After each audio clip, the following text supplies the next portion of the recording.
Skippy the bush kangaroo.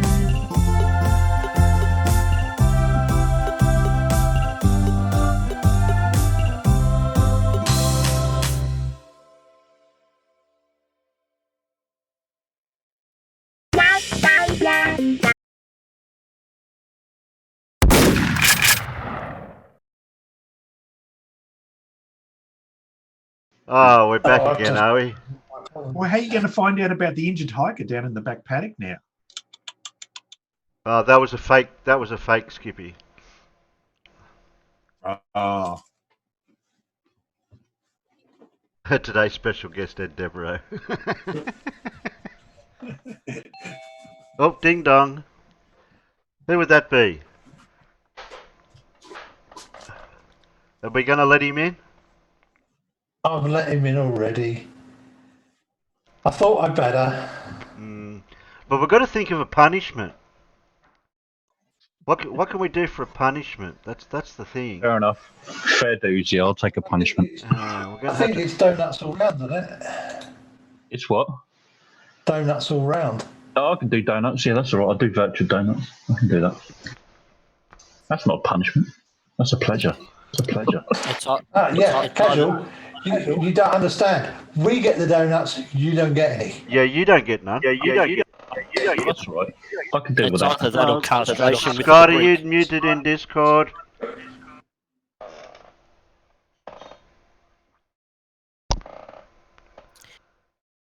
If it's not donuts, Somebody isn't casual, it's muted in Discord. castration with 2 bricks. Surf's lurking. That's gone from pleasure to pain. Exactly. Donuts and castration with bricks. You get the donuts after. Feed him special sweeties. No, I'm very sorry. I really am. I'm not going to use my phone alarm next time. Well, the first half hour we're going, oh yeah, he's probably slept in. The second half hour we're going, no, he's forgotten about it or something dramatic. And then from then on, we were thinking all sorts of dire straits that you could have been into. The third half an hour, we're thinking maybe he's dead. The fourth half hour, we're thinking he's going to be dead. Well, it hasn't gone fourth half an hour yet. Not yet, anyway. Oh yeah, another 4 minutes. It'll be hour and a half. We are a bit late. We were meant to start an hour and a half ago. That's no dramas. We did have a plan, I think. We seem to have found that Riley's at it again, with being either disingenuous or just not. I don't know. I can't explain the words of why he brings out these videos, and he tries. Give him E for effort, but the wrong way. The point at which the concentration of stupid got to be a point at which the concentration of stupid gets too much, and it does damage somehow. I thought the guy who he ripped the animation off of was really, really stupid. Because he used to be one of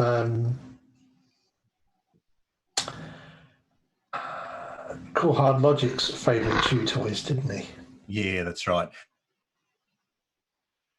Um, I admire him for being able to take something that's already stupid and make it even stupider. Yes, exactly. That's what I was thinking. He took something that was ridiculous and then doubled down on the stupidity because he saw a red dot and a blue dot moving around. Yeah, you automatically think that that's something to do with red shift and blue shift. That's what I said. no. The dots could have been any other colour. Yeah. Yeah, if he hadn't picked red and blue, I'm sure we wouldn't have had this crap from Riley.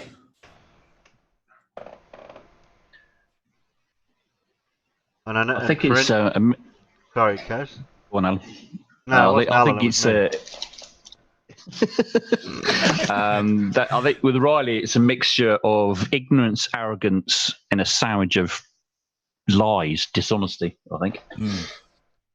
So, he's a complete Poe anyway. So I apologise that we're going to have to watch it again just to refresh some people's memories. But that was it, Malcolm Bowden. You're gonna destroy the only brain cells I've got awake at the moment. Well, you can always mute. I could. And it's ironic too, isn't it? Because the bit that he shows has absolutely nothing to do with Ares' failure experiment anyway.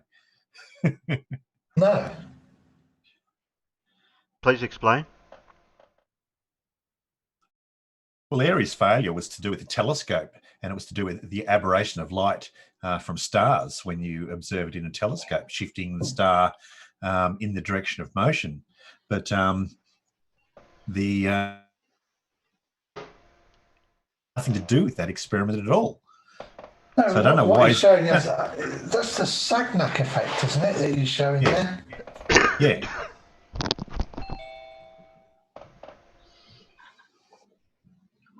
Oh, there's Pip. I was wondering where she was. Yeah, we're all in here, Pip. How long's it go for? 9 minutes. Where's Peter? I heard his voice just a minute ago. He's coming in. He's just arriving. He's just arriving. Yeah, Alan went in. And seeing that you're... I wonder if Riley would... Sorry? I wonder if Riley would ever enjoy a good French cognac. Cognac. Cognac, yeah. Because it's actually pronounced Sagnac, not Sagnac. Yeah. Sorry, that was my poor pronunciation. Yeah. I don't do cheese eating surrender monkey. Yeah, yeah. Speaking of which, didn't he? He was trying to do like a biopsis on a particular person. I can't remember who it was. And he went on Wikipedia and got the completely wrong person. Foucault. Who was that? Foucault. That's it, Foucault. That's right. Got the completely wrong guy. Instead of Leon Foucault, he gets Michel Foucault. Yeah, that's it. Yeah. He says he's gay here. Yeah. I didn't know he was gay. And let's face it, even if all of those unpleasant things that were written about the man are true, how would it affect his? How would it affect him doing a physics experiment? Yeah, with one. Yeah. Well, if you're gay, surely you can't do physics if you're gay. No, that's not what I think out of the peanut gallery before you say anything.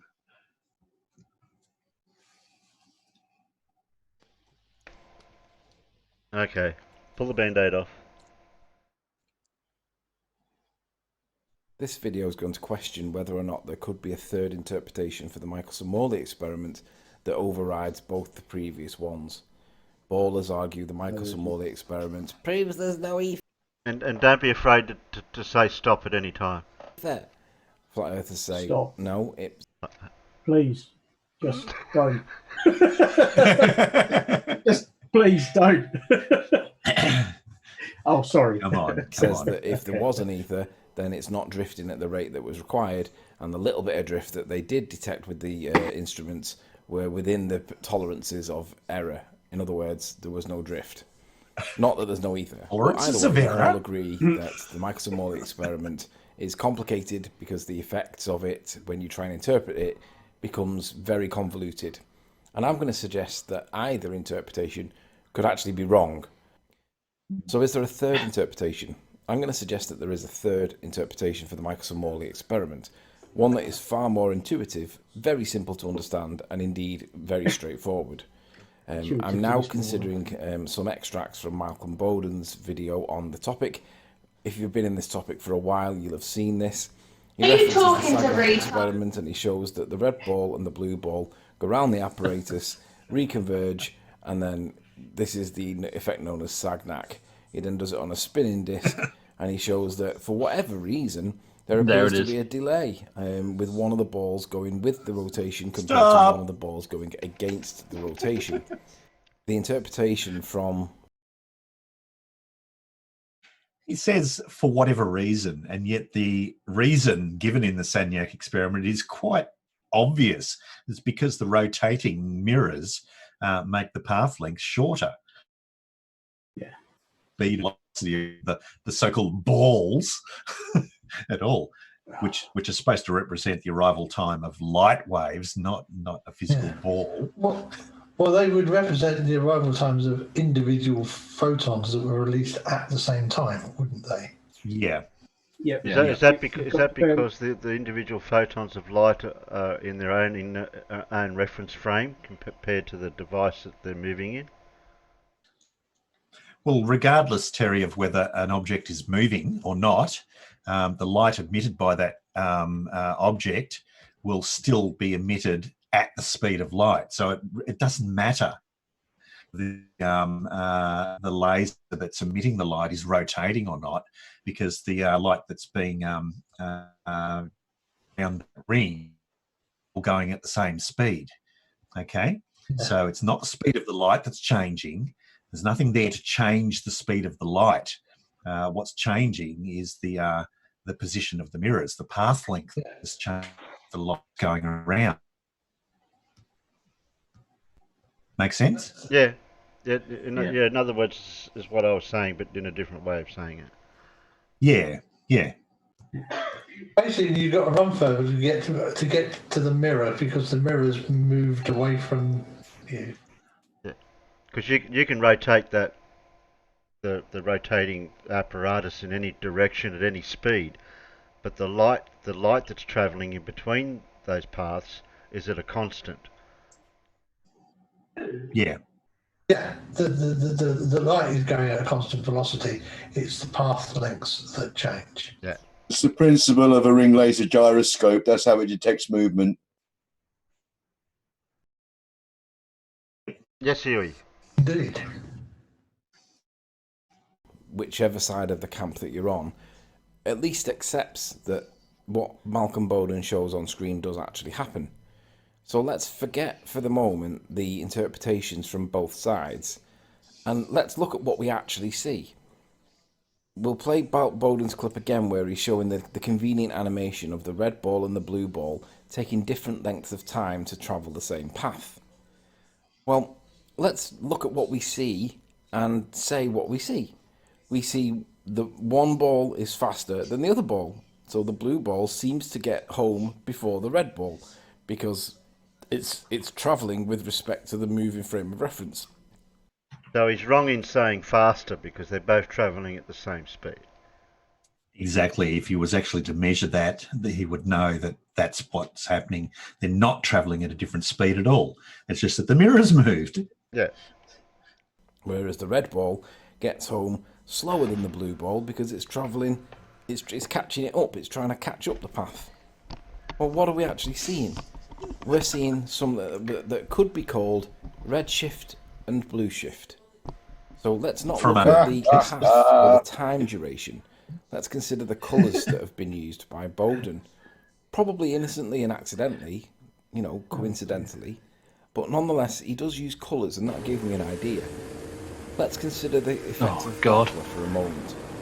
We see that on a motorcycle travelling down the road at a constant velocity and a constant tone, it is perceived by a bystander to be completely different. So let's have a listen to this clip of the motorcycle whilst it's travelling at a constant speed and therefore a constant tone, and then we'll consider the effect from the observer. Is he comparing sound waves to light? What? Yeah. Oh yeah. What the hell? Stop. Oh, you can. You can. It's completely interchangeable for demonstrating Doppler effect, because Doppler effect on electromagnetic radiation works exactly the same as Doppler effect for audio. That's why the police can zap you with their radar stroke laser. Right. I just wanted to point out something stupid. And that is, he said, the blue ball is traveling slower because it's trying to catch up. Yeah. Now just think about that for a moment. If you were trying to catch up with something, would you go slower? No. You've got to factor in the small, inescapable fact that Mr. Riley is technically illiterate and incompetent. He hasn't got a clue what he's talking about. And No. Him know big words, but don't know how to use them. Correct. Well, it's called making shit up. Yeah, it is making shit up. That's what he does. I just would like to respond to Irish Stew. No, the bricks approach his balls with the same velocity.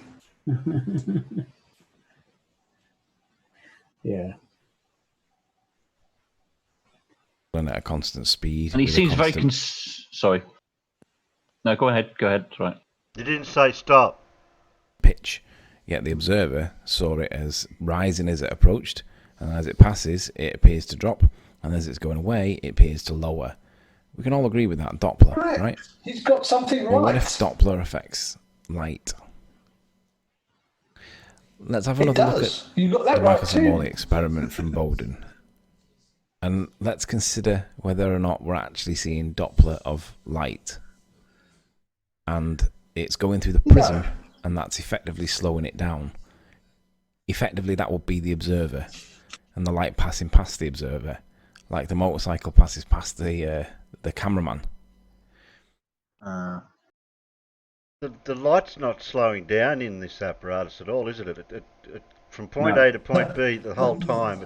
It's a set speed. It Light goes is at a the same constant. velocity. It goes at the same velocity around the triangle in both directions.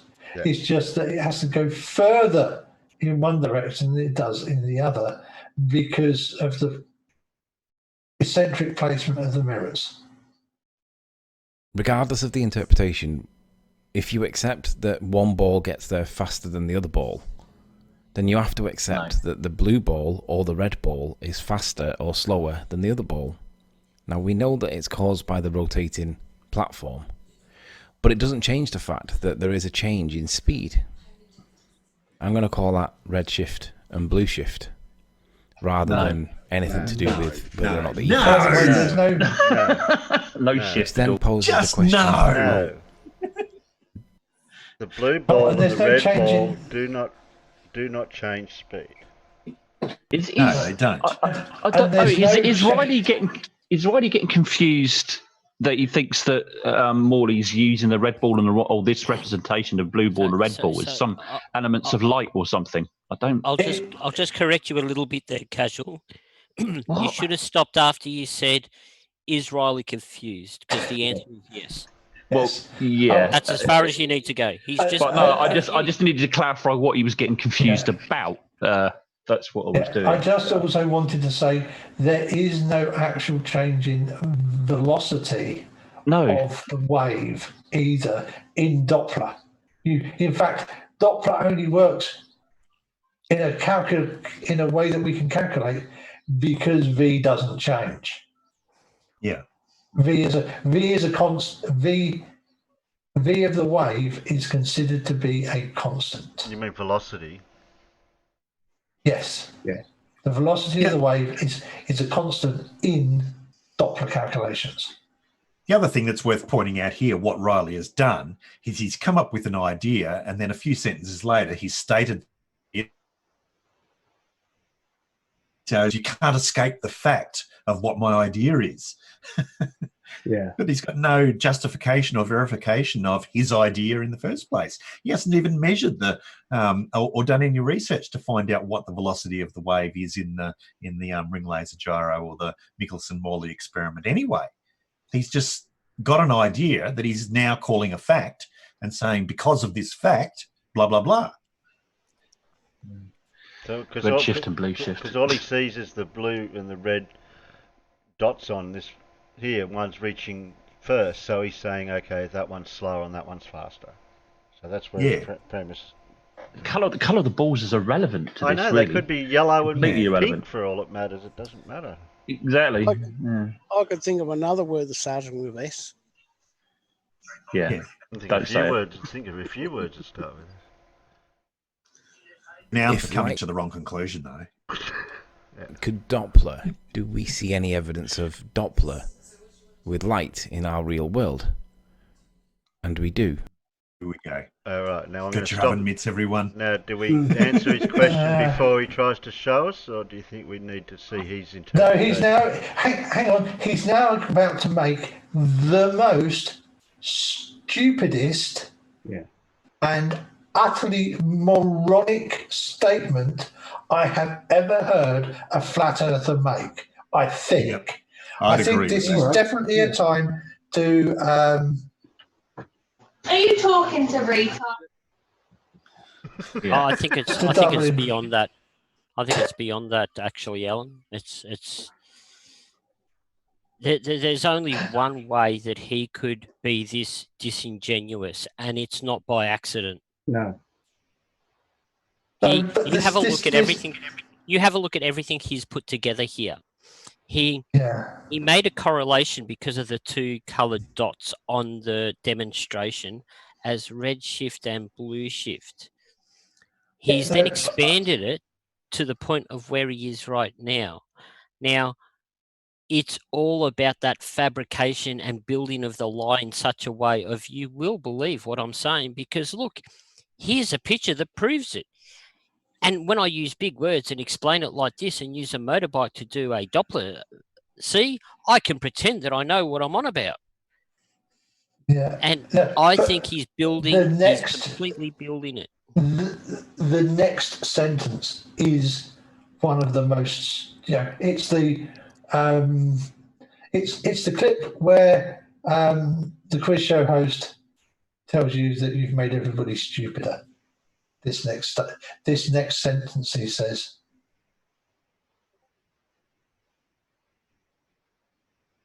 Go on, Terry, just play it. Let's have a little look. This is Deep Inside the Rabbit Hole's latest video. He does a lot of sunset videos.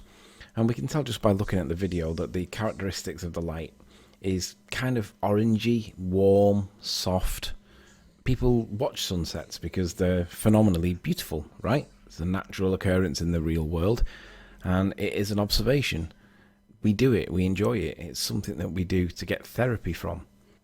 But the three key words that I would suggest is what we're seeing is soft, warm, orange. And then in brackets. Stop for a second. Yeah, stop. I made a mistake. It was actually written on the screen. I thought Riley said it, but it was the light pushing through the density. Can I point out something else here? What do you see the sun do? Set. You see the sun set, disappears. It goes over the curve. It doesn't get smaller and smaller. It goes over the curve. I mean, obviously, it reduces in size to start with as it gets closer to the horizon, because the horizon is filtering out the glare, because it acts the atmosphere as it gets low to the horizon acts as a very good glare filter. But you know, he's wanting the blue stuff.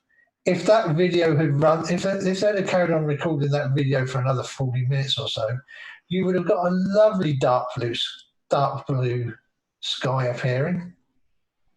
Now, the reason I called stop on this too was, don't you just love the scientific characteristics of the light: warm, soft, orangey. You know, whereas a scientist would actually say something like the frequency, the wavelength, the velocity, maybe. I mean, no. When we talk about light, when we talk about visible, we're usually down using wavelengths rather than frequencies. But yeah, that's the sort of stuff you would talk about. The point I'm making is that he's not using scientific terms. He's not actually describing any characteristic of the light other than an artistic nature, you know. Well, of course. Now it's got rid of all that glare. Now you've got rid of all the glare by filtering it out through the atmosphere. You can see that sun drop nicely below that horizon, can't you? Its light can no longer push through the density. Yeah, that was the one I saw. I have to apologise to Riley. I ascribed that to him. Maybe that.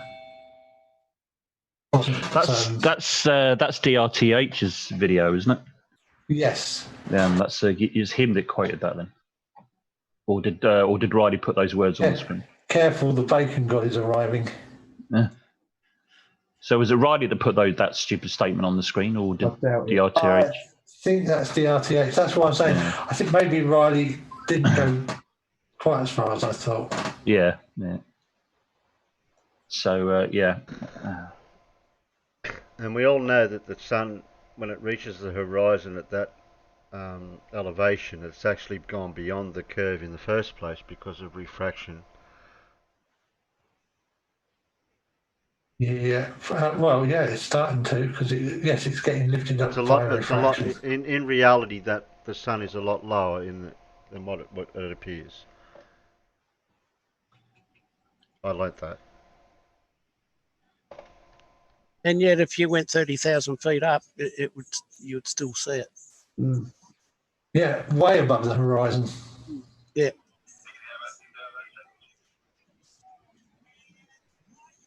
Well, Pip's got some bragging rights to you, Alan. In brackets, redshift. Whereas in contrast, this is a video from somebody that's not in the topic. It's just a random... Oh, underlit clouds. Yeah. How's that underlit clouds. Underlit clouds in the sunrise. Yeah, and the sky's dark blue because when you do a sunrise video, you start in what photographers call the blue hour. That is the hour before sunrise when the sky is really, really dark blue. Sunrise video, and we can see that the light appears to be more blue. What?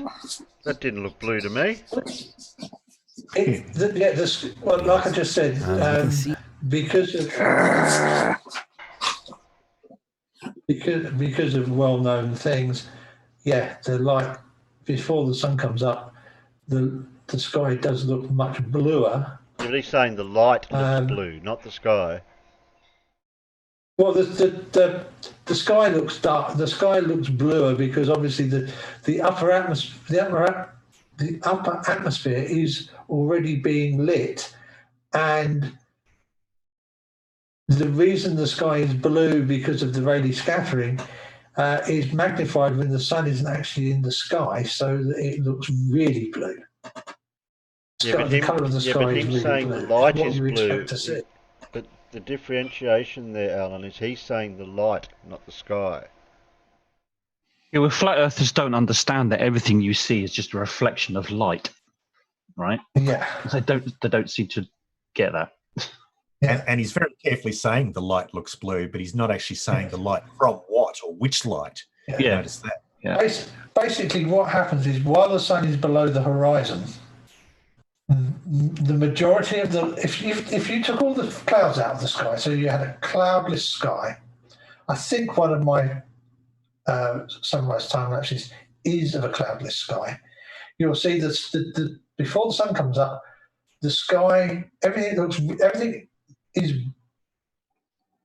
blue because because everything you're seeing is being illuminated by the blue light that's being scattered down from the sky by the Rayleigh scattering. Okay, so everything looks blue because the light itself is blue. You're seeing the blue end of the spectrum because that's what's getting scattered by the atmosphere. Yeah. So that's what we're getting lighting us. Yeah. So we get everything else is filtered out. Everything else is filtered out, and then as the sun comes up, of course, you get what they call the hour before the sun rises and the hour after the sun sets are known by photographers as the blue hours. Okay, blue hour in the morning, blue hour in the evening. Then, when the sun is up in the air but really low to the horizon, you have golden hour, because that's the hour when the light is sort of a goldeny, orangey red, because the blue light, because the light, you're still getting direct sunlight lighting things, but it's had all of the blue light filtered and scattered out of it, because it's come through a lot more atmosphere than if it's coming straight down. Okay, I'd like to say, when you finished, Alan, you finished? Yeah, pretty much. Oh, good, because I'd like to have a word. You'll notice this is an experiment. You keep dropping out for me. Yeah, you keep dropping out to us. Yeah, you're dropping out. Me now? Yeah. Every time you go to tell us stuff, you drop out. Yeah. Okay, I'm experiencing the same sort of thing too with Alan. But if you've got a pair of Polaroid sunglasses, is that better? Can you hear me now? Yeah, we can still hear you. Yeah. Okay. Yeah. You'll notice that if you look at the sky without your sunglasses on, you'll notice that the deepness of the blue varies as you go away from the sun. So it's always bluest at 90 degrees away from the sun, and always less blue directly in line with the sun. Okay, so if you put your sunglasses on, your Polaroid sunglasses, you'll notice that they have an effect of filtering out polarized light. The light is polarized in a certain direction when it gets scattered like that. So at sunrise, of course, the bluest part of the sky will be at 90 degrees to that sun, which is directly overhead. Okay, that's why the sky looks really blue at that time. Does that make sense? Mm-hmm. Yeah. Can I just share something really quickly, Terry? Please.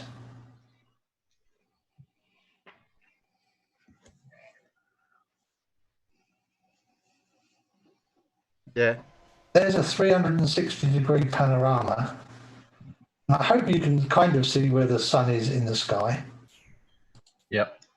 And you'll notice you can see how you can, and there is no polarizing. I haven't got a polarizing filter on there, but even so, you can still see the polarizing effect of the sky in that you've got the darker bands at 90 degrees and at 90 degrees either side of the sun, and then a lighter band in between. Yeah. Across that.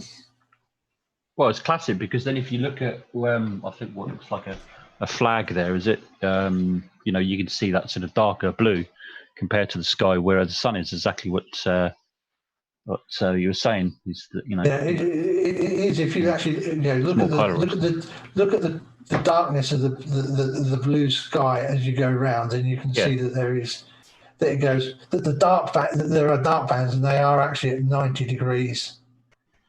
To the sun. Either side of the sun. Yeah. I just threw that because I happen to know I had that handy, and it does do a really good job of showing the polarization. Yeah.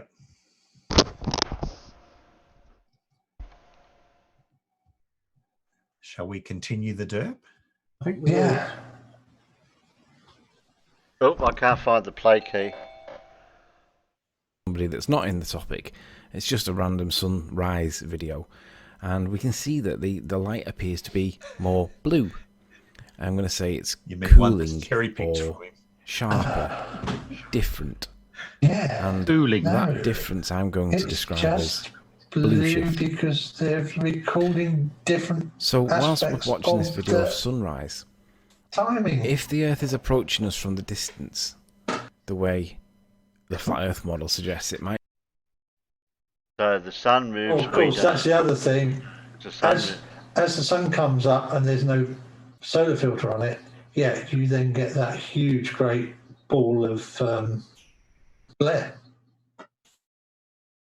Especially if you've got a fixed exposure. Yeah, but the sun moves, we don't. So if the sun's approaching us, might be, then you would expect redshift and blueshift, because as the sun is approaching us from a distance, it should be blueshift, and as the sun is disappearing into the distance like a train going down the train tracks, that would be redshift. And we do see that in the real world. We do see a blue tinge to sunrise, and we do see a red tinge or an orange tinge to sunset. Try it yourself. Go and observe any sunrise. Doesn't it know that redshift's actually a thing? A sunset. Oh yes, one's cold, but one's warm. That's not what he's talking about. Blue No, I know. shift, one's redshift. And we do see that. No, he's just talking and word that salad. would be Doppler on light. And the sunrise and sunset would be the absolute proof that we all see daily without any expensive equipment that would be consistent with the assertion that we might be seeing Doppler shift. Which then poses the... So what's the explanation they're saying that he's not reading out? What determines sky colours at sunrise and sunsets? I don't know, but I was a bit flabbergasted by the fact that he said one's warm and one's cold. Yeah. Well, yeah. I mean, we do in art we do refer to the red end of the spectrum as being warm and the blue end of the spectrum as being cold. Yeah, I know. But that's art. That's not science. Yeah, and technology. that's just a description of colour. That's not a description of what actually is happening, though, is it? You know. No, I know. Also with the for example, when you buy lighting for a house, and I think this is where he's getting confused. When you buy lighting for a house, particularly nowadays with the low energy fluoro tubes and the LED lighting, you can get a crisp, bright white, which is called a cool white, and your the LEDs with more of a, shall we call it, an orangey tinge to it, is called a warm light. Yeah. And I think that's what he's kind of mixing up into all this word salad of what he's doing and using it as a bit of dressing. Yeah. And the really stupid thing is that the colour temperature, i.e. the temperature of a black body radiator, so a tungsten filament bulb is almost a perfect black body radiator, as is the sun. A black body radiator that looks to us to be red or warm is actually at a low temperature, 2.5 to 3,000 Kelvin, compared with something that's much bluer, normal daylight, which is about 5,500 Kelvin. Or if you get into shade, so you are in the shade of on the north side of a building or something, the light, because it is being scattered back to you by the Rayleigh scattering from the sky, that gets up to a colour temperature of 7,000 or 8,000 Kelvin. So even when we talk about warm and cold light, it doesn't even match the temperatures that are required to things to be heated up to and glow that colour.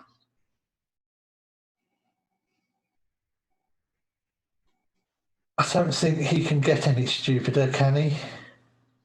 Of course he can. Careful. Stop wishing.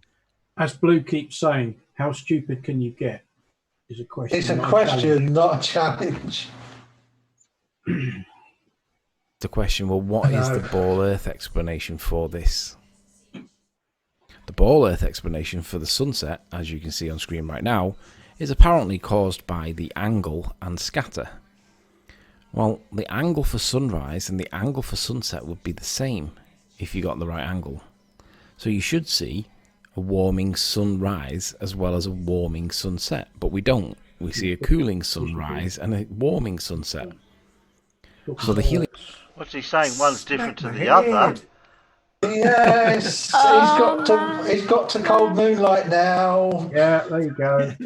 The thing is, as I've said, you get the same color effects in the sky, sunrise and sunset. You just get them in reverse. Unfortunately, when people make time lapses, they tend to either start before the sun comes up and work towards sunrise, and then kind of stop when the sun comes up because the exposure will change very rapidly.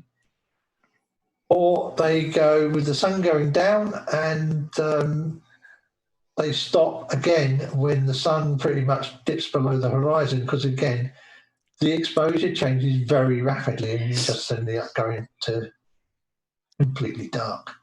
Sorry, I was just away from my computer then. Did I just hear right? Did Riley just say one is colder or warmer than the other between a sunset and a sunrise? Warm, Yeah, sunrise you heard that. Cooling. What? Yeah. Oh god! And then he said cooling. And then he said cooling light, just like he was thinking it was cooling light. Yeah, the moonlight thing. I heard you say that. Yeah. Oh god, almighty. I can say a few comments about sunrises and sunset. People tend to notice sunsets a lot more because they're awake at that time, usually. Very few people actually get up and watch a sunrise. But there's also another reason. The majority of people live in like urban areas where there's the pollution level builds up. And it's the pollution that actually does a lot of scattering of light. And so you're more likely to get a red sunset if you live in an urban area than you are to get a red sunrise, because the pollution level and so they'll affect the sunlight a lot more at the end of the day. But the biggest factor is the fact that people remember things when they see them, like sunsets, because they're actually awake and they see them. They're still awake. They can view them almost every day. Yeah. Only see the occasional sunrise, and they don't see enough of them to realise that probably the majority of them are just like sunsets anyway. Yeah, well, I'm quite lucky in that if I want to see a sunrise, all I have to do is open my front door. Sunrise is pretty much straight in front of me all year round. So, kind of handy when you're a bit of an insomniac anyway. But Alan, I And thought to see a decent sunset, I have to travel a bit.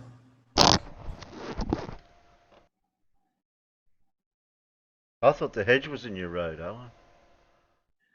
Well, yeah, I have to keep the hedge trimmed down. In fact, I need to get the hedge trimmed down a bit because it's getting a bit tall to get the camera to point over the top of. The heliocentric working model doesn't even account for this, because it can't account for the blue shift in the morning. It can account for the red shift at sunset, but what's the explanation for in the morning? You can do a cursory search on thin. Does he not realise that, like I said, at 650 nanometers, where I worked it out, the shift at sunrise and the Doppler shift from the rotation of the Earth at sunrise and sunset is around about 860 megahertz. On a 400 terahertz signal, so it's 0.00015%. And for anyone playing at home, that's the equivalent of, at 650 nanometers, we're talking about the difference between 650 nanometers and 650.1 nanometer. You're saying really small? I'm saying, in fact, no, it's less than that. In fact, when I just tried to do the calculation on my calculator, it just came back with 650 nanometers. Yeah. It wouldn't do the multiplication. It was that small of a shift. So you can measure it. You can measure it if you have specialist measuring equipment. Otherwise, it's inconsequential. You can't see it with the naked eye. You can't see it with a camera. Yeah. And see it with a clothed eye either.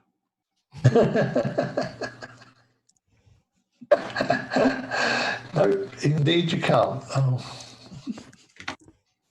Internet and come back with some explanation for it, but it's based around the angle and it's based around scatter. The key point is they can't explain the blue shift in the morning. But if the Earth is stationary and the sun above the Earth is moving towards us in the morning for sunrise and away from us at sunset, that's entirely consistent with Doppler of light, and we see it every single day. So perhaps Michelson-Morley experiment should be reconsidered, and perhaps we should consider that it's actually proof of Doppler of light, and that we see this phenomena real world with every sunrise and every sunset, thus proving that the sun is moving above us the way we say, and whatever the sun may or may not be, it is definitely moving towards and away from us, and Doppler proves it. No, Ballers won't understand this video, so ballers don't bother replying, because you're all stupid. You all deny evidence contrary to your opinion always, and resort to ad hominem attack always. But it doesn't change the fact that calling me an idiot or a retard or whatever doesn't change the fact that we do see a sunrise with a blue tinge and a sunset with a red tinge, and that's not explained in your model, is it? Welcome to Flat Earth Ballers. You just don't know it yet. Terry, could I just show 2 pictures really quickly? I told you about child porn. I don't want to get struck again on Alan's channel. I'm hoping Terry might now show some of my sunrise videos, just because, like, just really quickly, because I'd like Riley to explain both of these photos with his explanation. So the first one I'll show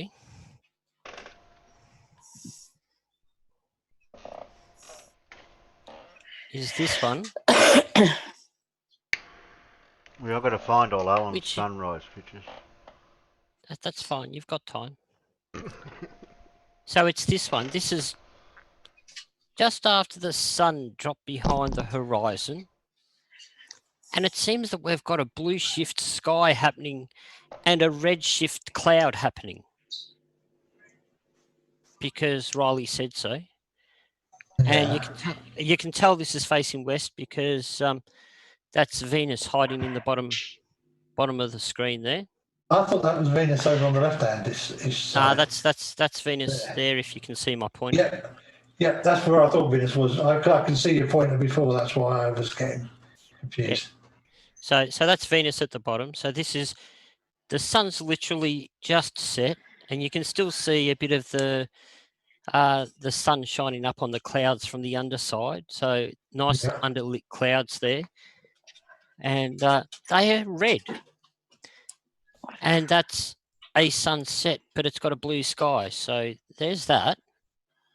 Yeah. And then really quickly, excuse me, I'd like him to explain this photo, which was taken in the middle of the day.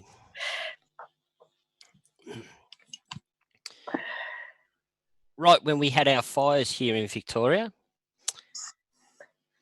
And the north is up to my left-hand side. So the sun's coming straight down onto that smoke and other particulate matter that happens to be in the sky there. And it's a lovely hue of pinky red in the middle of the day. So does that mean that smoke's moving faster than the speed of light or something, getting a red shift to happen? Just the other question I have to ask him. That's Nice, super Peter. smoke. Good point. Yeah, nice one.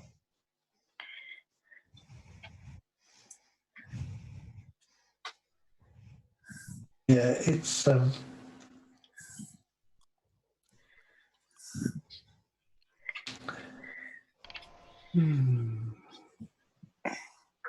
yeah, I quite agree with you, Carl. Keep showing us the videos. They're not very long.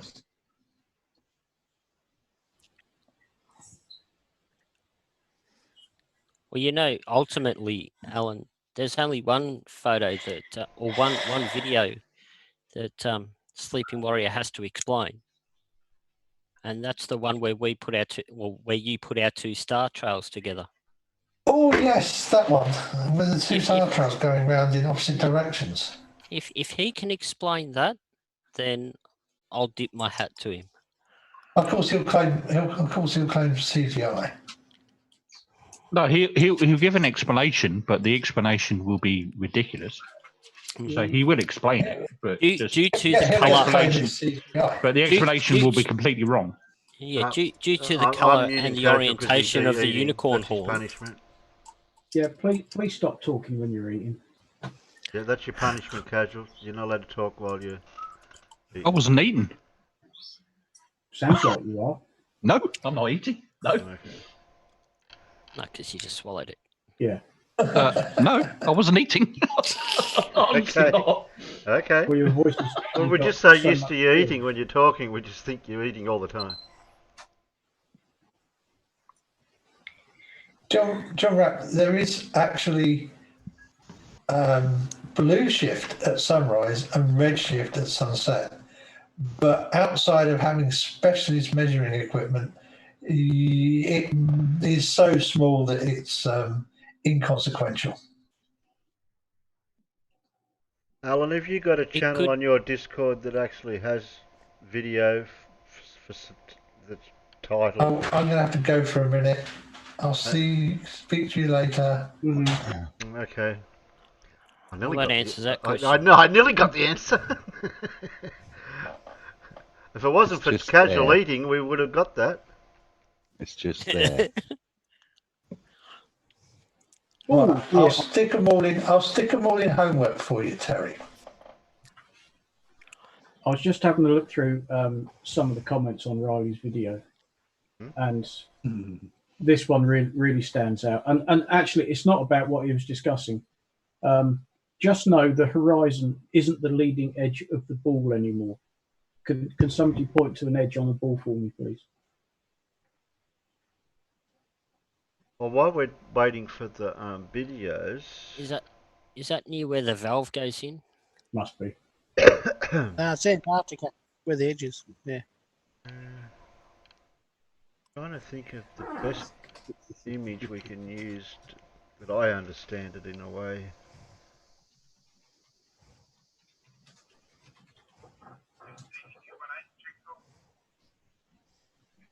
We know how the gyroscope works, so that's, unless somebody doesn't know that.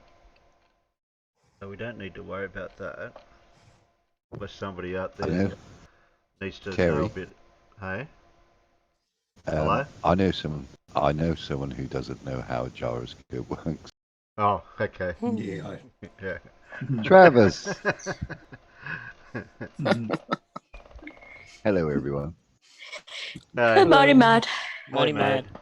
Are you joining or are you going to lurk? Hey, Mad. No, I'm just lurking. Okay. I've got bits and pieces to do. I'm just listening on the side. Hello, everyone. Yippee! Did you know Casual Spaceman's in trouble? Yeah, he's wrong. Yeah. No, I'm Why, in what's trouble. he in trouble? You know how long we had to wait to go live I was meant to start at 5 o'clock our time, which was 2 hours. It was supposed to be. Ago. It was supposed to be in my channel, but I slept through my alarm basically. Oh, so everything's normal. Terry was late. Yeah, but not my fault. Terry, they're all in. They're all in stream homework, mate. Okay, entirely my fault this time. Thanks, Alan. Thanks, Alan. Quick one, Pip. Did you get it diagnosed? No, I haven't heard anything yet. Ah, right. I keep meaning to ask Scott, is that the front of a Commodore? Yes. Oh, that's all right then. Phew. I was worried then. It's a Calais. Not as good as a Statesman. It's a Calais Series 2. Yes, Statesman's are better.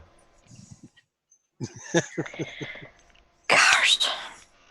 Oh, thank you, Stu, for the. Thank you, Mara Stu, for the tune. That's well cool. Thoroughly loved it. And your mic will be in the post today. I haven't posted it because of stuff, but it's on the way today. And yours, Pip. Oh. Bog said, but Mad holds the record still at 4 months being late for streaming. Okay. Hey, Boggs.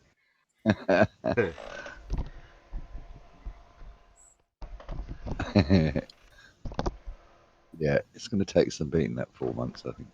Mm-hmm.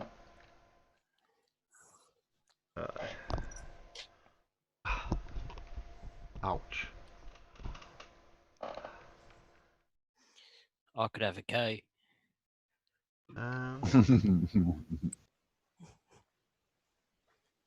Do we need to show any of these light shifting spectrums through diffraction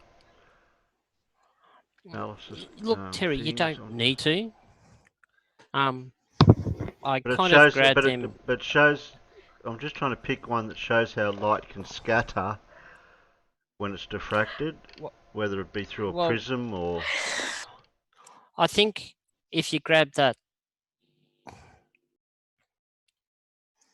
Yeah, I don't know which one. So, 1, 2, 3, 4. Be careful what you're going to grab, Peter. Make sure you ask permission. Hello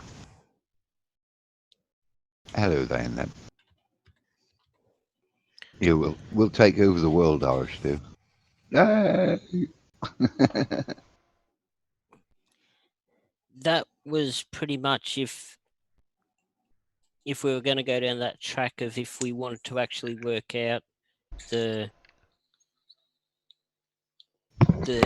amount of shift that, or the amount of shift that there was going to be on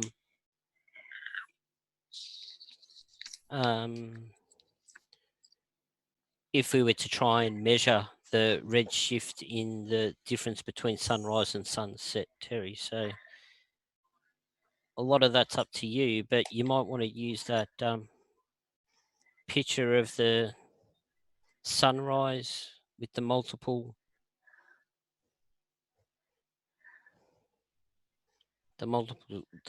sunrise. You'll probably have to zoom in on it a fair bit. Oh, that's good.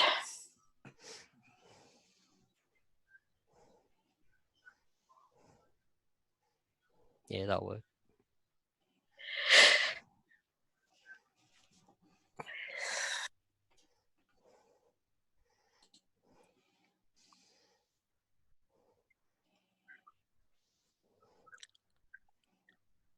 Yay, on the 13th like. How come you only got clear indication? It gives a clear indication of. No, you're right, Dad. Of what happens when the sun's rising. No, I didn't mean to interrupt you. Sorry. Stop interrupting him then. Mute yourself. You said you were going to lurk. You know what lurking means? Sorry, I couldn't help it. Carl, could you teach Matt how to lurk? No, he needs to talk to Carl.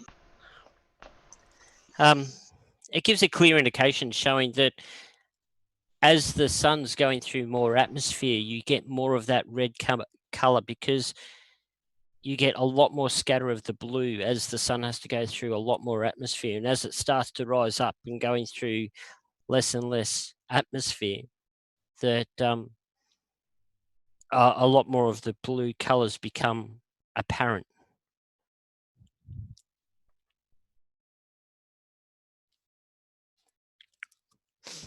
So, and those first two pictures kind of upset his whole theory about that blue shift that's in a sunrise. I tell you what, it's lucky the mountains are there for them give the sun a lift. Meow. Sorry, I'm just being And serious. I don't know if everybody knows, but sunrises and sunsets on Mars are what color, everyone? Blue. Yep. Because the atmosphere is much thinner, and of course the atmosphere composition is very different as well. But you know, it's because it's the atmosphere is very thin. It's cold outside. There's no kind of atmosphere. We're So all speaking of- alone, more or less. It's meant to be Speaking of snowing thin- down here at the end of the week. Would that mean that's going to be a cold sunrise or sunset? Both. I don't know. Either way, according to him, you're going to be cold. It's Mm. either way. It's still just as stupid. Yeah, Yep. either way, it's too stupid. Speaking of thin, how's that diet going, Casual? It's going kinda out the door. Out the window. No, it's not too bad. It could be better, but it's I'm definitely eating better than I was. What eating more does not mean that's better. I was waiting for that actually. As soon as I said it, I thought, hang on a minute, should have said that. Did you I was going to say something want to else. put on but- some of Alan's star Yeah, sunrises, should I say? I'm already on it. See that? Can you see that image that I've just shared? Yes. The two glasses of milk. Oh, It's the this same glass of milk. Yeah. It's the same glass of milk. It's just the light source is being viewed from different directions. So in the one with the yellow tinge, the light source is directly behind the glass of milk, and you're looking through the glass of milk directly at the light source. That's sort of what happens at sunset. What's happening is the blue light is being scattered away from you, but the light doesn't get scattered as much, and so it makes it to your eyes. Whereas the other glass of milk, the light source is at the side. So you're looking at 90 degrees to the light source. And so what's happening is the blue light is being scattered, whereas the red light passes mostly straight through and doesn't reach your eyes, but the blue light being scattered does reach your eyes, and that's why the sky looks blue. So this explains what you see at sunset and sunrise and why the sky is blue. Not what Riley says, because nothing here is moving fast or slow or anything. Nothing's moving at all. And yet we still get these color changes. So Riley, you're completely full of shit. Yep. Told you, Peter, you can do it with milk. Yep. I It's easy. second that Anyone motion. can do that.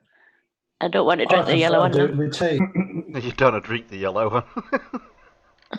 It's the same glass of milk. But it doesn't look appetising, does it? It looks like Riley's already been to that first glass of milk. Yeah. It's It's had a Riley in it. There is RPJ, one yeah. thing you have to remember if you're going to do that as an experiment, though. You really need to be using a tungsten filament lamp. I was going to say, I Because actually that's a tried proper to black do body that. emitter. I tried to do that for Terry not 5 minutes ago, but I made the error of all errors and I used an LED light, didn't I? Which doesn't have the red part of the light spectrum. Which doesn't have that part of the light spectrum in it, so it didn't work. It has quite a few gaps, LED light. That's the thing. All we got to get rid of tungsten bulbs because they're terribly inefficient on power usage. but they are pretty Better much light for perfect on reading. every other aspect for Yeah. every other aspect of light compared with all the other options. So They're the much interesting better for fact reading. there, the interesting fact there, Gravity, was so I used my wine glass and I put instead of just blowing my vape straight out into the air like I normally do, because vape's heavier than air, I filled the glass full of it, and it works the same. So just the vapor from my vaporizer in the glass caused the tungsten. Well, it was just a 5-watt tungsten light, and it caused that yellowing effect. The vape itself is a white aerosol, as it would be, but yeah, it still caused that yellowing color because of the light being bounced off in all the other directions. Yep. You get your vape juice from Unirock, Peter? No, I sell it to him now. You sell it to him. You're his supplier.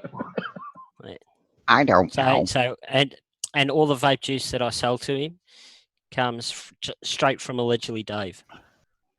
John Rapp, it's Sailor's Delight, not Shepherd's Delight. Because it's a sailor's chant.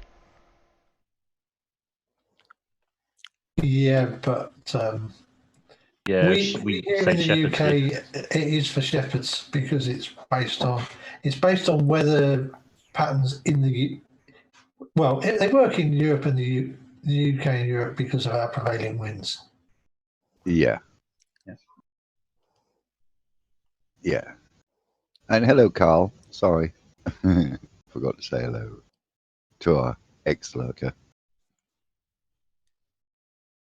You're not doing a very good job of lurking. Yeah, Doing a lot of talking, not a lot of lurking. I'm not very good at lurking. Well, you just I'm come on the shit panel at if you're going to talk. No, I'm Jump on. busy. Mad, just tell Casual off because he's on probation. Yeah, you're on probation. Shut up, Casual. You're wrong. I can still talk. I might be on probation, but I can still talk. We can soon fix that. Yeah.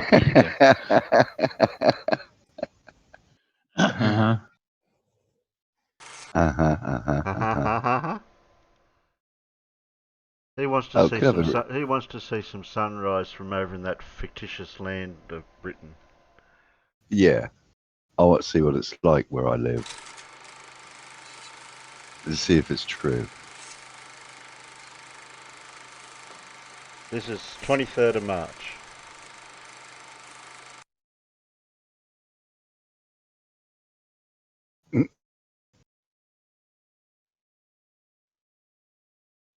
Hey, John. This is the first one I did where I actually filmed the sun coming quite a long way up. But of course, there's so much glare you can't actually see where the sun is. And you'll notice it didn't look very blue, did it? Because it's very red because there was, not lots of cloud for it to come on.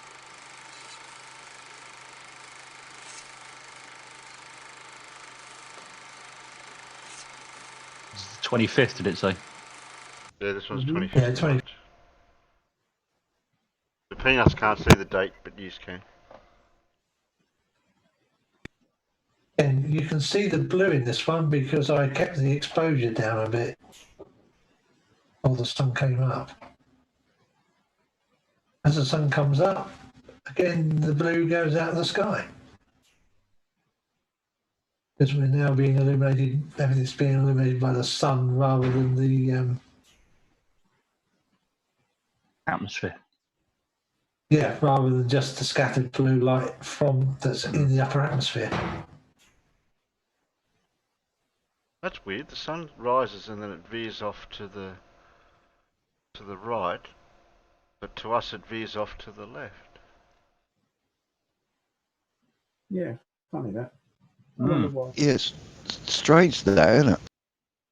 You must have a different sun. Yeah, it's the different sun. Yeah. all It's the these second shots, the sun. sun is actually rising slightly That's late. north of 25th of March. I thought I'd done 26. this one. 26. No, this is the 26th. The last one was the 25th. Oh.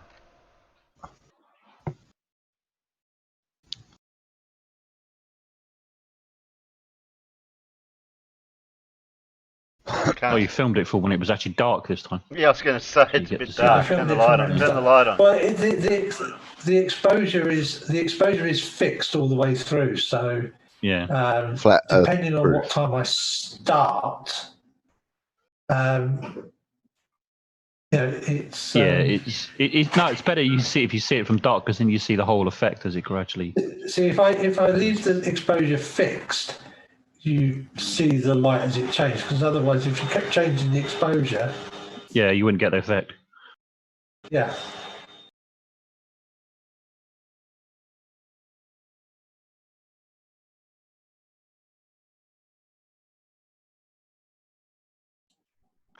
Bit misty that day as well, by the looks of things.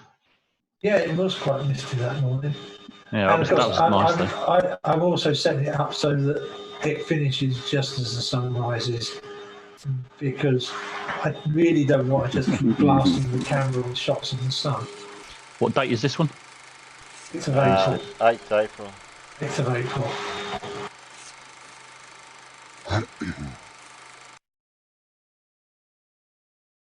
Well, we've had pretty good weather so far, haven't we, Alan?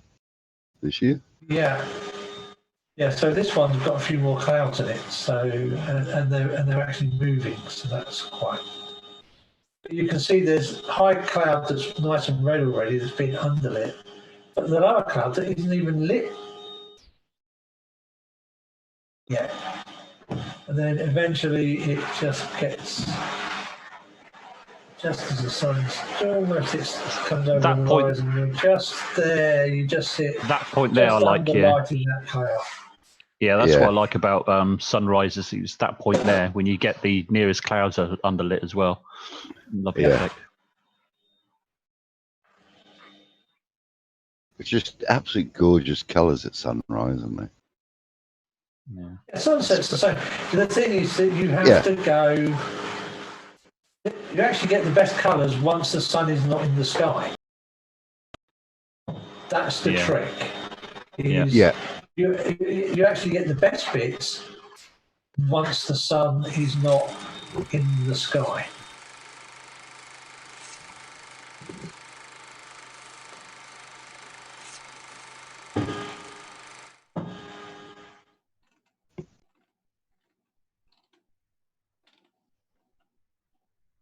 And again,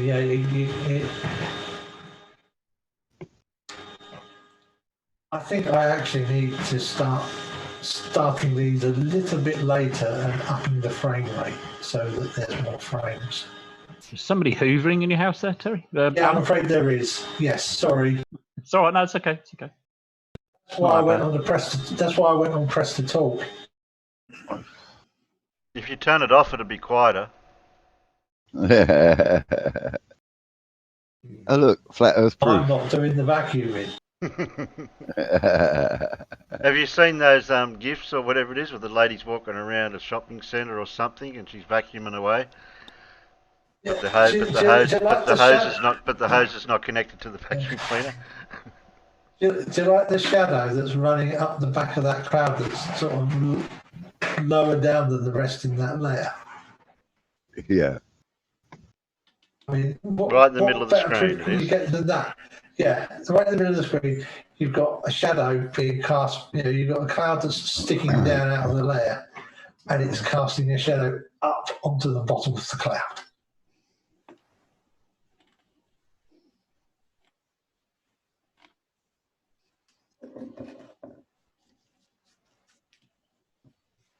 Going. And as the sun rises, the cloud disappears. Funny that.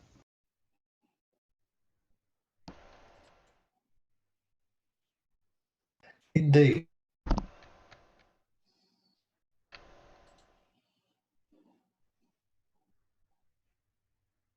Yeah, vacuums can blow, Stewie. I sprayed a car with a vacuum cleaner. Yeah, they don't suck.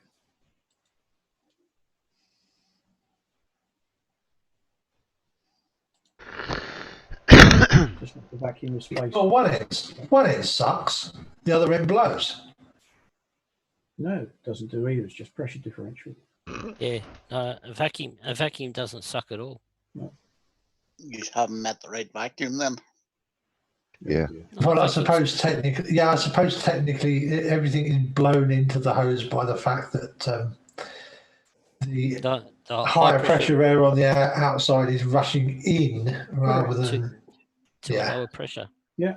To the lower pressure. Yeah, that's why you say vacuums don't suck. Yeah. Of any sign, of any kind, the one you have in your house or the one that's out in space, that doesn't suck. Tell you what does suck, flat earthers, they suck. Big time. They suck big time. Oh yeah. It's the negative pressure thing that cracks me up. Negative pressure, yeah. Yeah. Could casual hire one of them out? Because you could do with a good suck, couldn't you, casual? You do know we're live right now. I'm Matt, trying right? to watch it, man. I was referring to a vacuum. Mad, aren't you meant to be lurking? Blew it out my nose again. I'm gonna mute Mad. I was referring to a vacuum. We have a slightly more mature level of humour, please. Yeah. one more word out of Mad, I'm gonna mute him. Mature humour, well that's me out. If it's 2 or 3 words, that's okay. Okay. 3. I think Mad B forgot where he was talking there for a little while.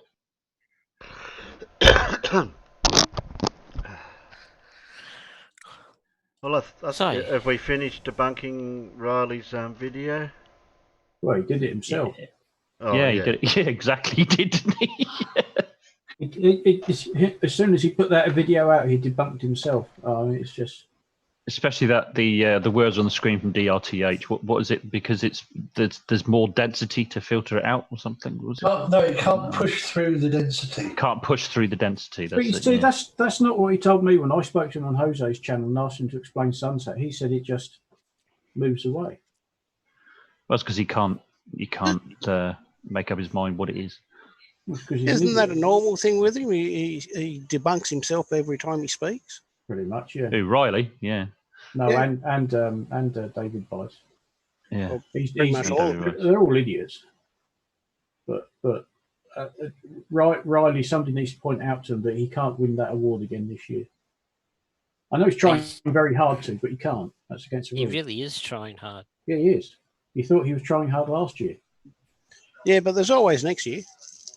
Well, it's either that or they do a special for 2020. Yeah. Yeah, you can't win it twice. You can't win it twice in 2 years running. You can't win it again. But they changed You can win it this year. 22. You actually can win it this year. Why? How? Because this year is the 10-year point being 2020. So every 10 years, Red said that he was going to do the worst of the worst. Yeah, so like the champion of champions sort of thing. Yeah. The worst idiot of the decade. But then if would the 10th one be this year then, wouldn't it? No. Would be the 10th one. Oh, okay.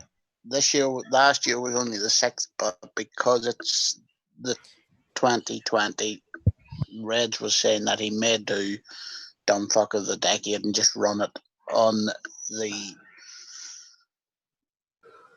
10th year as opposed to wait until he actually does 10 years of it. Oh right, yeah. So in which case he'd be Dumbfuck of the Decade, not Dumbfuck of the Year then. So he can't win Dumbfuck of the Year again, technically. No. But it still means we get to vote for him twice. Oh yeah. Nobody vote for Riley because he should always be second. Yeah, that's why I didn't vote for him. He should always lose. It was a travesty that he I agree. won last year. It was only bought votes Yeah, poor votes. Yeah, it Oh, should have been. he is so stupid he can't win a stupidity contest. Shouldn't be able to win a stupidity contest. But I mean, you see, this is the difference. You see, James Truth should have won it because he's naturally stupid. He just is naturally stupid. Riley's just a po, really. A lot of it is just, I think he just puts on. Probably. Yeah. Whereas most of them are just trolls. I mean, you know, if you look at Jam Truth, I mean, he's the biggest liar out there. I mean, he lies about everything and still believes him and believes his own lie. It's ridiculous, it really is. He's just so deluded, it's unreal.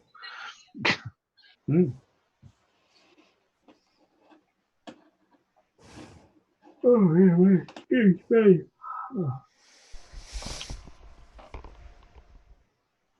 I wish Sean G lived somewhere else. Then he wouldn't go live so late.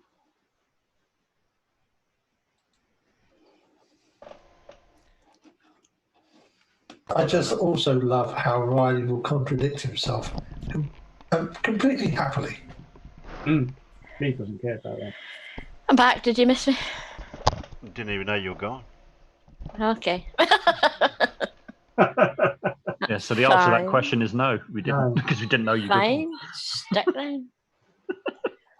We can't miss somebody we didn't know that was gone to begin with. I just thought you were being quiet, that's all. Yeah. Not likely. Oh, we could have been talking about cars that whole time. You could have. So, Guns anyway. and planes. More bikes. Motorbikes, yeah, tanks. Well, we were talking about Scott's avatar for a little while. His car, wasn't he? That was just for about 30 seconds. That's about part of the time. Yeah, but she was still here then. Talked about car. Oh, was she? Yeah. Casa doesn't pay attention. Didn't you hear the large sigh as soon as he started talking? Oh, wait. about Yeah, funny enough, I did. Yes. That's a great blurry shot of your hills. There. That's a great blurry shot of your hills hoist. Oh, I know how to clean that now. I'm about to play this. This is definitely a sunset. All right. So it goes pretty quick, but did you see the colour of the sky then? Went very blue for some reason. Look at the blueness of that, hey? Look at that moon. It's blue. Yeah. You notice you can see all of the moon. No, that's fake. That's CGI. Yeah, how'd you CGI the moon in the shot? Yeah. I mean, just ask James Truth. He'll Yeah, I'll just have to use James Truth's editing program. So you can see, and you can see in that image, you can see clearly how the sky is a light blue on the horizon where the sun is. Yeah. And as you get further and further away from the sun, like 90 degrees, the sky gets a deeper blue in colour. So that's why you see the deep blue colour of the sky at sunrise in the morning. And then if you look at the moon as well, where the lit part of it is corresponds as where the lighter part is from the sky. Strange. So does that mean that technically outer space is dark blue? No. No, it's nothing. And if there's no absence of light, it's no colours, is it, really? No. Okay, I just thought that you might have liked that. That was interesting. I like that. Yeah, that was good. That was from my backyard. You just doxed yourself. I thought I changed my avatar to a very cool moment. Well, if you can find out the address from that picture, go ahead. It's fine. It's fine. All I have to do is find that Hills Hoist, and I will know. Yeah. Yeah. The moon in the sky at the angle of the sunset at that time. Gravity. Gravity, I know it's not my backyard because I don't have a Hills Hoist. So that's one backyard done. I know it's not mine.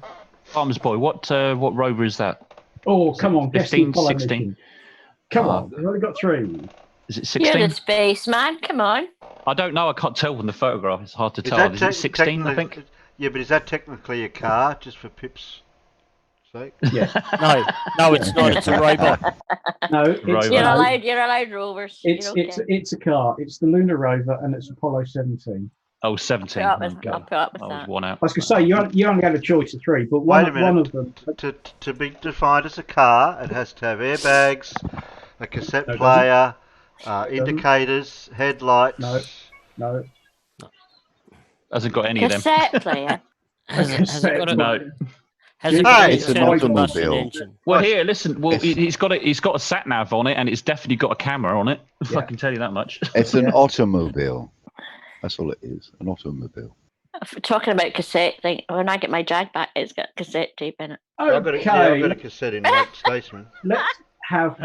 Look. So what about that one? Hang on, Cassette casual. What year? What one is that? A car. I'd say I say the last one. A car or automobile? Is that Mad still lurking? Yeah. Yeah. 1972, Apollo 17. We're seeing Maverick. things in Zoom, Mad. You need to come in. Yeah, the Lunar rover most definitely fits the definition of a car. It's a wheeled motor vehicle used for transportation. Yeah. Not only that, it's four-wheel drive and is green because it's fully electric.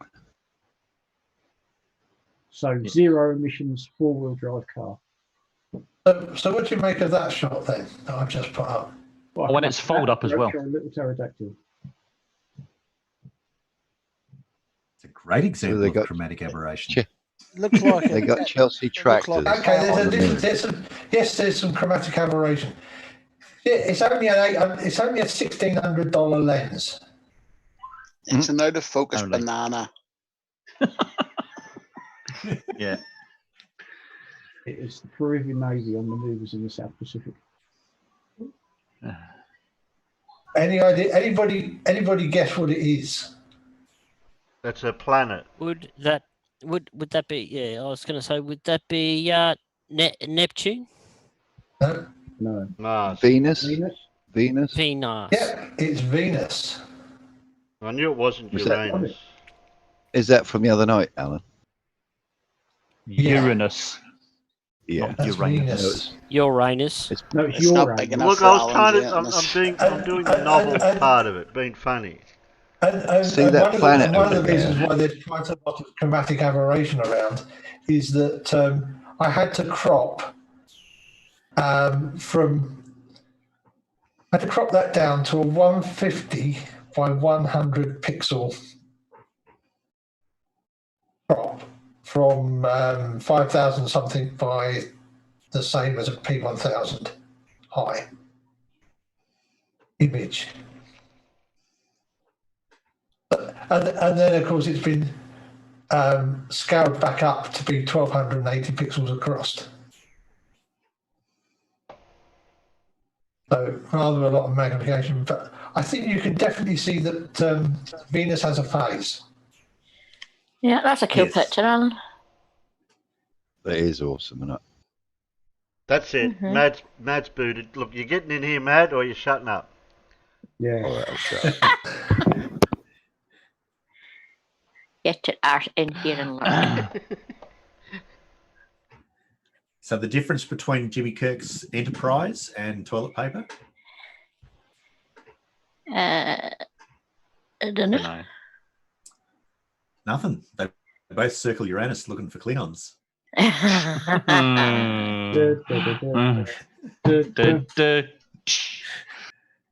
Feeling back at poker night. Stupid jokes. I don't even want to laugh at that joke.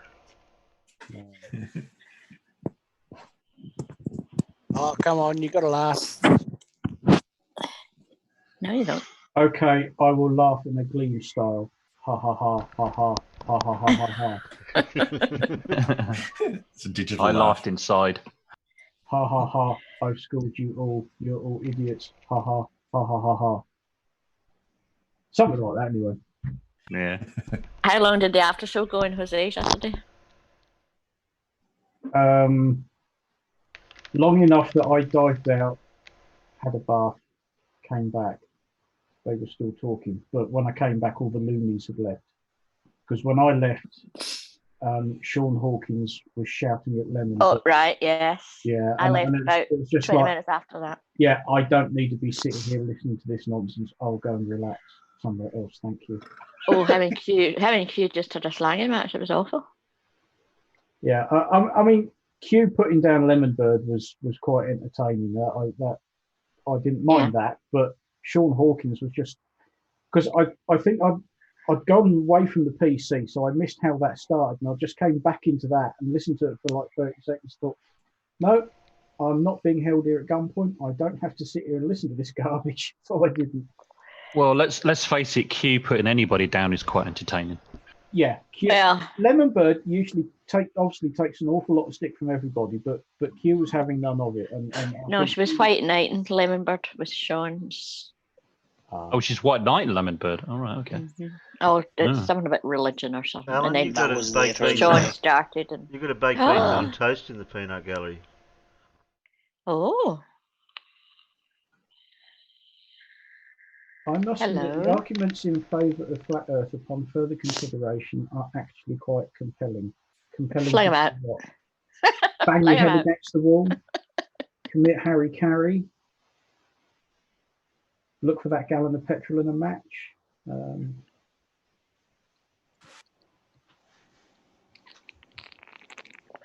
Please don't say it was Riley that compelled you. Go to the doctor immediately. Oh God, that'd be like the opposite to that scene in The Exorcist. The power of Riley compels you. The power of Riley compels you. Seek medical attention immediately. Well, National Socialism was quite compelling in the 1930s for a nation. Look what happened. Yes. Okay. Well, when you're suffering in the midst of the greatest sort of worldwide depression, but they really did suffer, and then somebody comes along with a gift of the gab and says, "Don't worry, guys, I'll look after sort you. it. Yeah, I found somebody to blame. Yeah, exactly. Just what I was going to say. I found somebody to blame. The same group of people that just about everybody since the beginning of history has always blamed. We'll just keep blaming them. Yeah, keep blaming them. Yeah, it's funny. And then what we'll do is we'll capture as many as we can and kill them. Yeah, let's do that. But if you look back at that period in German history in the late 20s, early 30s, and you see the state the country was in, and then you get somebody who unfortunately did have the gift of the gab and just said what people wanted to hear, you can see how that happened.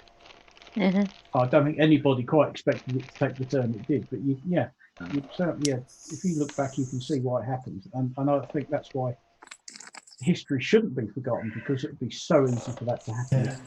Well, let's face it. There was a worldwide recession, the likes of which might get triggered by the current situation, but we hope not. But compounded with that was the fact that Germany was still having to make huge reparations, mostly to France, under the surrender agreement. Yeah. So reparations for a war that they didn't want to fight in the first place. Reparations is those reparations were equivalent to Greece's bailout. Yeah. There's no way they could have ever paid it back. Damn froggies. Chance. Yeah. So John Rapp says, baked bean and toast, take 2 cyanide, have a lie down. You'll be all right.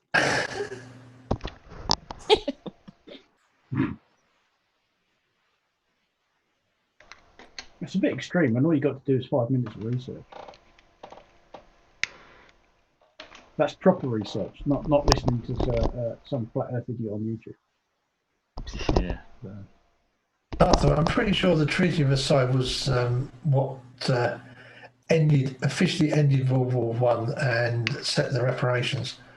The armistice was the bit where they just started fighting. Ceasefire. Stopped fighting, you mean? Oh my God. Yeah. Oh my God. No. I do hope he's trolling. I hope he's trolling as well. Gleam doesn't question anything. Gleam is just an attention whore who goes in and prods both sides so he can get the attention, and then he can just go, "Oh, I've schooled you, you're an idiot, I know more than you." That's what Glee does. So when did I give baked beans and toast a spanner? I don't know. I was just going to say, do you know this person? I think they've changed their name. I think this might be a wind-up. Yeah, they've changed their and name. of course you can't check their flipping channel anymore, can you? No, that's true. Thanks, YouTube. Yeah. Do we think that's a permanent thing, or just because of lockdown? Or Germany wasn't actually aching for a rumble. Britain was extremely worried about how Germany were developing. Britain at the time was still the world leader, the dominant force, particularly at sea. Britain was preparing for the First World War round about the turn of the century. Winston was warning everybody for. Winston Churchill was warning everybody for 7 or 8 years before the. They declared. Britain as a force was starting to prepare for the war years before it started. Years before, and of course, the start of the war had nothing to do with Germany whatsoever. Yeah. It's quite interesting if you actually look into the history of sort of the 15 or 20 years leading up to the First World War. Then you'll understand why Germany were going, what the bloody hell's going on here, and why are we now in trouble all of a sudden? But there you go, it's a different story. Yeah. I mean, anyway, should we crack on with other things? Terry, have we got any else?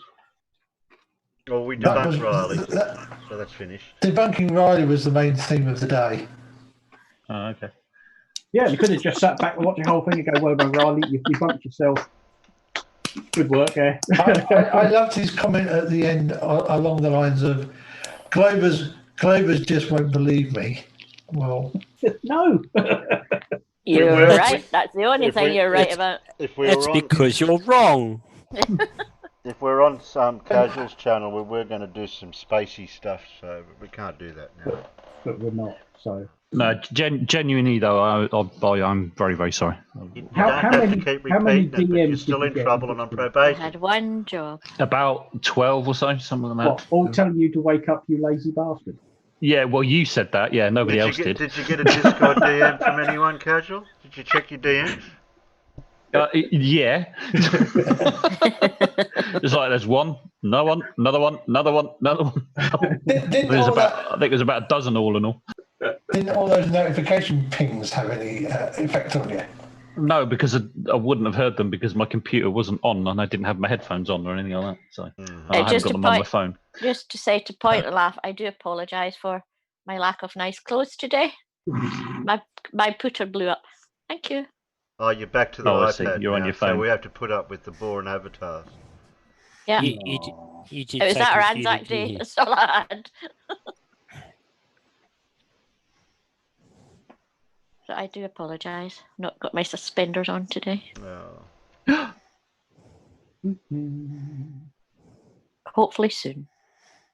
Oh yes, and 308 subscribers this morning, Mr. Evans. Yes, I know. Almost beating Alan. I am. Yeah. At least he is beating Alan. Yeah. Well, the friendly rivalry started a while back between me and Alan, because Alan was climbing up and up, and I only had about 50 subscribers or whatever it was at the time. Right, and Alan climbed up to 100, 200, 300 or whatever it was. Where are you now, Terry? Me? I'm above Alan. Huh? Yeah. Yeah, I know that. But what Been number over 400, you know. Pip's above me because mine is. I thought I saw 308 on mine earlier, but no, it's 307. I think I'm 465 or something. That's because Pip unsubbed so she could stay ahead of you.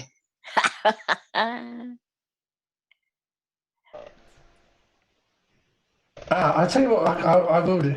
I tags, Alan, tags. Tags, yeah, I've started putting tags on. Oh, we better fill they and them in before I forget of what's going on, unless he already knows. Okay, Terry, I just wanted to ask something, but you go first. Yeah. Unless it can't wait, you need to ask it now. Well, I wanted to ask the Peanut Gallery a question, so that would be, as people may be aware. Yeah, ask me the question, and while we're waiting for the answer, I'll go on with it. as people may be aware, I've been working on I'm working on producing a series of basic introductory photography lessons nice. and stuff. And I am now ready to start posting. Yeah. So I'm planning on premiering them. The aim is for them to be about 5 minutes, and I'm trying to keep them under 10 at the most. So, but I'm just wondering what time and what day would be the most popular for them to go out. Most people, I think, at the moment, it depends on where most of your audience have come from. If they're mostly the US, I would do it maybe 10 or 11 o'clock at night. But if they're not, then... No.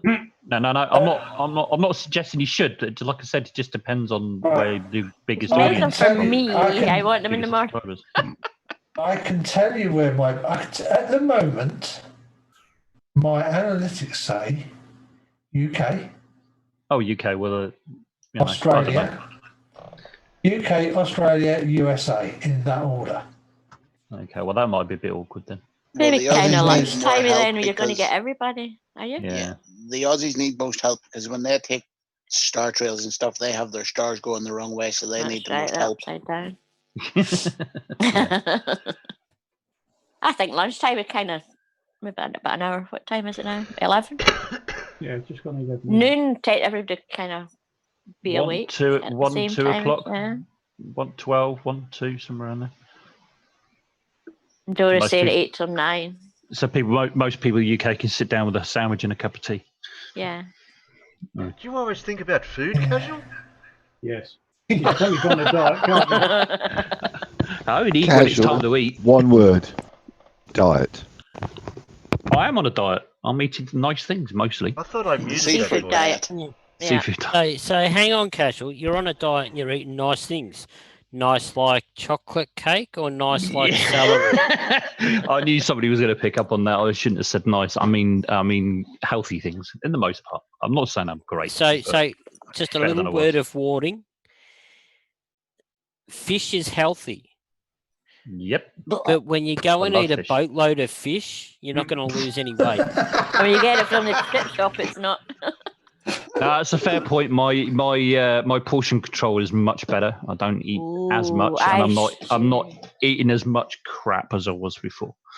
Shots fired by I can Irish promise that. I stew, can promise you Casual. that. Yeah, I'm going to say Casual. Shots fired by Stu. Yeah. Well, God, what's he said now? 11 o'clock at night would give Casual enough time to get up.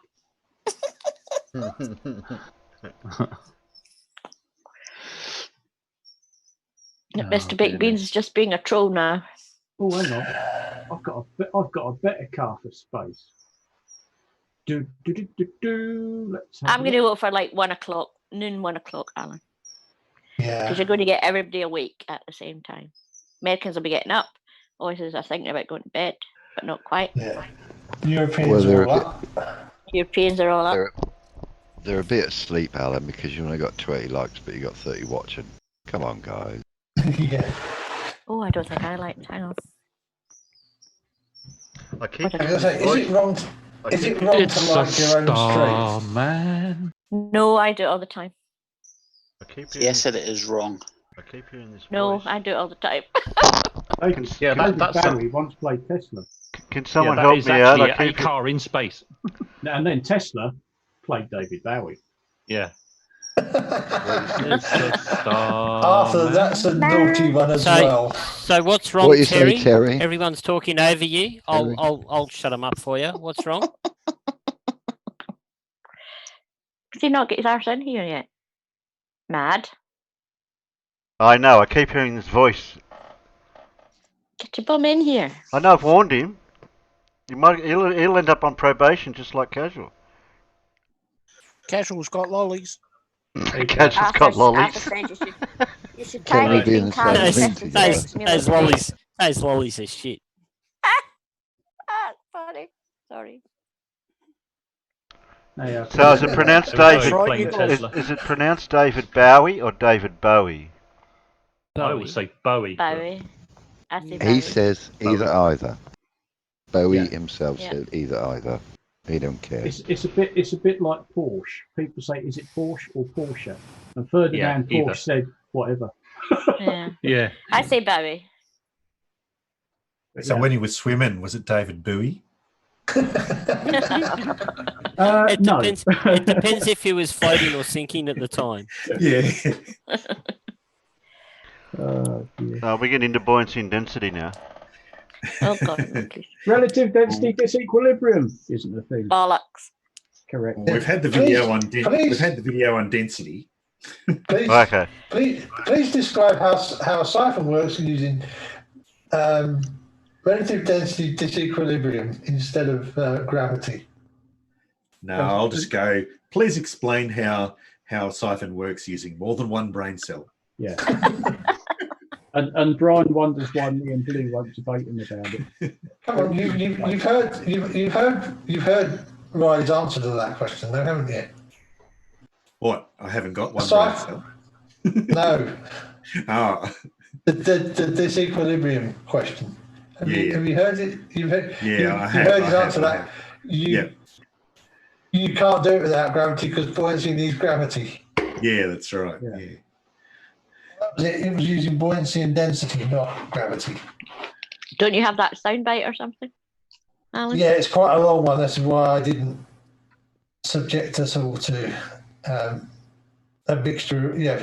Oh, it's your channel. Do you like 45 seconds of them.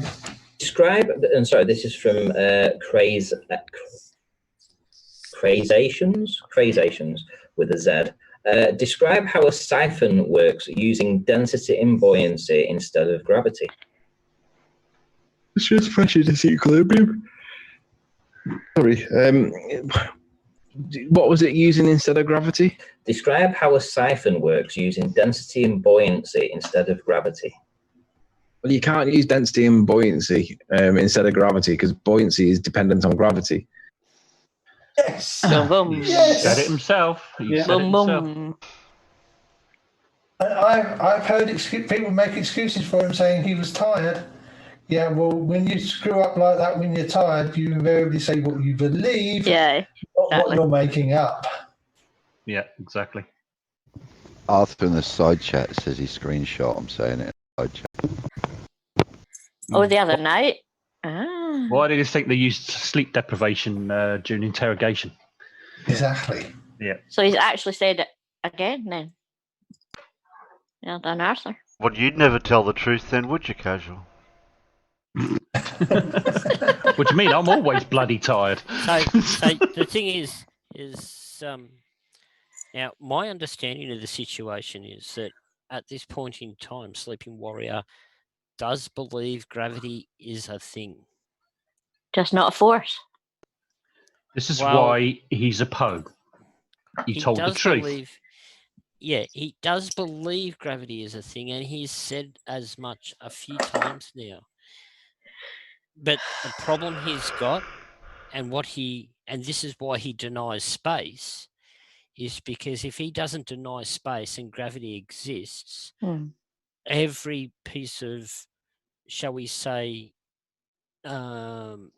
everything that floats around in space will eventually form into the shape of a ball because of gravity, or close enough to it. But he has to deny space for that very reason. Yeah. Because otherwise the world can't stay flat. Arthur says yes, like how he was drunk when he researched book. Yeah, like how he was drunk. Yeah. But you see, that's why they have to deny space, because if space is real and things that are up there that are real, the Earth isn't flat. It's as simple as that. That's why they work from the conclusion backwards. The Earth is flat, and then they look at all the evidence that debunks that, and they just argue against it or generally just deny it. The Earth is flat, therefore space doesn't exist. Yeah, they don't go through a process and come to the conclusion that the Earth is flat. They reach the conclusion first and then work backwards. It's just mind-boggling, absolutely.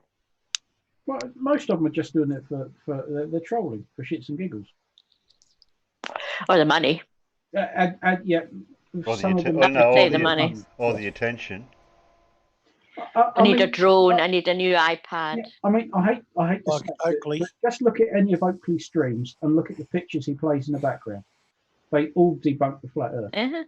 Yeah. He's sticking 2 fingers up to all the people that love him and send him money and listen to his drivel every day. He's got to be. He's got to know what he's doing because it's all a performance for him. The whole thing is a carefully scripted performance. Oh, for sure. Yeah. I love it because there are stupid. Him and Oakley both. Yeah, these are the same sort of people who get extremely emotional when they watch Coronation Street. I've known lots of people get very upset at storylines in Coronation Street. It's like you do know it's not real. Mm-hmm. It's just a story. Oh, what? Exactly. You're telling me this now? Sorry. Yeah, Neighbours as well. Sorry. Hang on a minute. Spoiler alert. And home and away. And home and away as well. Some of them are Scott, I hate to tell you this, but H. Scott, I hate to tell you this, but Tooth Fairy doesn't exist. I'm sorry, mate. So all this time I've been waiting for the Star Trek Santa Claus does, though. It's all right. Oh yeah, Santa does. Yeah, of course he does. Yeah. So all this time I've seen him. I've seen him in the malls. Okay. Actually, therefore he exists. Whilst we're on this theme, so all this time I've been waiting these 5 years for the Star Trek Enterprise to come back from its mission.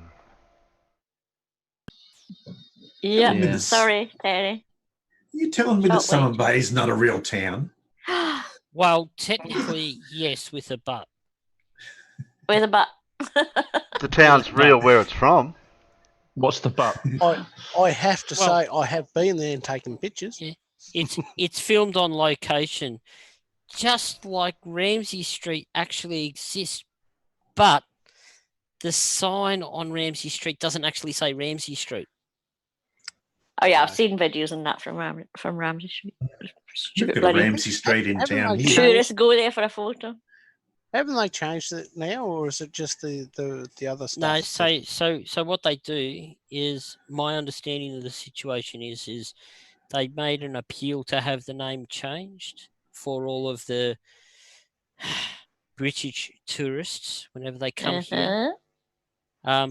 Because what the tourist mob was doing every time they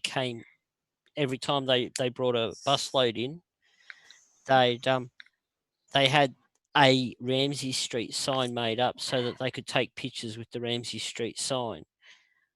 But my understanding is they actually changed the street sign so that they can take pictures pointing at it while the So the people in the cul-de-sac wanted the name changed to Ramsay Street? No, they didn't want it changed. Oh, they That's didn't. just the people that lived there didn't want it changed. Okay. So they changed it just for the tourists, and then they put it back. I used to know where that is, but I doubt that I could find it now. Oh, Rumfondle would have to state facts. Mm-hmm. Makes sense. Do you know? I've been to where they film Home and Away, though. There you go. I've been to Berlin, where the Nazis burnt the books. It's halfway between here and Buckingham. It's at a place called Stowe School. I actually got married there. So that's also Berlin. Oh, what? When you're filming movies? Yes, Indiana Jones and the Last Crusade. That's Stowe School. Well, come on, let's face it. The finale of Full Metal Jacket was filmed 6 miles away from where I grew up. This is true. Yes, it did. Yes, that was something rather. Have you seen Outlander? Some of it. Yes. That's just filmed just up the road from me. Yeah. Most of it. And then of course there's Is Outlander the one with Sean Connery? No. No, that's Highlander. Outlander's the time traveling. She's a nurse. I have never actually watched it, but it's filmed up the road. I haven't, but it's on Netflix, isn't it? I started watching the third series and got a little bit bored of it. That woman goes back in time. Yeah, I think she's a nurse that goes back in time. I kind of gave up. Yeah. No, not Isle of Dogs. Oh, God. No, it wasn't the underdogs, was it? John Rapp. Was it Acton? It was Beckton Gasworks. Beckton. Acton. I went far off. It sounded so. Because it was built in the mid 19th century in French colonial style, funnily enough. Yeah. And they were demolishing it as they were filming the movie. So, Alan, I would check John Rapp's last comment. I think he needs sorting out. Oh.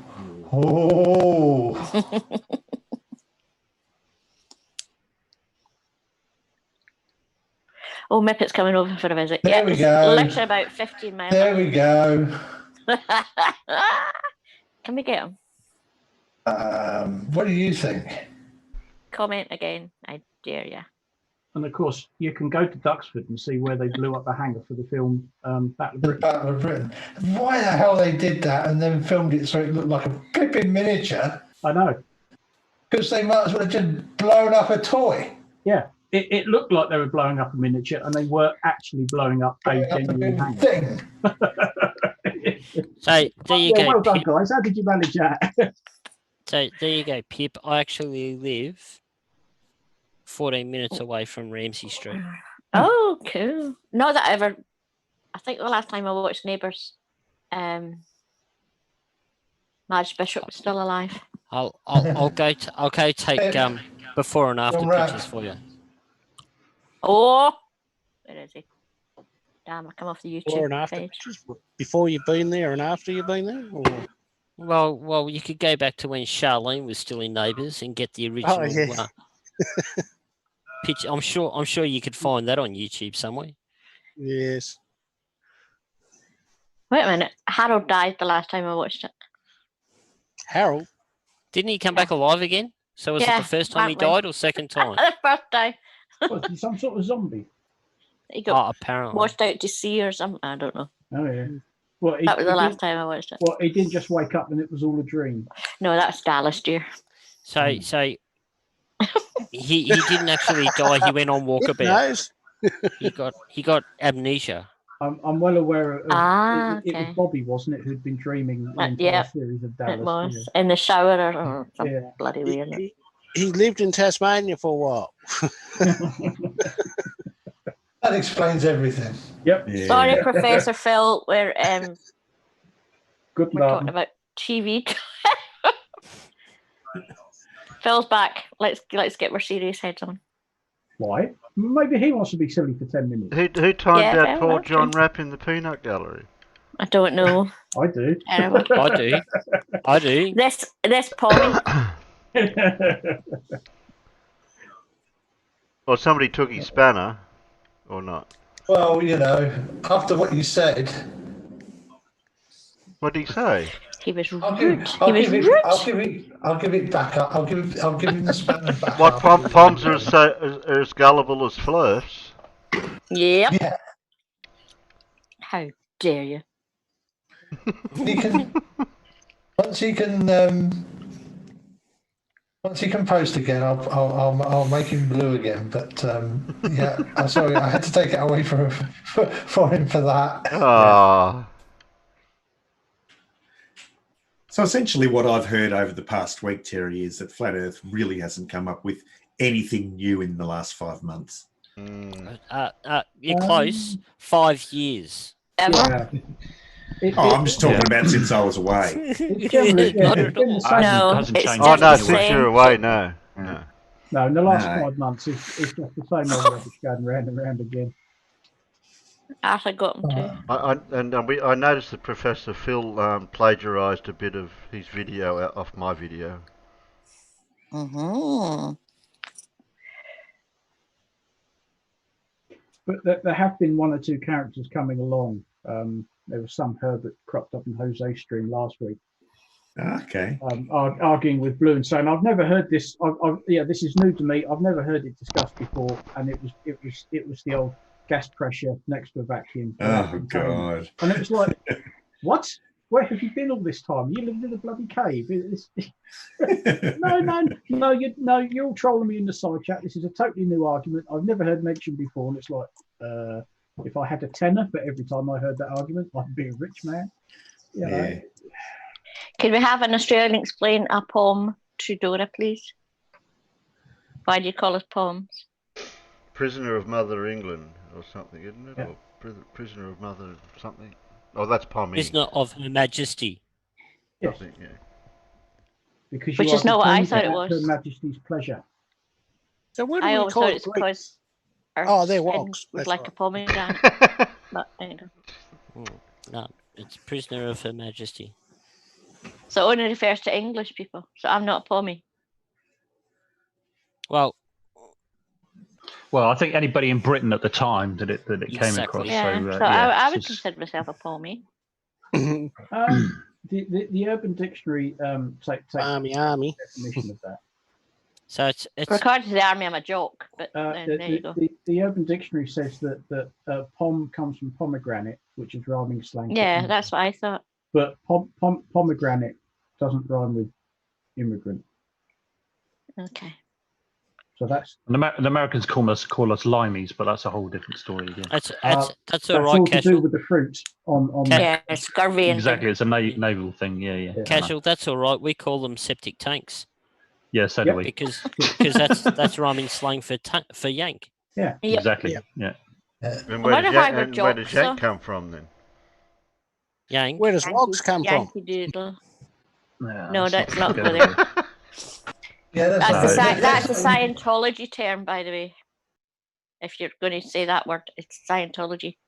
What, Anyone wogs? that's not a Scientologist is a wog, according to L. Ron Hubbard. Well, we call wogs Greeks or Italian. Yeah, I think. Yeah, but I that's think racist, I and think you we really better- should say it online. I think we better Hang start on, using that word before I get- hang on, Pip. I have to Community disagree strike. with you completely there. About Well, no, The term- it's got a different the term- connotation in the UK, yeah, Peter. The It's term, very different. the term wog in Australia for the Greek and Italian population has been embraced and taken wholeheartedly to Okay. the point that we have many comedy sketches and routines like Wogs Out of Work, which is literally a bunch Boy? of Wog Boy, which was a couple of movies. You would not get away with it in Britain. It's a No, you very would not. If you derogatory said term. that word in the UK, it has a very, very different meaning, and you would be jumped all over, and a lot of people would be offended. So to the point that they actually got the car registered that he was driving around in with the number plate Wog Boy. Oh my god. And everyone knew it. They I actually, won't try and say his believe it or name, not, but it's changed. But we really should be using Robertson's that word jam and in a marmalade. British based in a stream that's coming from the UK. No. Oh. Yeah. Robertson's Good chance marmalade we had would to get- remove their mascot because it was offensive. yeah, so And you can't yeah, read probably Enid wise Blyton not to books say. because it's offensive. But It's that's a really Gollywog bad Day, isn't it? Yeah, and he's black. So no, you can't use it. Yeah, but that's different to wogs. It's not wog. No, look, Scott. No, it's either not. Don't say stop it. with it, or I'm going to have to kick you. Yeah. That's it. It's a Scientology term for a non-Scientologist. That's all you can Mostly say. is Alan's channel, and he's got mostly UK people on it, and it's got very, very different connotations. So he's just asking you nicely not to use it. That's all. That's all it is. It's very derogatory over here. Yes, and just remember that this is where the Aussie perspective has come back under direct British rule where it belongs. Well said. Yeah. Just to say, it's got the same connotations as the N word. Okay, so best just leave it as that. Yep. I missed They what Reddy's stop, talking about. I'll just say two Stop things. using Enid Snowflakes. Blyton books in schools because of it. So bad word over here. They tried to do that here, Pip. They actually did try to flow that onto Australia, and then we laughed. Mm. Yeah, well, unfortunately over here it's a bit different, but you're perfectly fine calling them thieving gypsy bastards. There's some schools where you can't even say bar black sheep. They've changed the word black Brought to that in. something Colour. else. Mm. You will see. You see. Well, that's ridiculous because black is a description of a color, and it's a black sheep. You know, Exactly. it's just. Yeah. It's just Yeah, I mean, ridiculous. how many colour shapes do you see? Yeah, exactly. Yeah.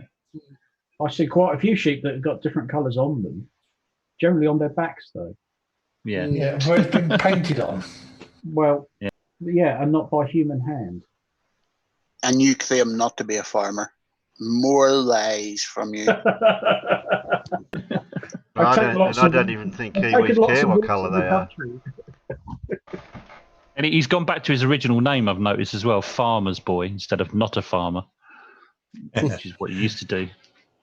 Well, No, I he's not a see that- farmer in Discord. He's Farmer's Boy everywhere else. I see that there are certain people out there who just see farmer and immediately assume that I'm a farmer.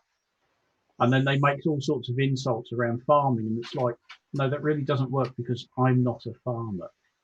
I don't live on the farm. I don't farm. Doesn't matter. Did you grow up on a farm? Did you help on that farm? Yes. Well, then you were a farmer, and once you're a farmer, you're always a farmer. No. Get over it. No, it doesn't work like that. It does. Only if it's a Sean G peer review. No, welcome to the You were club. peer reviewed. You were found to be a farmer. Accept it. But I'm not a farmer. You are mad. Mad. You are mad. Yep. Yes or no? But I am most definitely a farmer's boy because my dad is a farmer. Well, sort of. He doesn't actually do much farming anymore because he can't walk. But hey, Can you That drive could a be tractor? Weaver's ghetto. can I drive a tractor? Yeah. I think I'd struggle to drive some of my brother's tractors because I wouldn't know where to bloody start. It's all electronics and LCD screens and buttons and things. It's like, well, where's the bloody key? Where are the gear levers? You know. Farmer, I can't read, I can't write, but I can drive a tractor. Can you say tractor again, please? No, I was going Farmer's to Boy? see if you could say proper job. Proper job. Oh, that'd be a proper job. Yeah, you're a farmer. Yeah, that's it. Yeah, yeah. And I'd just like to prove a point right now. And that is, you can get coloured sheep. Yeah, just colour them. Pretty. No, they're bred that way. They're bred that way. They're bred that way in China, apparently. Oh, right. In China, yeah. Because course it's in cheaper. China. It's cheaper to breed them those colours than actually colouring the wool. Bollocks. Bullshit. That's an April Fool's. Excuse me.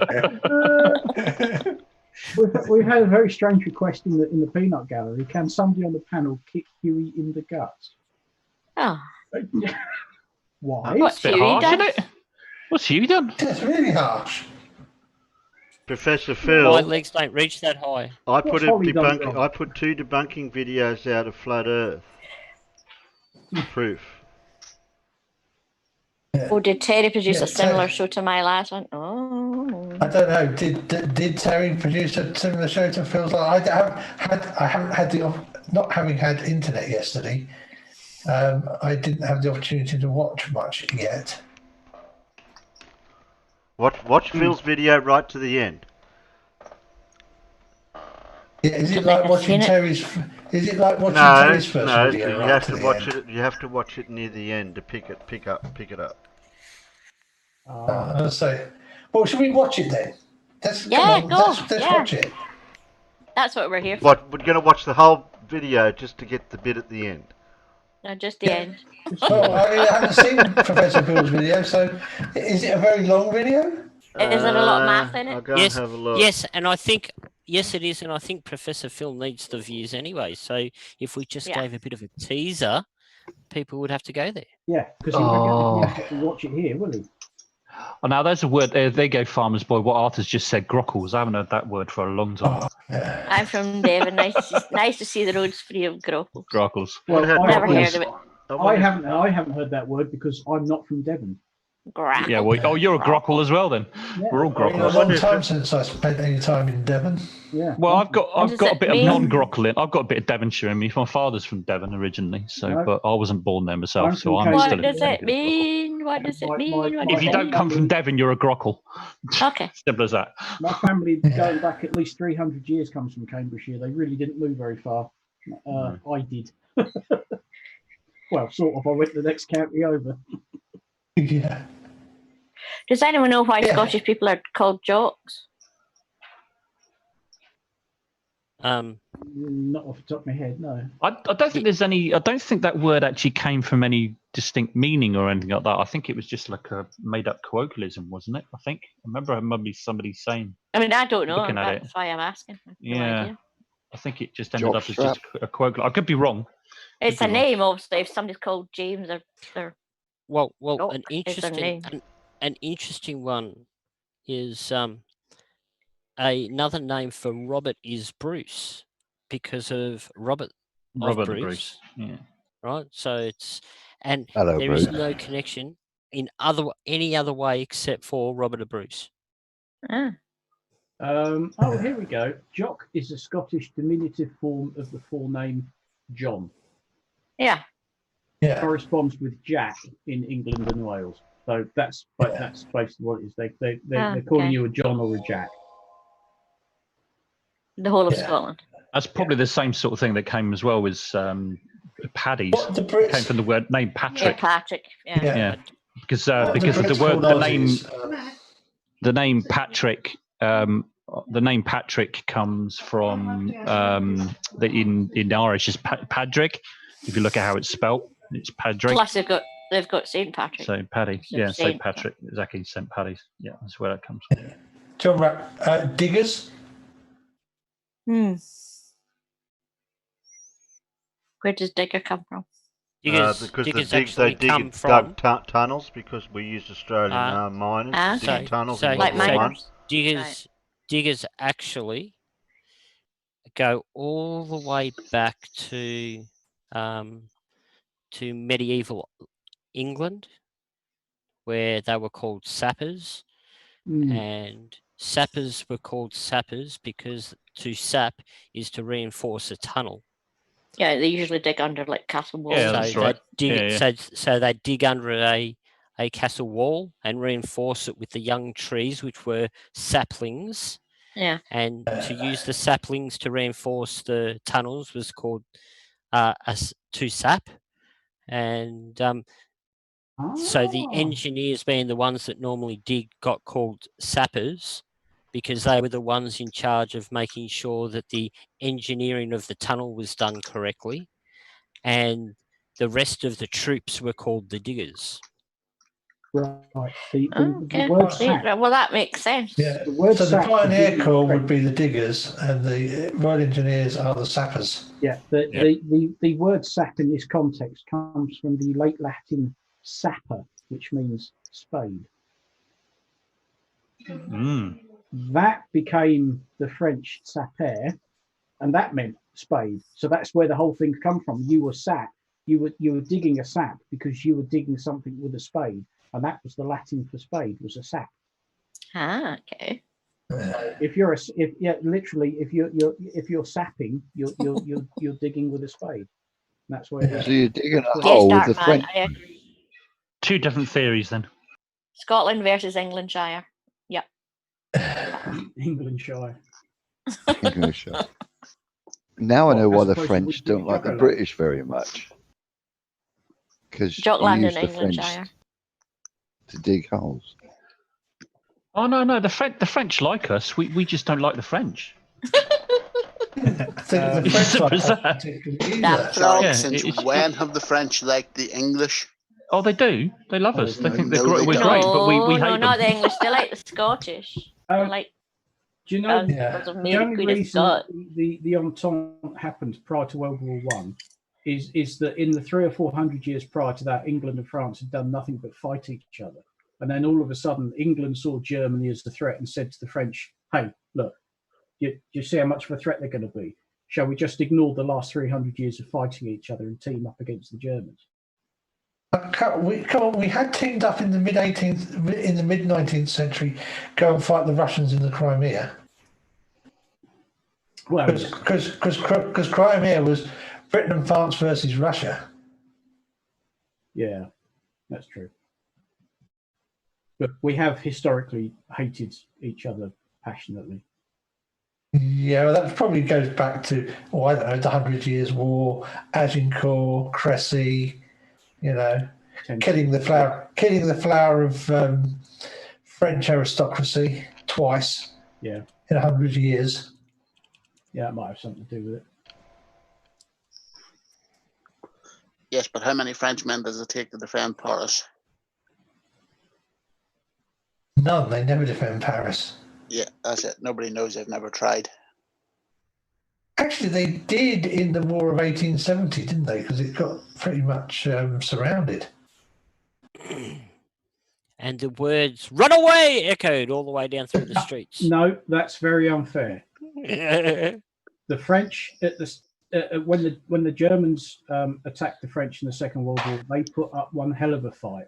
Just unfortunately, they didn't win it, but they did put up a fight. And in several places, they stopped the Germans dead, but it didn't work. The problem was the surrender because because they set up the Vichy government and pretty much all of their overseas colonies went with what the Vichy government said. Yeah. That and the fact which then kind of pissed us off a bit. I think they also knew that had the fighting gone all the way back to Paris, then Paris would have got levelled. And I really don't think the French wanted that at all. And they knew they would beat. At the end of the day, they put up a hell of a fight, and they lost. It's as simple as that. They didn't just sort of, it's the Germans, we surrender. No, they put up a scrap, and one hell of a scrap in places, but it just didn't work. They were the whole concept of warfare was completely outdated when they come up against the Germans. I mean, Christ, even the Polish put up a hell of a fight. Yeah, I mean, the Germans' way of fighting at the time was like that blitzkrieg. It was incredibly fast. And that was a British invention.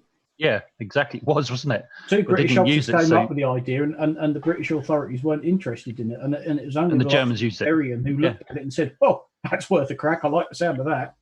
And combined arms as well. Different parts of the military being used effectively together. The Germans put that together very, very well, and the French just didn't have any of that. The weapons were outdated, and that was it. One's death was asking, didn't the Vikings have a crack at Paris? Yes. I don't know. I'm just asking. The Vikings had a crack at everybody. Yeah, they did. Yeah. Go and watch the brilliant series Vikings, all about Lothbrok or whatever his name was. They've done about 5 series of it now. You mean the Amazon series Vikings? I watched the first. Because that is all based on history. Is it good? I watched the first season. Didn't think. It's very good. It's a bit Game of Thrones-ish, but it's based on historical facts. So when the Vikings do go and have a go at Paris, all that sort of thing happened, and might be worth a watch. Iceland and Farmer's Boy, you're good at history, that kind of stuff as well. Somebody somewhere said that there was evidence of Vikings in North America or something. Oh, is yeah. that true? Yeah. Okay. Well, okay. They hopped across. They found Iceland. Then they hopped across and found Greenland. And that's one. Of the makes sense. That's one of the biggest PR exercises everywhere. Let's call it Greenland, and everybody want to come here because it's not green. Yeah, bloody white. And cool. yes, they then ended up basically in Canada. Then, well, what is now Canada? Which is North America. Yeah. They would have hit sort of, I think, the Newfoundland area, that whole sort of coastline there. But they made it across. They were very good at sea journeys like that, because if you look at that, you can see where you can go basically from Scotland. It's not too much of a stretch to get across to Iceland. You can go from Iceland to Greenland. You can go Greenland down to Newfoundland. That's how we fly to America, actually. How far south did they get Great circles and in stripes. North America then? I mean, how far did they get down? Do you know? Anybody know? I don't think they got that far south, to be honest. So just Newfoundland area then? I think so. I haven't looked into that part too much, but they certainly made it across there. There is evidence that they got across there. Oh, okay, there you go. But it's one of these jokes of Christopher Columbus discovered America. No, he didn't. He never actually set foot on mainland US at all. Yeah, and he didn't discover it because there were people already there, and people had discovered it before him anyway. Hey, not according to Tom Clancy. Has anybody read any Tom Clancy books? I've read all of the actual Tom Clancy books several times over. There's one that they find treasure in North America, as in Are you USA. thinking of Clive Cussler? Was it Clive Cussler? One of them. Yes, I think it was Clive Cussler. No, yeah, it was Clive Cussler where they found the contents of the. That's my husband giving me duff information. Thank you. It's Clive Cussler. Clive Cussler. Yeah, Tom Clancy didn't write novels like that at all. No, it's definitely Clive Cussler. The other one. Yes, Clive Cussler. Clive Cussler. Yeah. Yeah, but yes, Clive Cussler put the Romans in North America. Yeah. Yeah. Only by accident, of course. But Clive Cussler tends to run a little bit more loose with historical accuracy. Yeah, good books, but the Vikings definitely went to North America. Oh, the Vikings definitely made it across. Yeah. Like I say, that's one of the jokes about Columbus. I mean, he never even set foot on US soil, mainland US. He didn't even get that far. Yeah, his great discovery was in the Caribbean. Yeah, South America.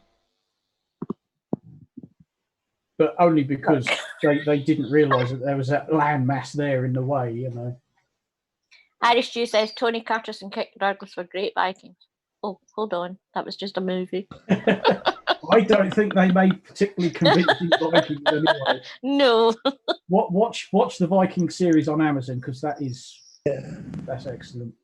I think I'll try and get out of season 1 if it's going to be that. I think. No, I'm sorry. That's right. Brain farted again. I can't. They've done 4 or 5 series now. I think I'll have to have a look.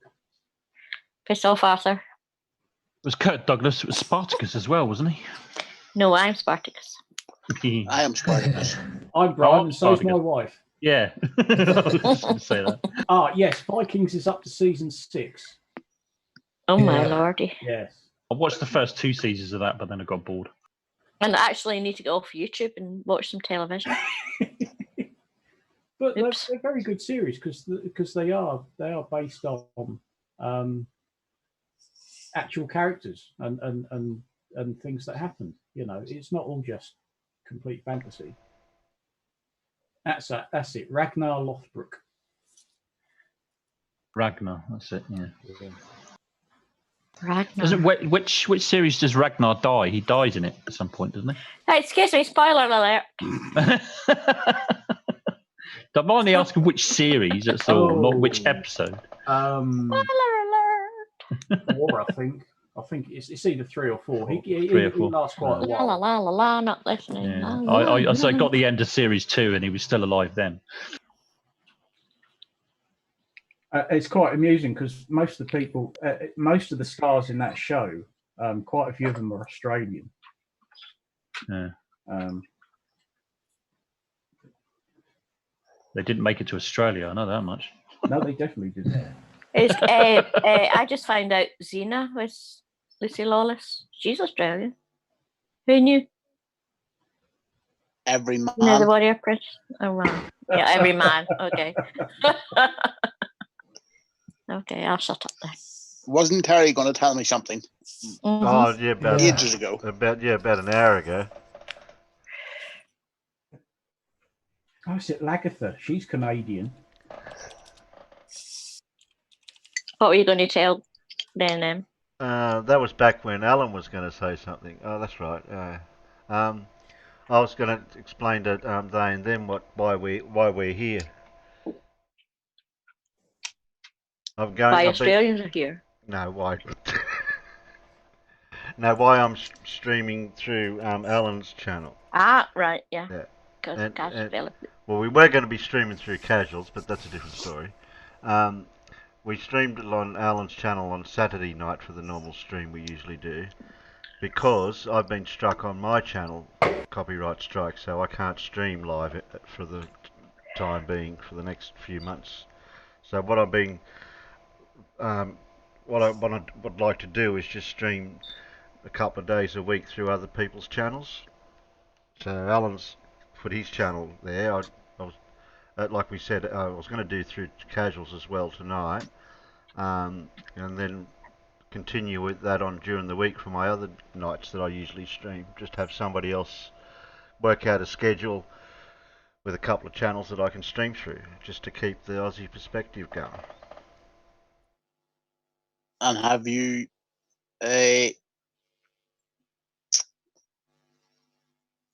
appealed the strike? Yes. Good Which man. is not playing ball. He's not playing ball though. Remember watching the remote control Concorde that Terry showed the other week? Yeah, the radio controlled model, quite size. That's who struck him. Yeah.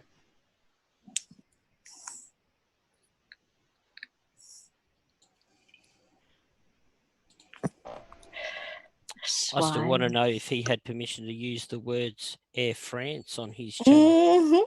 Yep. Have you not tried getting in touch? Yeah, I emailed the person that did the video, and they don't want to play ball, so they've been a bit stuck-up-ish about it. Oh, did they? What did they actually reply to you then? Yeah. All right. What did he say? It's my video. Bugger off. Yeah, it's my video. You shouldn't do it. Much. You know, it's against the rules. It's copyright, but content. Well, we were talking over it, Terry. So I think you need to stick up a fair use thingy at the beginning. Yeah, I would. It doesn't. The fair use thing is fair use notices people put up are completely and utterly pointless because they have no effect whatsoever anywhere. There's no point in putting up any videos, mate. It doesn't mean anything. Bit means nothing. It's the actual fair use policy that YouTube has. Yeah. And if you're talking over and showing a video from YouTube and talking over it. Well, fair use is actually within copyright law here in the UK. Yeah. It's not just policy. It's within the law. Yeah. And because there was a commentary, there was talking over it. Yeah. It's Yeah, you could say it's fair use. Yeah, I would say so. Probably the better thing probably would have been to do too. So actually, what we've been doing today with the Rileys is just to keep stopping it, and that would definitely come under fair use, without a shadow of a doubt. There's nothing anybody could do about that. Nope. Yeah, but if people Just decide to be assholes, then they're assholes. Yeah. Oh yeah, but you could appeal it, and if it goes to court, they'll just say no, fair use. Yeah. Yeah, and how much does that cost? Oh yeah, I know. Well, I know it only costs the person that loses. Yeah. Well, actually, in America, it costs both parties. Because remember, under the I believe under the YouTube T's and C's, you're going to have to settle that in an American court. Yeah, but in America, you claim for costs. Yeah, that would be a separate case, though. Yeah, you claim can't. for costs. So Yeah. once you've won, you turn around and say, "Well, I claim for costs. Let's go back to court, and you can pay for everything." Yeah, but I'm pretty sure most individuals are not going to take you. If you appeal it and then they say no, I'm pretty sure most people are not actually going to take you to court. They've got, under the YouTube guidelines and rules of terms and services, they've got 30 days to take you to court, or the strike disappears. So, Peter, were you saying that the guy that flew the Concorde remote thingy isn't the owner of the Concorde remote thingy? No, the people that upload. No, or the guy that made filmed it? Or the guy I that found it. made the video. Okay. The thing is, as well, I mean, like, if they're going to take him to court, what are they going to sue him for? That's a good point. I mean, it's not like Terry's made any money out of it, is it? Yeah, well, that's what I said to the guy in the email. I said, The other guy's made money out of it because Yeah, the other exactly. guy's made money out of it because we've watched the video and think, oh, that's interesting. It's Let's pettiness. go to his channel and we'll watch It's more to the point. Terry advertised the channel. Terry advertised the channel for him. Yeah. I think that's what Exactly. you said the other day. We've seen it and oh, that's interesting. So let's go to his channel and watch more stuff. There's got to be a thing called damages. In other words, legally what they look at it is how have you been damaged? Okay, you could argue intellectually damaged, possibly, maybe, a bit difficult to say, but then there's obviously consideration damages. In other words, financial damages. There is none. Terry's not made any money out of it, and he hasn't lost any money. What he's got is more views and more subscribers, probably. Well, yeah, exactly. Yeah, exactly. So no, I don't. No, your ban would last. It'll go through, and then that'll be it. That'll be the end of it. It'll be disappear again. So you got to wait. It's just be a pain in the ass that you can't bloody stream like you're supposed to. It's just pettiness, is what it's being. It's my video. You can't do that. You can. It's mine. Shut up. It's not as if we were dissing it. We were gobsmacked. We were exactly. Wow. It's amazing. Yeah, exactly. Crap. Whatever. Yeah, idiot. Say on record, if you're listening, you're an idiot. That's the one word for it. Yeah, that's it. Yeah. I'll sue him for all the additional revenue that he's made from any any links that he's got from me watching it. Yeah. Okay, so I went to his channel and had a good look through it. So he got more bloody views. Is this guy from Australia? No, he's from overseas somewhere. Well, how he's not going to be able to take you to court then, is he? Don't know how he's going to do that. Yes, he can. He takes you to court in his country. Okay. Yeah. So if he's in the UK, although of course you have to think about where the YouTube T's and C's say you have to go to court as well. Yeah. Yeah. So technically speaking, if he goes to court, he's got to travel to the UK if the guy's from the UK. Or France. Or get a lawyer in the UK to at least represent you. Yeah. The problem is 90%. Or the US. It's not going to go that way though. Not 90% of copyright lawyers would just turn around going, "You're freaking joking, aren't you?"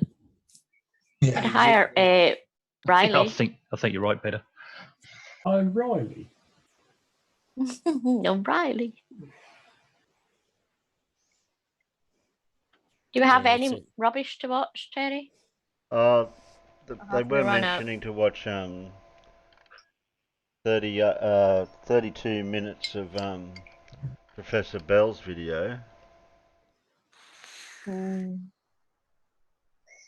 Bit long. It is That's a bit lots of long. views you won't get then. Bit long. It's a bit long. We could watch the last bit of it. It's a bit long then, is it? Yeah. Watch the important bit. We'll watch the The last. end. We'll watch the end bits. What's it go? 32. So we'll go to 22. Watch 10 minutes. Bit long. Yeah. Was there thunder, Terry? Did you mention there was thunder? No. No, lightning. Did I forget to mention there was there lightning? Was there? It was very, very frightening indeed. That's alright. He's just a small boy.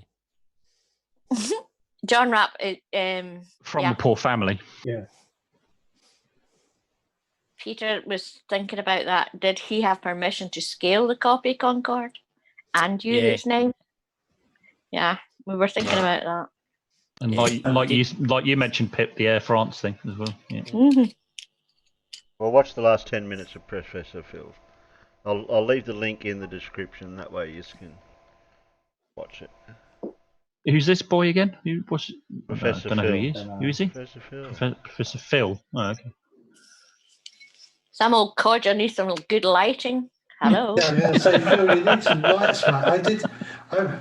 I keep trying to tell you, you really need to get some lights. It's the most important. You've got the microphone sorted, now get the lights sorted. Exactly, yeah. He said he's getting there, he's getting there. He said his And whiteboard. the curtain might help. He said his whiteboard's glued to the wall, and I said that's not a problem. turn it around the Yeah, other when way. you rip it off, you won't see the holes. No. You can. All you need is a You bit of just fishing line, and just seesaw it all the way down the back of it, and it'll take the glue off. The light would have to be a bit diffused as well, because otherwise it's going to shine off his whiteboard, isn't it? So Yeah, if it's diffused, it would help. I'd say That's he's just true. using a ceiling light. A ring light and a green screen. If you got a couple of light, you can get reasonably cheap lighting panels for exactly this sort of work from Amazon or eBay, and you would just want to have one either side at about 45 degrees. Yeah. Even a lamp. Because then, well, you'd prefer the nice even light, because then it'll light the professor and it'll light the. Yeah, that's what I'm saying. Just a desk lamp would do the same job. No, the desk lamp is going to No. be. A desk lamp is too much of a point source of light. No, not the desk lamp like that. The other type of desk lamp with the shield around it. If you use just a normal desk lamp with a lampshade around it, Terry, you'd have to shoot it onto something like a white sheet and use the reflected light. Yeah. I think Terry's talking about what we would call a table lamp, not a desk lamp.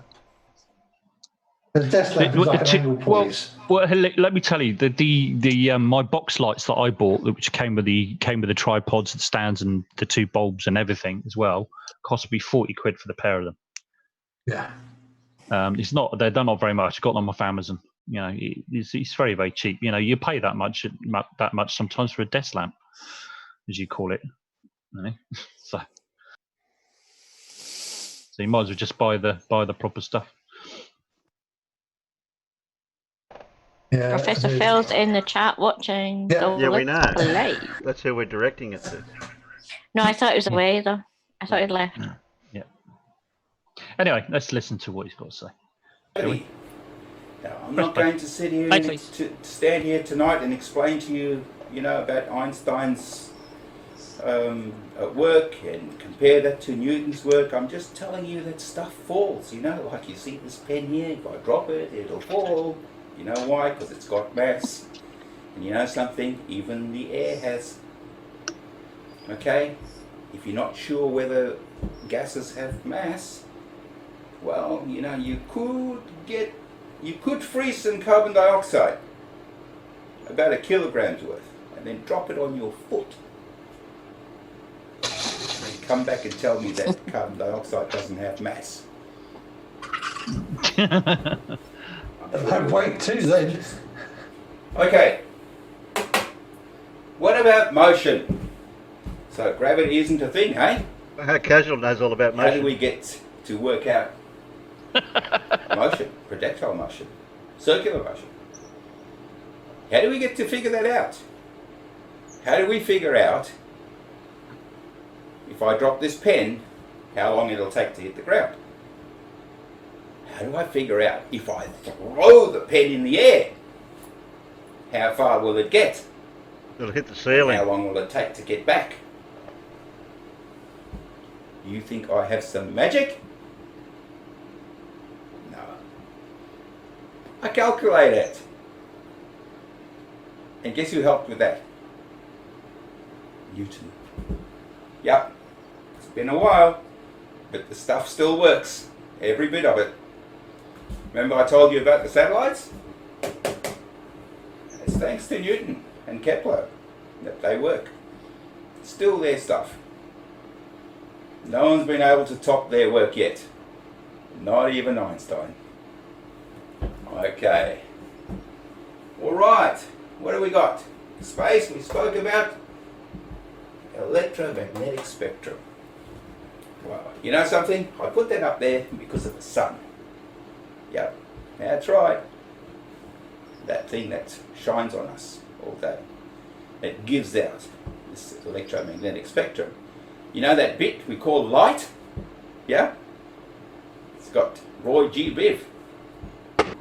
Red, orange, yellow, green, blue, indigo, violet. Yep, that's the electromagnetic spectrum, and that's a tiny, tiny, tiny slither of it. All right, there's huge amounts either side of that, all the same stuff, you know, photons. They come from the sun. And you know something? It's because of the activity in the sun that we get them. All right? Now, this isn't the video where I explain to you how that happens. All right? This is just a bit of a fun video to tell you why most of us, like 99.999% of us, believe that the Earth is a sphere. Well, we kind of know the Earth is a sphere. I mean, oh, for goodness sake. How many things do we need of these things to prove it? Hey? I mean, this is pretty convincing, isn't it?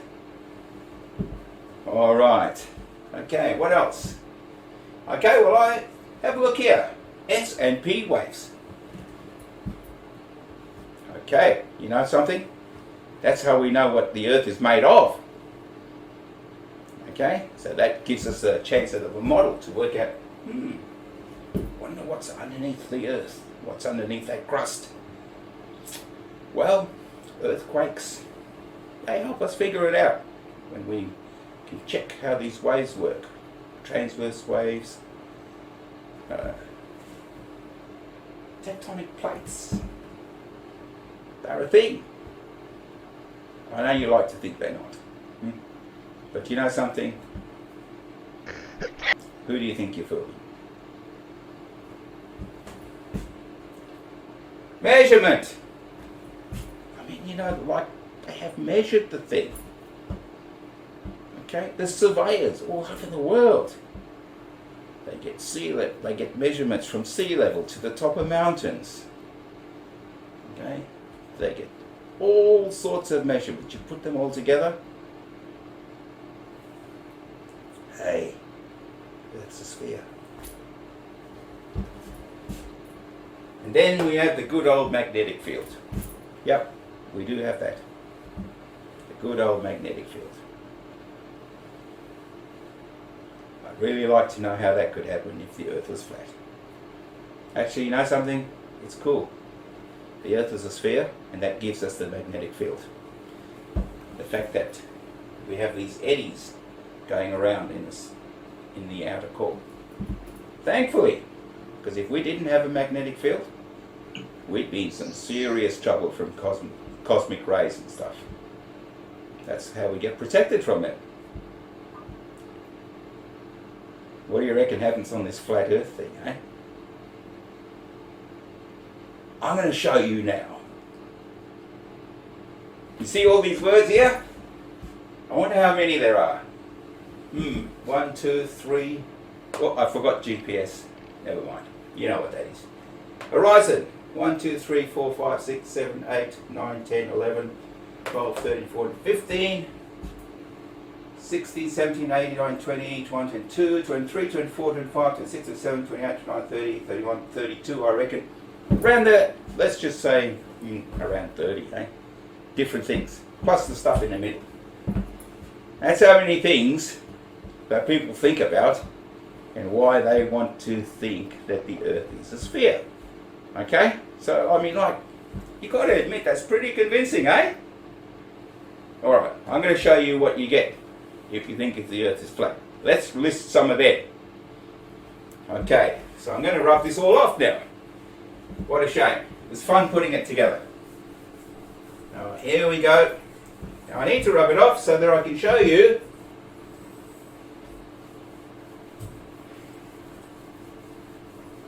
the evidence for flat Earth.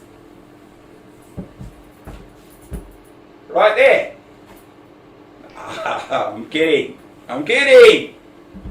I'll just put it up here.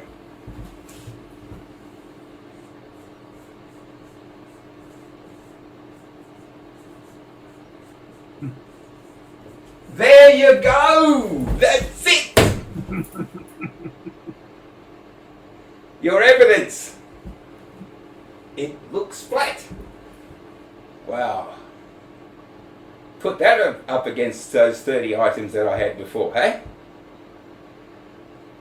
Seriously, come on. Who do you think you're fooling? I know you're all pose, okay? It's a bit of fun, let's face it, okay? Yep, the hornet's nest over there, well, that's serious business for them, you know? Because sadly there are people who actually do think the earth is flat, and they give these people money. But I had a little discussion with a couple of them actually. I asked Sleeping Warrior, straight up, do you believe the earth is flat? And you know what he said to me? No. He said, there's no science for it. Guess what? He's right. How good is that, eh? And guess what? I asked Nathan Oakley that question too. You know what he said? Well, hey, it's content. What's wrong with people paying for content? There you got it. Alright, that was a bit of fun. If you like my videos, go on, press that like button, hey? And if you didn't like the video, come on, you got no sense of humour. Never mind, press the dislike button, come on, smash the thing. And if you want to see more of these videos, press the subscribe button and that little bell, and I'll come and do some more. Okay? Cheers!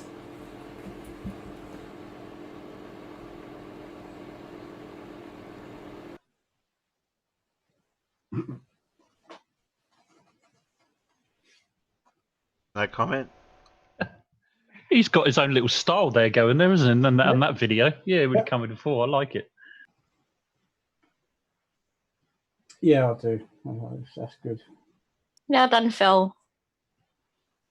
That is about as far as their proof of the flat Earth has come in all this time. So you can't see the similarity between that and my flat Earth proof video? No, I don't know what you're on about. No.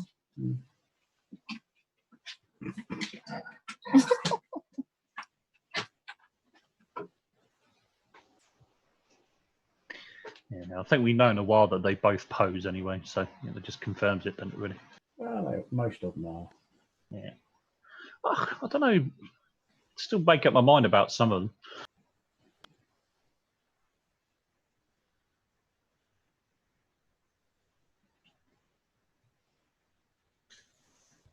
Peter, behave yourself.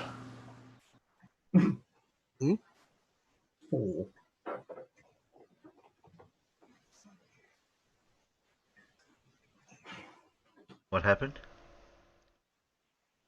Somebody's posted 4. Somebody who should know better.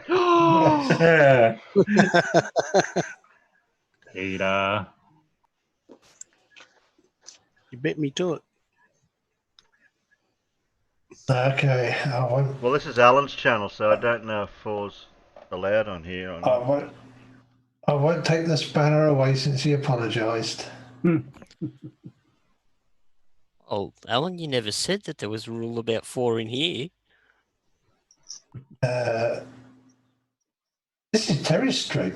It might be being broadcast on one channel. I typed it in your chat though, Alan. Yeah, I can't do anything about that. I got no control in the side chat. Definitely says Alan's chat channel. Yeah. True. 4. Yeah. Right. If you want to go grey, just type 4. Coward Castle, you spoke Quattro wrong. Whose chat were we in the other day that we all? Oh, it's red. That was type 4. Everybody was like 4. What are you on about 4? What? If we have to explain it, you don't get it. Yes, just not happening. You mean rule 4? Rule 4. Leon, no, there's no rule 4, casual. No, there isn't. No, I'm just reading what Colon said, so I'm not saying anything. Colon.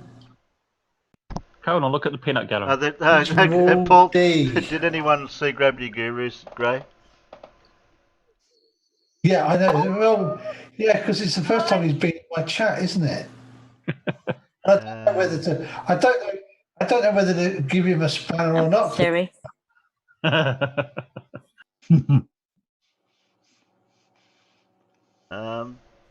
Branery says he's got buzzing coming from his end, but I think that might be his end. There's no one else. Yeah, I can't hear anything. Oh, Pip. What? What did Pip do? Well, I'm sorry, but Pip's brave people's Gravity, you've been timed out.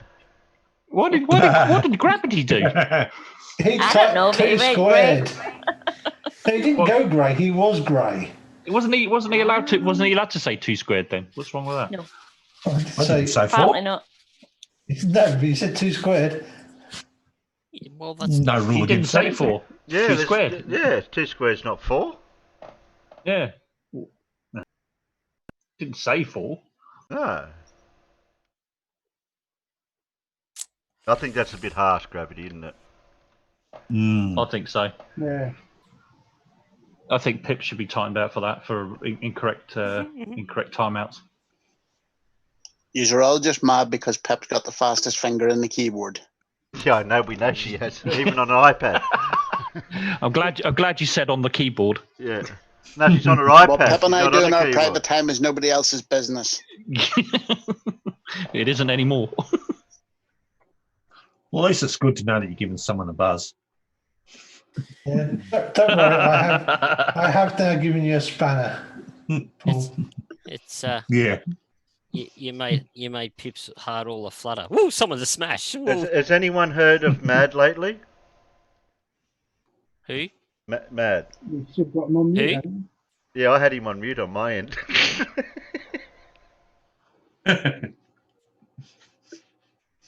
All this time he could have been talking and he wouldn't. No one knew. Well, I don't think he's even out in Discord anymore, is No, he? he's still in Discord. He's just talking to himself. Leon, you need to find a root of something that gets to 4 without having a 4 in there anywhere. You have to go quite high, actually. Colin can't even write that because it's got a 4 in it. Even the equation exactly. can't have a 4 in it. Exactly. There is a.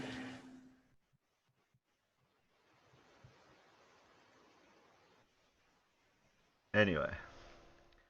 Oh, Brainery said it was Phil's video had a buzzing. Yeah, I think he's picking up the fluorescent lighting in wherever he is.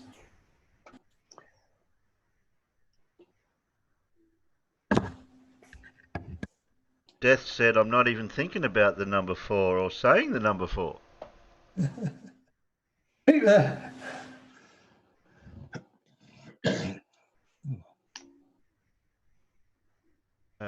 What was I doing? Oh, I was right. I was searching for... where have I got to go? Geez, how far back have we got to go since I missed out on so many... I'll scroll up. We got Bob. How long does Bob go for? Bob goes for 18 minutes. Gravity, the experts destroy the flat earth. Isaac Butterfield, vegan activist identifies as broccoli. Is Andrea... Andrea didn't find us. Oh, Andrea is. There's an Anton. Most Earth-like planet discovered in old Kepler data. Iran's new quasar rocket.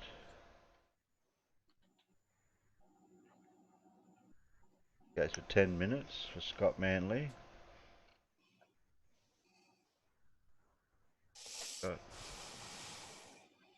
Got Wally.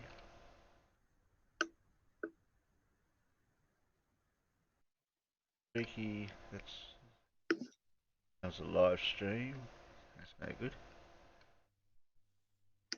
1 minute debunks.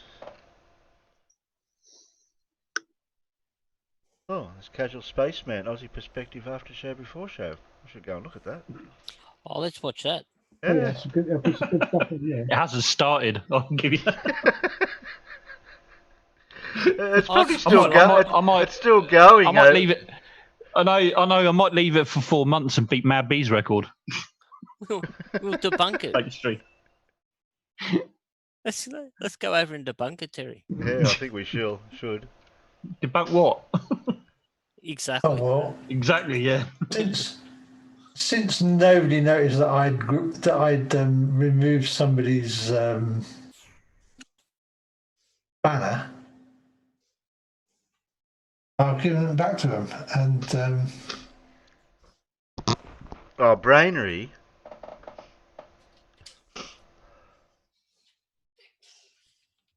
Oh, Brainery's been topped. What? What? Oh, right. So these days it seems to me if you haven't got a spanner, you get timed out for absolutely no reason. Yeah, I think you could do if you've got to be careful. Yeah, but he had a spanner. Somebody took it off him. People who were being noisy, people who were pushing their luck, getting timed out, getting a temporary spanner removal.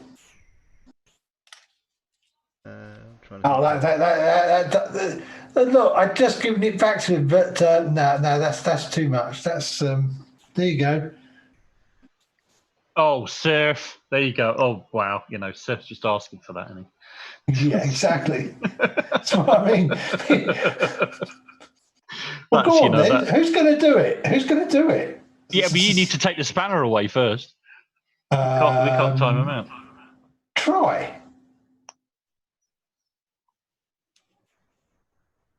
Oh, we've both done it.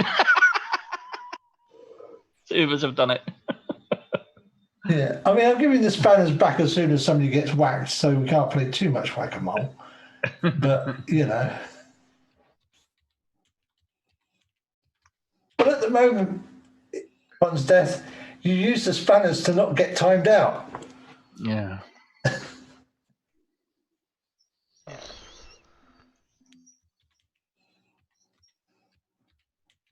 I don't think we watched that. We watched a Where's Wally, Brian's Broken Brain, and D Marbles Lost His Marbles. Did we watch that video? What's up? Oh, yeah, I think we did watch it, didn't we? Saturday, I think. Yeah. About the Brian's brain the gas, is not broken. The gas pressure It's in that missing. aerosol can one. Yeah, that's that one. No, Brian's got two brains. One's lost and the other's out looking for it. So President's brain. What have we got here? Oh, they used to do that on Thanks, Spitting. Peter. You made me joke. That's all right. Anytime, Alan. Poor old Ronald Reagan. The president's brain is missing. They replaced it with a walnut. That one.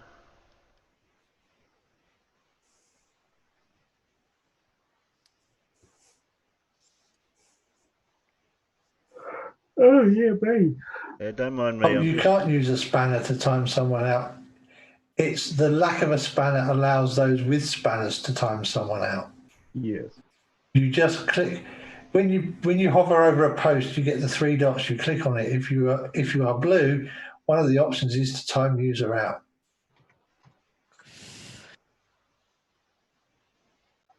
This is stick. How long does they go for? Creationists publish a scientific paper. That goes for 13 minutes. I am very excited for this video, guys, and I'll tell you why. You know, shut up, Professor Stick, for a minute. Yeah, hush, Stick. Yeah, shush. Copy. That.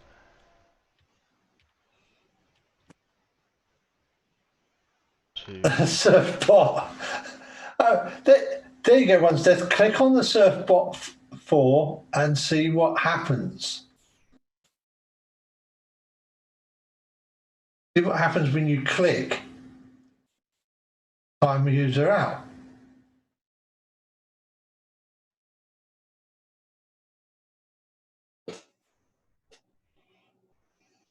That's why. Go on, do it on Surfbot. That's the whole reason Surfbot's there, is for you to try it.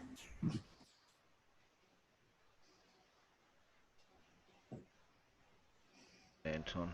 I'm forgetting about the delay, aren't I? Yeah, there's a little bit of a delay. I don't know what our delay is. It's about 15 seconds.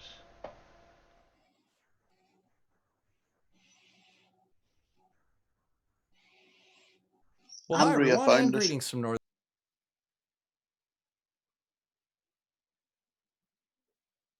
Saying them, you half spoke. Andrea found us. She's in the chat. Oh no.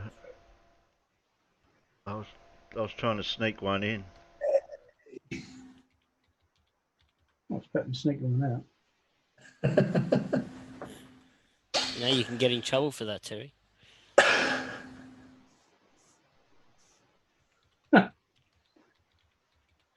We are the Canadian Borg. Resistance would be impolite. Please wait to be assimilated.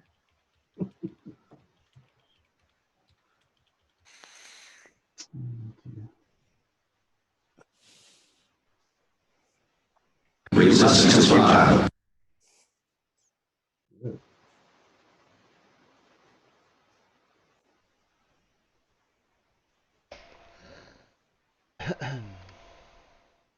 I don't know, my sound board seems to be getting a bit confused with some of my sound bites. Yeah. Well, that should have been a "you must comply." Or was that a "resistance is futile"? But it didn't really, did it? No.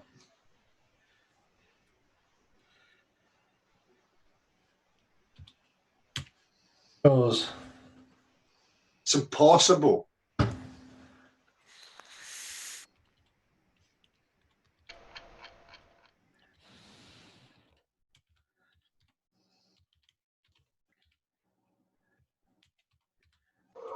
Oh yeah, right.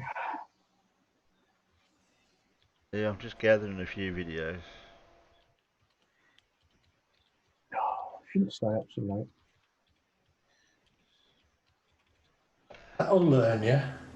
Yeah, well, when Sean G started streaming, I felt fine, but it got to about 1:30 and I thought, no, not happening.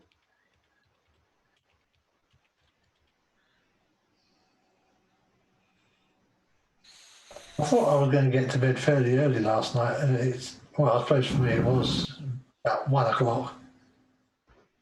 Yeah. And then I was up again at 5:45.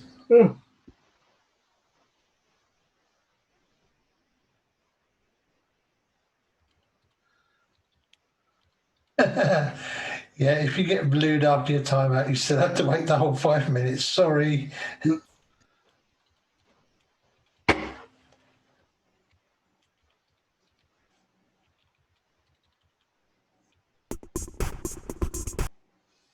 But it was a fun little game, wasn't it?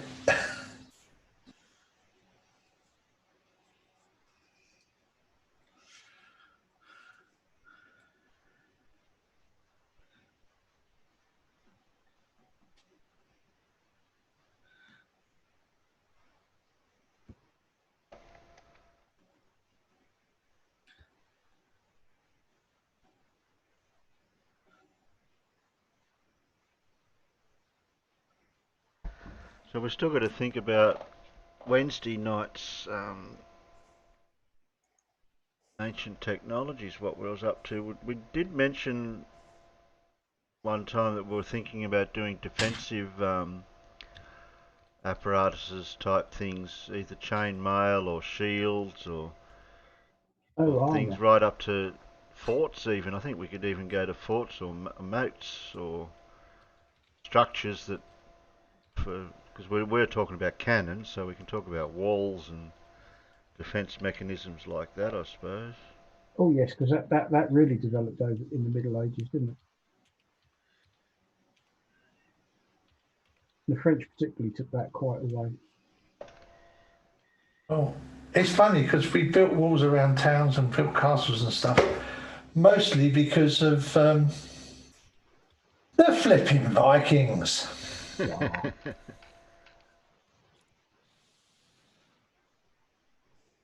It's also why we built bridges across rivers.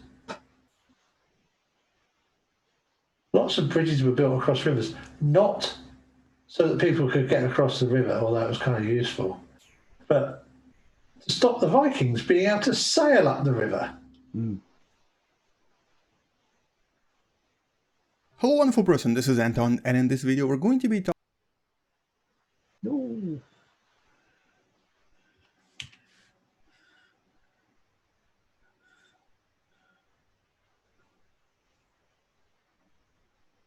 How many is that? I don't have too many.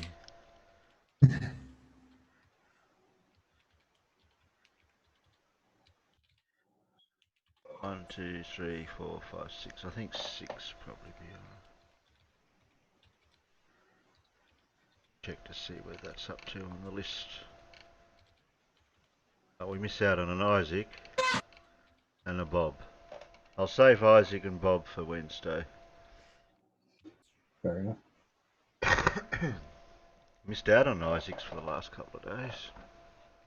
Oh, he doesn't stream of a weekend, I don't think, or Saturdays or something.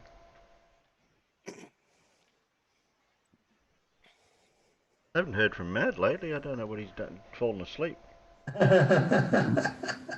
You fallen asleep, Mad? Not muted. Oh well. Giving us a silent treatment now.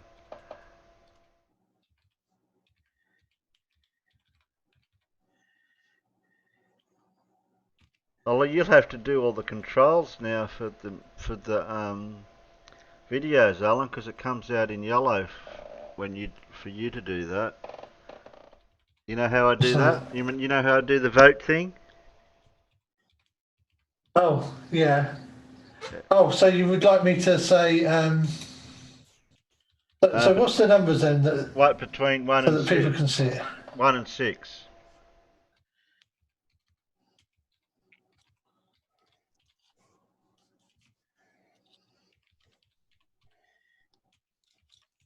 So pick from 1 to 6, vote now. It doesn't matter if you don't get it in the same writing, it doesn't matter for now. I think the peanuts can just have to make do for now. Yeah. Fair point. We got one. We got one. We got one. Yeah, now. Yeah. Yeah, you got the idea. Yeah. John Rapp said now. No, don't you do that, John, because somebody else fell for that when you did it.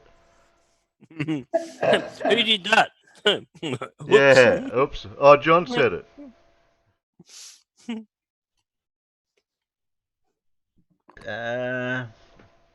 Three. Right, I think 3. We got 3 threes, 3 wins. Yeah, 3 wins. So... Stop voting. Yeah. 3 wins. Stop voting now.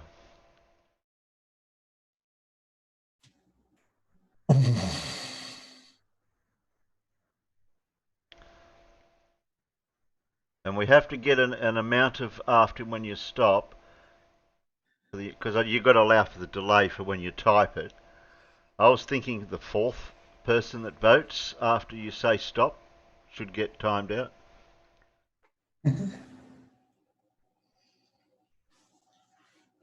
Okay, what number? I think somebody might have got away with that one.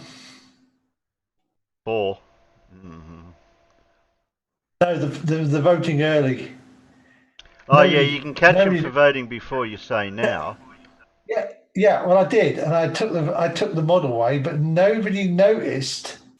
So once the voting was over, I thought I'd let him have his mod back, especially when he went, "Oh shit!" No, you time them out. You don't take the mod away. Oh right, okay. Oh, I time them out myself, do I? Okay. Yeah. Sorry. If they vote in between when you say now, you time them out. Okay. And right, I time them out. And you can also time them out after you say stop voting.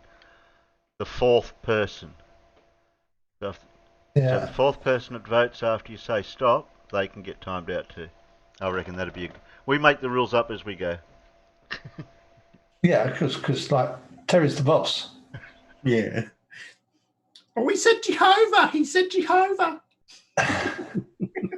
Stone him! Stone him! Stone him! Stone him! What was the number again? 3. 1. Are there any women here? 3. No, Mary, I thought we'd started. Okay, we'll play this guy because I'm never quite sure. No, Alan. What?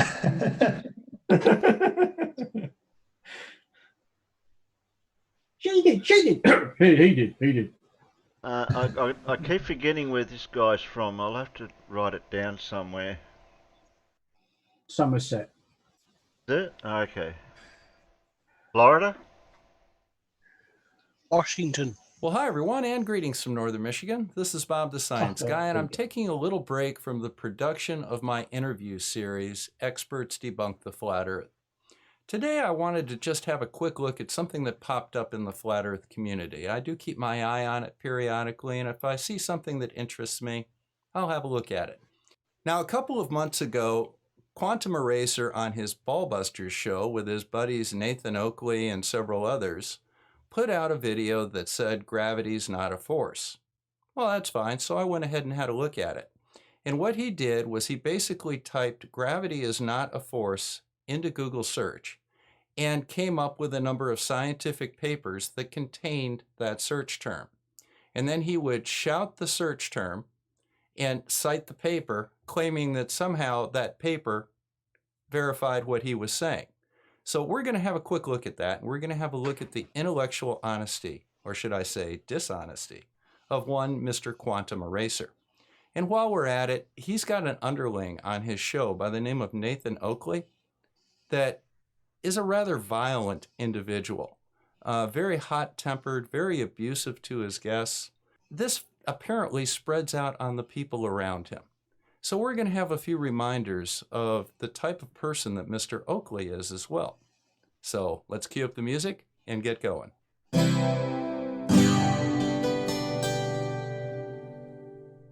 So just to kind of get a flavor of Mr. Quantum Eraser's style and how he wants to present this, let's have a listen to his opening. Gravity is not a force. Let's just pound this in for you, okay?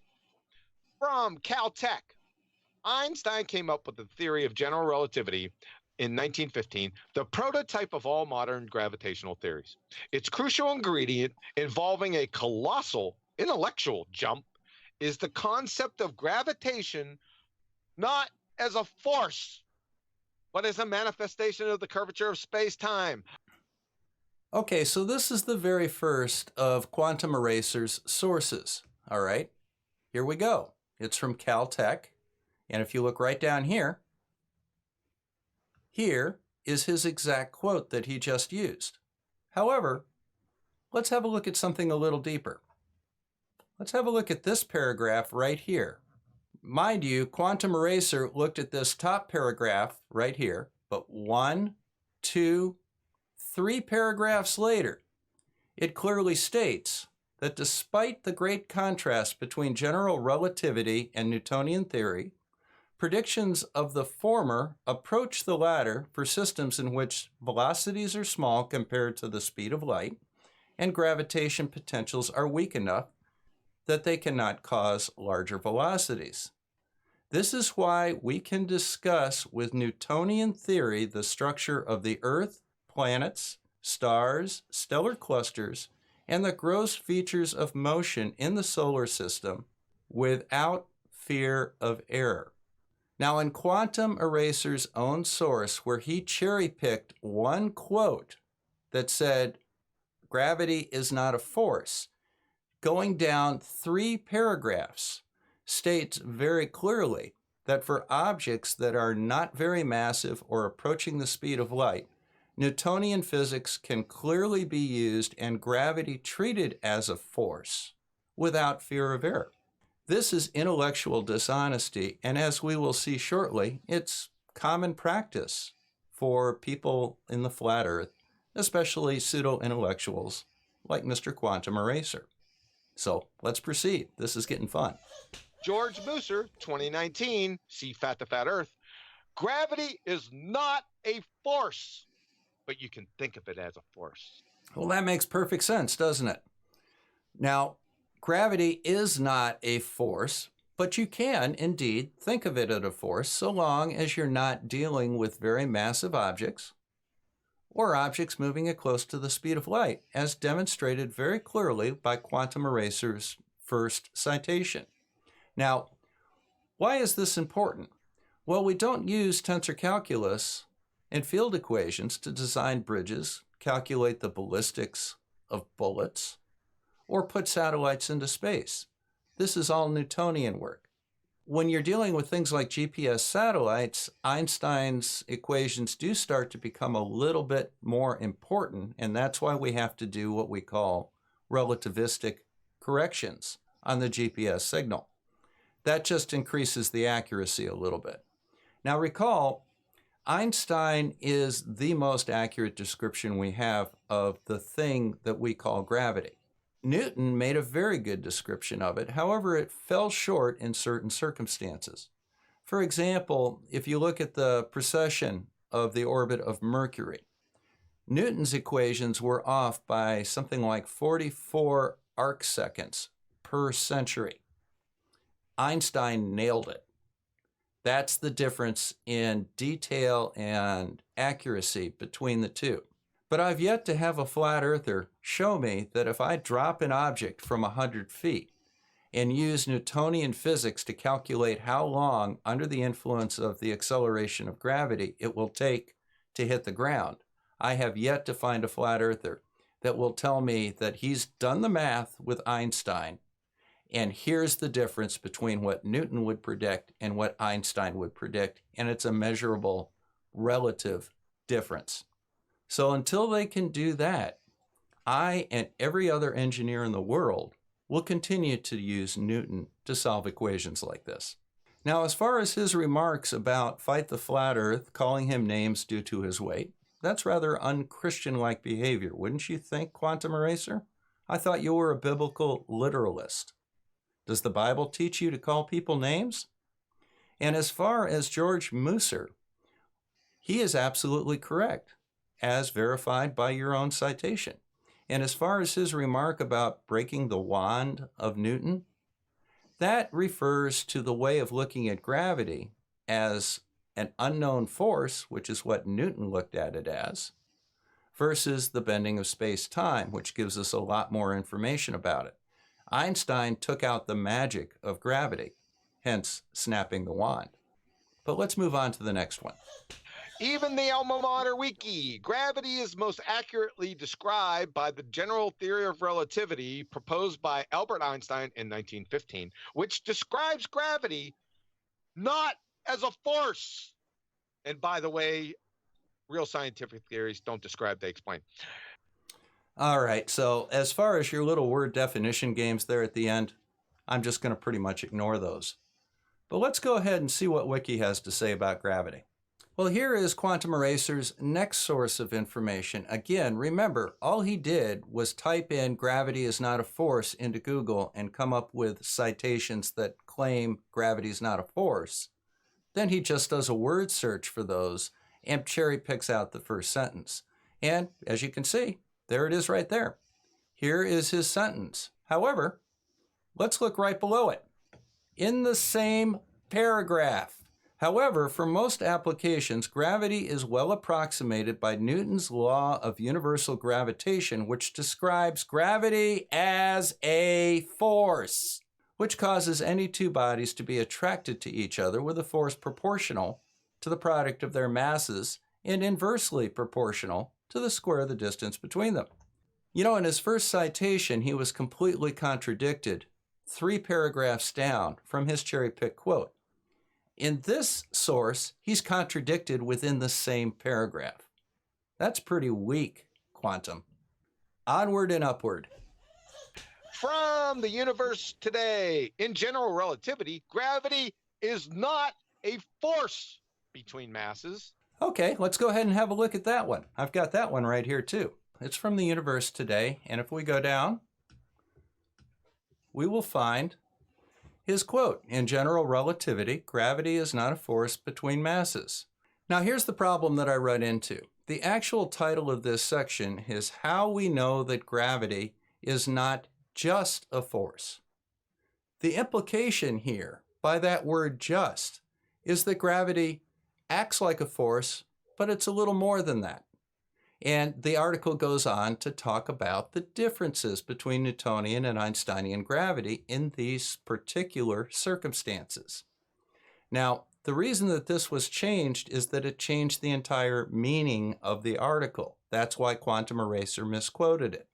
It's like me saying, Quantum Eraser is not a liar. That implies one thing. But if I say Quantum Eraser is not just a liar, he's a fraud, those extra words mean something. But let's go down and have a look at some of the special circumstances that this article highlights.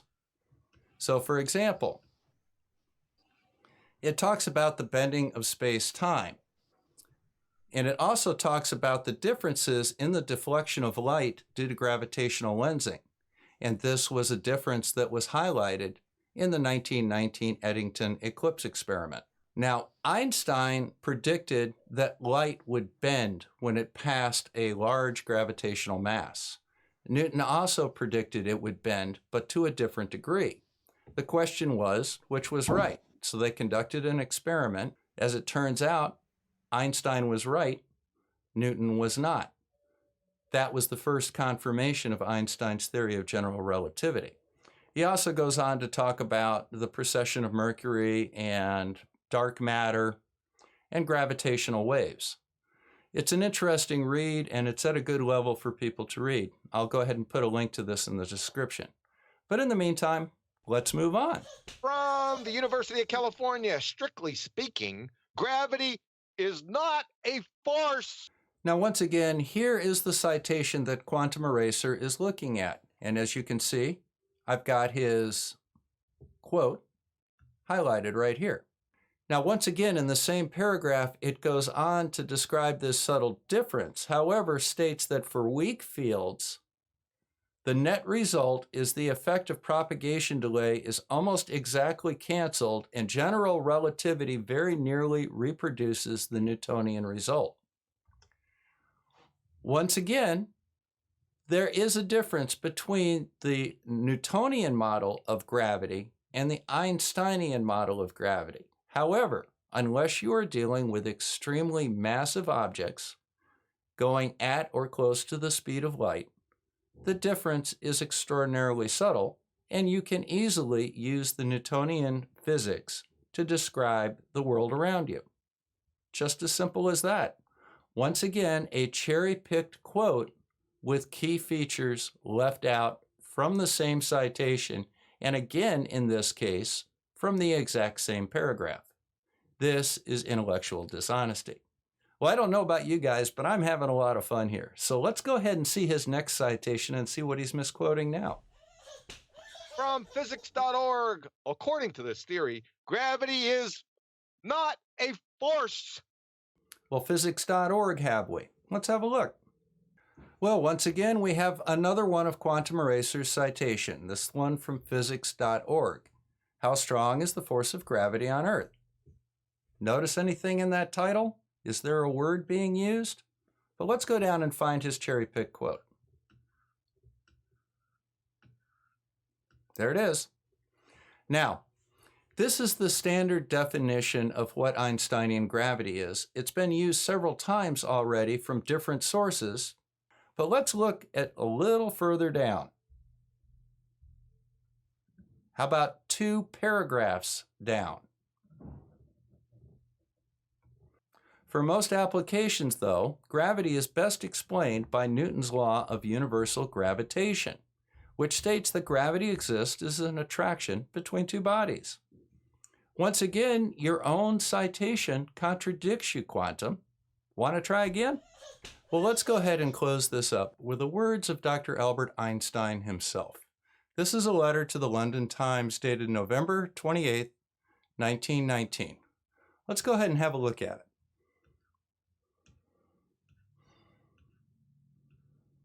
I'll have a link to this in the description, by the way. Here's the paragraph I'm interested in. Let's go see what Dr. Einstein said about Newton himself. The new theory of gravitation diverges considerably as regard to principles from Newton's theory, but its practical results agree so nearly with those of Newton's theory that it is difficult to find criteria for distinguishing them which are accessible to experience. And then he goes on to list some of the special conditions where his theory is a little better than Newton's. But in the end, let's just make it very clear. Let no one suppose, however, that the mighty work of Newton can really be superseded. You like that word, Anthony? Superseded? By this or any other theory. His great and lucid ideas will retain their unique significance for all time as the foundation of our whole modern conceptual structure in the sphere of natural philosophy. Einstein himself clearly says that his theories do not supersede those of Newton. He built his theories on Newton and others. And as mentioned again, but its practical results agree so nearly to those of Newton's theory that it is difficult to find criteria for distinguishing them. That's because in weak fields, Newton's calculations drop out of Einstein's field calculations. They are indistinguishable, and we can freely use Newton without fear of error. So, one word to the wise, Quantum Eraser, and Gilligan for that matter. If you're going to play with the big dogs, it's fine. Bring a bone. Oh, it's fine now. If not, stay under the porch where you belong. Folks, this is Bob the Science Guy signing out from Northern Michigan. Thank you again for stopping by. This was a lot of fun and a little different. Make sure you hit that little like and subscribe button down there. I'd like to have you on Team Bob. And remember, on Monday, we're starting our Experts Debunk the Flat Earth series. Take care, guys.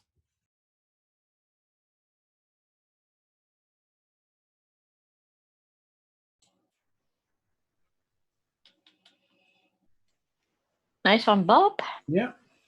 Yep, pretty good. I mean, that is how they operate. They all just seem to blindly cherry pick things. Cherry pick this. Oh, that means what I say. I'll take that. Yep. Awful. He does it.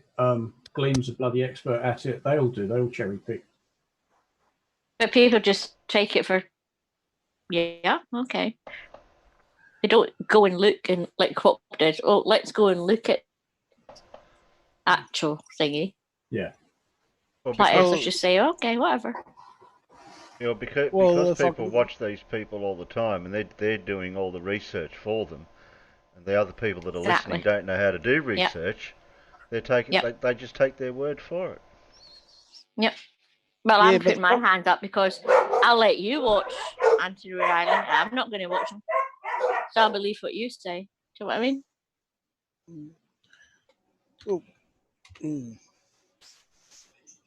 Well, for an example, that debate with Flat Aussie Roscoe, I think he's called. Yeah. And Team Skeptic. Yep. If I can just use that as an example, Team Skeptic brought all the evidence, visual evidence, so you can see what's happening, whatnot, etc. Flat Aussie brought nothing but words. Yeah. Well, I thought that's what they all do. There's nothing for them to bring. Oh, yeah. But come on, Ross is the king of woo, isn't he? Oh, yeah. What was it? The moon was dug out of the Grand Canyon and filled with helium or something? Yeah. And I think it's changed. He does change it. He's changed his stance on that. Has he? Oh, yeah. I gave up listening to him a long time ago because he just talks nonsense. He's got a lovely idea for a over Unity device. absolutely assures us that. Yeah, but we debunked that as soon as he told us what it was. Of course we did. But he wouldn't believe us. He wouldn't believe that it wouldn't work because he doesn't have enough understanding of physics to realise what the problem would be. Yes, John Rapp, you're absolutely right. Glyn can't even understand the chat comment. He's just a troll of the highest order or lowest order, whichever way you want to look at it. But the number of times he's put up citations to something, and particularly if it is a link, he'll say, "Oh, look at this link. It tells you this, that, and the other." And he's saved the link to the point he wants to make. And if you scroll back to the start of that web page or whatever, it will generally say somewhere in the first couple of paragraphs at the end. He's an expert at that. What's gravity, Sharon? In a classical it's system, just an interesting... Yeah, I was going to read it out for you. Yeah, go for it. In a classical system, the equations of relativity, the geodesic and Einstein equations reduce to the equations of Newtonian gravity, Newton's second laws of motion and gravity. General relativity thus passes its most important test in agreeing with Newtonian gravity. It agrees with centuries worth of experimental data. Yeah. Yep. So basically this is a whole paper that describes the Newtonian limit in relativity. And what they're basically saying there is that when you take non-relativistic situations, like situations that don't have big mass or very high velocities, that basically Einsteinian relativity reduces to the laws of Newton. They're the same thing. And Newton's laws describe gravity as a force. So what this paper is essentially saying is that in the Newtonian limit, we can quite accurately treat gravity as a force, which we do in everyday life. Yeah.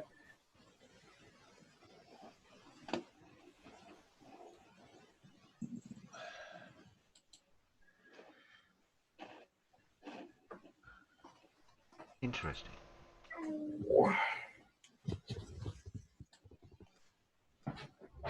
Alan? Yes? Hello? Hello? Hello? Steve! Alan, Steve! No, I can see myself lighting up, so I know you can hear me. We can hear you.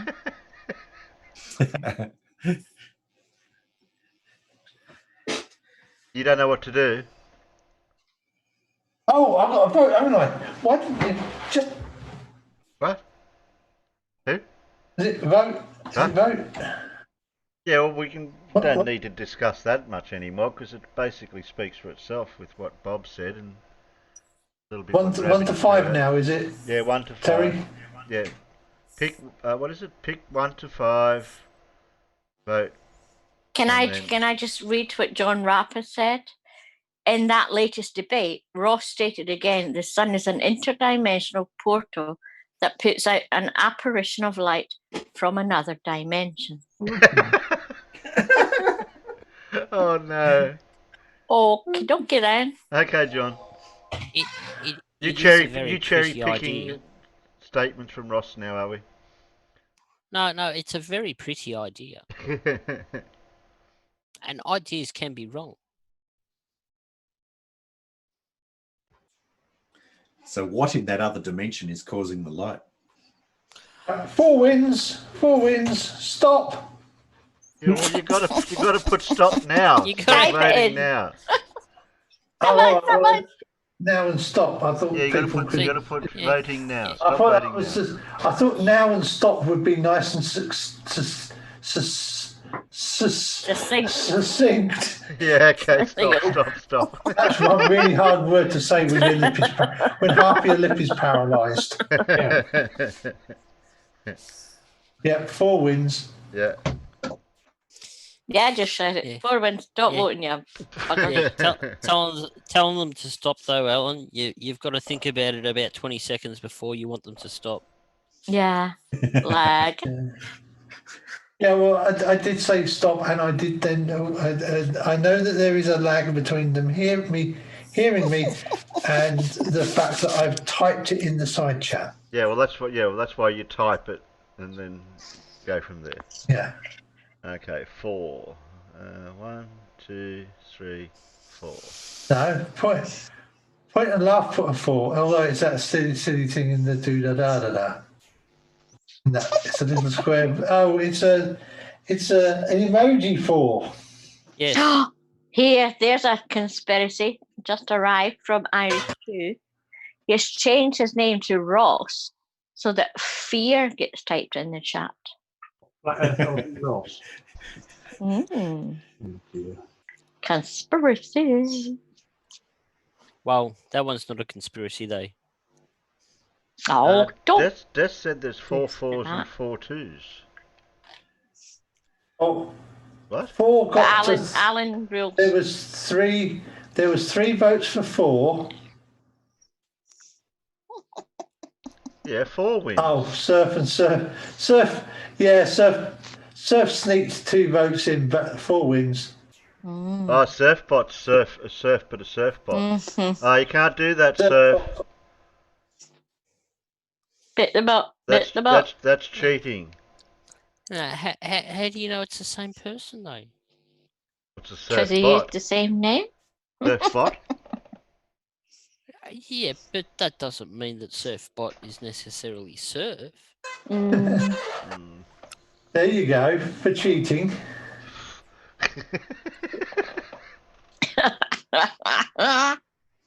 So it's... So now 2 wins, I'm afraid. Yeah, 2 wins. Let's play for... Oh, dear. It's like pulling 2 wins teeth then. from a hyena. Isn't it? Player. Alan, just play one. That's because Terry can play us any video he wants. Exactly. Play one. Yeah. Exactly why it's like pulling teeth from a hyena.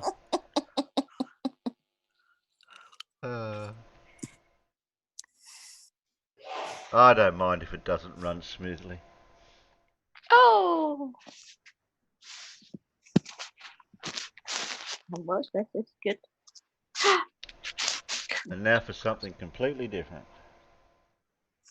The idiots. Okay, let's go. You know, when creationists are always trying to make scientific claims in an attempt to prove their idea of creation, they always try to challenge evolution, and they're always telling us that the world was created 6,000 years ago. And one of the common responses from myself and also other atheist YouTube channels is to say, well, if you're so confident about your interpretation of the scientific evidence, then you should just publish your own paper instead of ranting to people on the internet about this. And yes, that is true. If you firmly believe you've discovered something that science has yet to discover, you can write a paper and publish it. And if it flips an entire well-established scientific theory, such as the theory of evolution, then you would be famous. Yeah, I haven't seen that being done at all, until now. That's why I'm excited, because we're going to watch this video that references a creationist paper. Then we're going to spend a little bit of time scrutinizing that paper. The reading may get a little dry, but don't worry, I'll do my best to translate the scientific jargon. Alright, let's begin.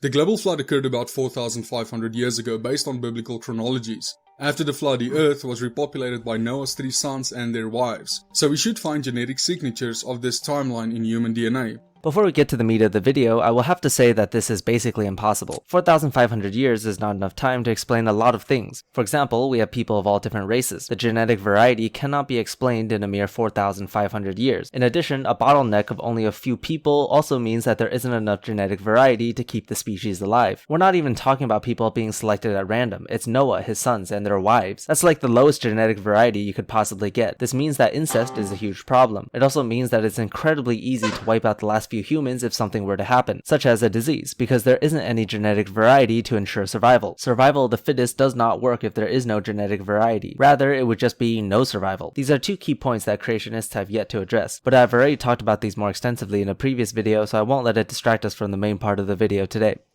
While a number of previous studies by both secular and creation scientists have supported this general timeline, a recent study using extensive newly available high-quality DNA sequence data for the human Y chromosome confirms the earlier research and solidifies the Bible's history of modern human origins. Ah yes, there it is. Look at it. It looks just like a legit scientific paper. Let's have a read, shall we? Okay, so right off the bat we see that it says answers in Genesis there. Well then, there might be some bias then, but let's not rule them out just yet. Another thing I noticed is that this paper isn't published anywhere except for their main website. Can't really say it has any authenticity if it's not published anywhere else. You may have written this in the scientific paper format, but that alone doesn't give it credit.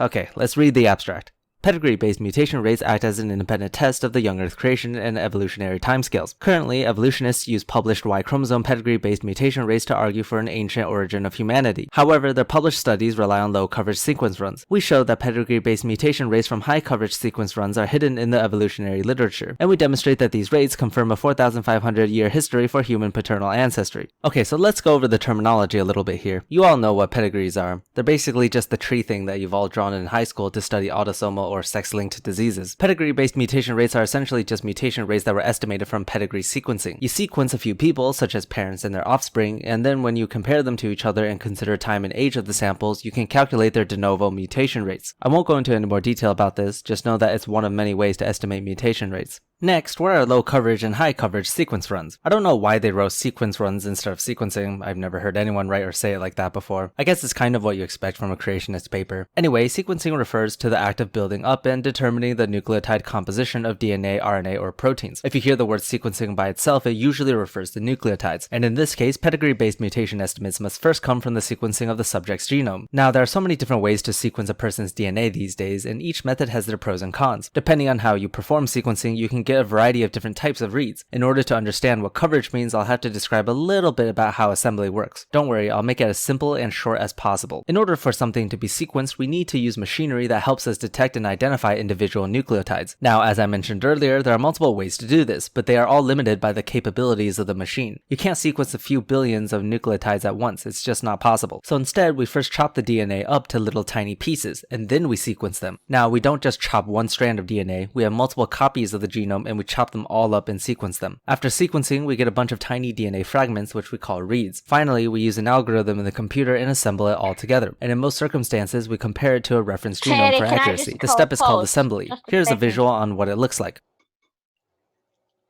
Can you check your speed rate, because that is awfully fast? Yeah.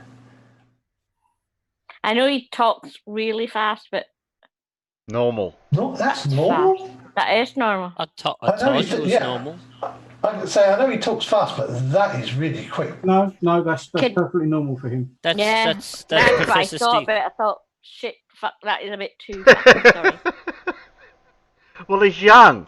Well, these young people can talk fast. Could you slow it down a wee bit?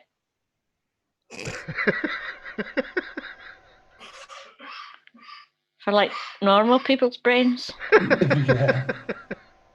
We have multiple fragments that overlap each other, and we Thank use you. this overlapping to finally determine the overall sequence of the entire Jeez. genome. This step here is No, done that- through no, computers and okay. bash scripts, which conveniently for biologists have already been pre-written for us. Now, there can be multiple factors that affect the assembly accuracy. I won't go over all of them in detail, but one of the more important ones is coverage. Coverage refers to the number of times a single nucleotide is read. If you look at the fragments here, this is 4x coverage, because the nucleotides overlaps with 4 different reads. Coverage is important because sometimes it's difficult to determine we'll if a get the video done nucleotide that quick. differs from the reference genome is due to a single nucleotide polymorphism of the person's DNA we sequenced, or if it's due to machine error. More coverage means we can ascertain that, because reading it multiple times reduces machine error. Therefore, high coverage is better, but low coverage is worse. Now, tying it back to the paper, the creationist author here is claiming that pedigree-based mutation estimates applied on Y chromosome evolutionary clock analyses that supports an ancient origin of humanity is flawed due to low coverage sequencing. Then they claim that high coverage sequencing would support a 4,500-year ancestry instead. Okay, got all that? Good. I can't debunk anything right now because that's just the abstract, so we're gonna let the video play a little bit more and then we'll dive into the paper.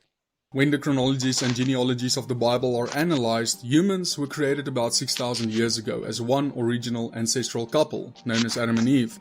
However, the human genome went through a genetic bottleneck about 4,500 years ago, when only the DNA from Noah's 3 sons and their wives was used to repopulate the earth.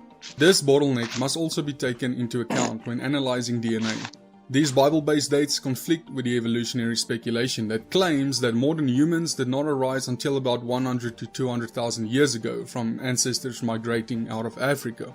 To help resolve the controversy, two scientists, one a molecular biologist and the other a statistician, downloaded newly available DNA sequence for the Y chromosome that was more comprehensive and covered much longer contiguous DNA regions that had not existed previously. Oh, huh. They didn't even conduct the studies themselves. Instead, they just went and used data that other scientists have gathered and interpreted it in their own way. Interesting. Well, I read through the entire paper, so you don't have to, and this seems to be true. They didn't gather data on their own and referenced a ton of other papers that were published previously. A great deal of it involves critiquing and trying to point out errors in the other papers' interpretations or sequencing. When reading through this, it didn't feel professional at all. It felt like it was someone who was writing this to complain about other studies. Anyway, let's address the point he mentioned. What is this, quote, newly available DNA sequence that the authors used? Well, it seemed that there are two sources for this, obtained from other publications. One of which is Carmen et al., where they went into detail the filters they used for sequencing. The other is Moretti et al. For examples of low coverage sequencing, they only pulled out two other papers as well. If you want to read the details on their justifications on selection and modifications, feel free to read the paper yourself, but I won't be going over small details. The Y chromosome is particularly useful in studying human pedigrees and mutations because it has no chromosomal counterpart in the human genome with which to exchange genetic information in a process called recombination. Yes, and we also have mitochondrial DNA for females. When sperm and egg cells are formed in a person, the 22 chromosome pairs, one derived from the father and the one from the mother, will exchange DNA segments with each other. Because this does not occur with the Y chromosome, it is more genetically stable and thus very useful in genetic clock studies. In this current study, the authors know that if humans have actually been around for several 100,000 years or more, they should have accumulated 8 to 59 times the amount of mutations that we currently observe in the Y chromosome DNA sequence. Okay, so we'll have a bit of a long explanation here, so I hope you'll bear with me. Anyway, I won't go over the nitty details of it all, but I'll try to present this in a bigger angle so it's easier to understand. The creationists' authors stole some Y chromosome data from actual scientific papers. 2 have high coverage sequencing and 2 have low coverage. They then applied their own bit of logic to it and came to the conclusion that the mutation rates from higher coverage sequencing was higher. Using that conclusion, they then further concluded that the common ancestor was about 4,500 years ago. How did they do this? Well, when you're sequencing something, it's very important to apply various modifications to it. Especially in the assembly process I mentioned earlier, there can be a lot of missing parts to read, so we need to form bridges, or perhaps a region has a lot of repeats which would make it difficult to form an accurate sequence. The list goes on, so we apply modifications to them. The first paper that was referenced, Carmen et al., applied a few filters to their data in order to improve data integrity, such as eliminating regions with low coverage. In Carmen's paper, there were justifications on why they used the filters they did, and this Answers in Genesis paper was quick to criticize it. Let's pull an example here. In the supplementary text, they explained that the rationale for explaining away the high rate was not a new discovery about the ambiguity of sequence read mapping. Rather, they stated that we initially applied a combination of regional filters previously defined on the basis of analyses of Illumina high-seq data, resulting in 10 regions of chromosome Y sequence, altogether capturing 10.8 megabytes. However, the application of the regional filters led only to a modest reduction of false positive calls judged by the number of father, son, brother, brother differences and the count of recurrent mutations. Blah blah blah, then on the bottom. In other words, the Carmen et al. Test for false positives was an evolutionarily defined low mutation rate. It's written there when they quoted Carmen, that the purpose of the filters were to reduce false positives and variant calling. Variant calling is a process of identifying variations of sequences or individual nucleotides in comparison to a reference genome during assembly. False positives are bad because it would give you more single nucleotide polymorphisms and copy number variations than there actually are, so eliminating them is crucial. In scientific literature, it's not dishonest, like what this creationist would have you believe, to check your premises with the results of other peer-reviewed literature. And that's exactly what Carmen did here. Science is about building upon what we already know in order to reach greater heights. Answers in Genesis clearly doesn't understand that, but what I will give them credit for is that they went and checked the 4 references that Carmen used. This was made even more clear in how Carmen et al. Defined the accuracy of their filtering strategy. The number of FS differences was approximately 10-fold higher than the expected number of de novo mutations considering the range of published chromosome Y mutation rates. This finding prompted us to explore additional filters. Of the 4 studies they cited, only the Shu study represented a pedigree-based Y chromosome mutation rate. The other 3 studies derived a mutation rate via the historically circular evolutionary geology-based molecular clock method, or by extrapolating the autosomal mutation rate onto the Y chromosome. You guys see what's going on here? The creationist is accusing Carmen of being biased in that he's purposely trying to reduce mutation rates so that it can conform to the results of other papers that support an ancient human evolutionary ancestor, as if that's what Carmen's actual intention is. And then the creationist does the most elementary reading of the cited papers, dismissing them because they use geology-based molecular clock methods. There's no further explanation other than that. And you know, if anything, Carmen would have been more honest by citing mutation rates that were obtained through different methods. It's important to cross-check and calibrate these things with various different procedures to ensure there isn't an error with the procedure itself. itself. It's sort of how science works, especially when we are diving into the mysteries of ancestry. But of course it doesn't stop there. They also interpreted Carmen's use of filters and concluded that 3 of the combination filters used to decrease mutations were not required. What is this based on? The fact that other pipelines did not use that filter combination and that Carmen's filtering system was too stringent. They left it at that and just wanted us to believe that Carmen's methodology was flawed. What's so dangerous about this paper is that it applies actual science to a lot of this. A lot of their analyses are indeed accurate, but it's the conclusions they draw that is ridiculous, by using giant leaps of logic and bad justification. Yet it still seems convincing because a lot of what they did is still science. If you don't read the paper carefully, it can be easy to fall into their trap. Now, this paper is littered with these examples, but I won't go over them all due to a lack of time, but feel free to read the paper yourself. Anyway, let's address the final argument, the graph that was shown in the video. Why is it that the predicted evolutionary mutation numbers are much higher than the, quote, actual evolutionary root? I absolutely hate how they use these categories in the x-axis because it's not accurate in reflecting the actual data they used. If you just read the description, they derived this from Carmen et al. You know, the data they shamelessly changed from the author's original intent. They even explicitly wrote, for the Carmen study, several filter options were supplied, and we chose filter C because it corresponded to previously published criteria. Oh, fuck off. And then for the other high coverage sequencing paper they referenced, Moretti et al., which the paper hardly mentions or justifies, they listed mutation rates for many different types of situations such as various paternal ages, and it was always in the ballpark of around 10 to the power of -8. So I don't know where the creationists even pulled -7 out from when creating this table. Good thing I don't need to check how they did their timeline calculations because their premise is all wrong. Honestly, I'm glad I can save a bit of work because the creationist author doesn't go into a lot of detail on how these calculations are performed. So in conclusion, this paper is garbage, it belongs in the trash, and AIG should be ashamed for publishing this on their website. So yeah, after digging around a bit, it turns out that AIG has a bunch of these papers written in a series they call Answers Research Journal, which, by the way, received a lot of criticism from legit scientific literature publishers. We'll just leave it at that for now.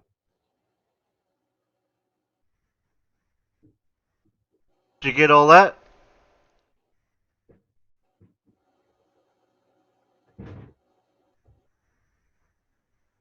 You want me to read? You want me to read? Not a problem at all. I got everything except for the bit just after "Hi, I'm Professor Stick." You want me to play it again for Pip, but just slower? Hey Terry, can we play it in reverse? Don't mess with me. She's not in the mood for it, I'm afraid. No, not today. I'm just going to go and crucify someone. I'll be back. Crucify? Would you like a hammer and nails? No, I'm going to use his thigh bones. Like I've never written a fucking address before. I beg your pardon. I'll be back.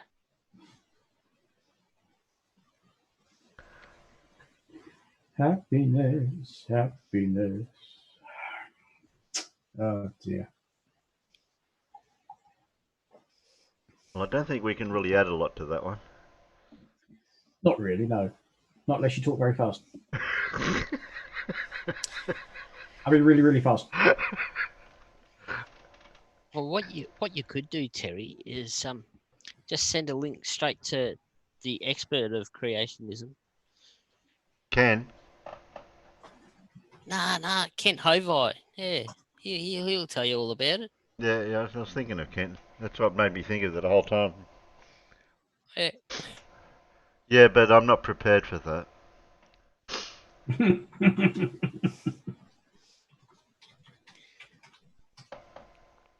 That was pretty much out of my field of expertise, so all I heard was blah blah blah blah blah blah blah blah blah blah blah blah blah blah.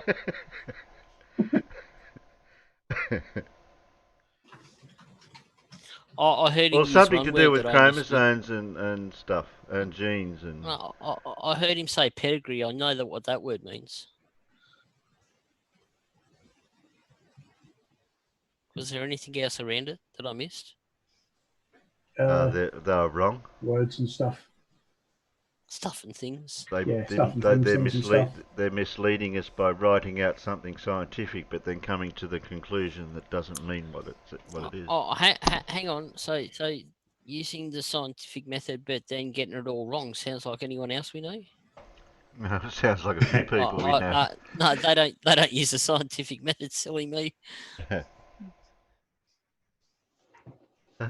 No, because they make it up. Well, Okay, there's nothing wrong with what have we making it got? up as long as if it works. What have we got left? Okay, cancel that one out. Oh, we're down to 4. How many? 4. Alan?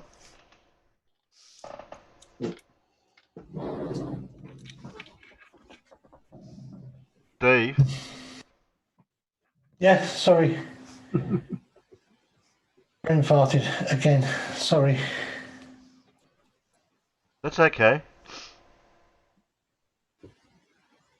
1 to 4 now, isn't it? Yeah. It's okay, we'll keep reminding you. 1 to D. Don't know if the peanuts will catch. See how many peanuts catch up to that one. Not 4 again. Now. No, that's okay. None of them voted. They were just asking a question. Now it's gone out. H? C? No, you've started a trend now, Alan. Look what you've done. You broke the peanuts. I broke myself. No, you broke the peanuts. Look, they're all over the place.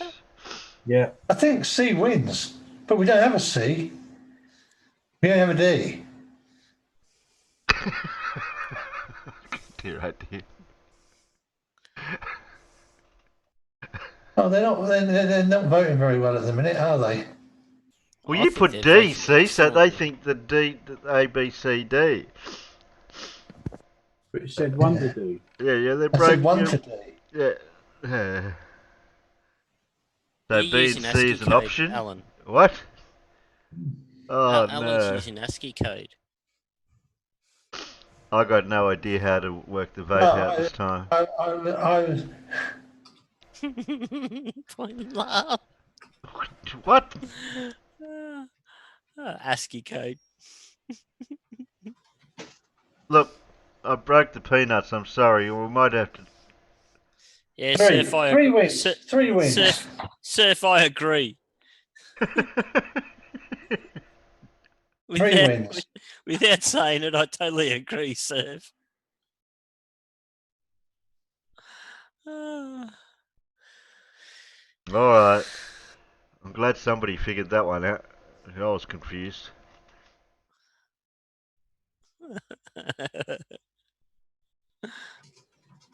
Oh, is Andrea out in the peanut gallery? Mippet's got it right out in the peanut gallery. Yeah. Yeah, but is Andrea out in the peanut gallery? I think she went to make a cuppa. More calling Olsen, coming Olsen. Okay, we'll press play before she comes back. She might not notice.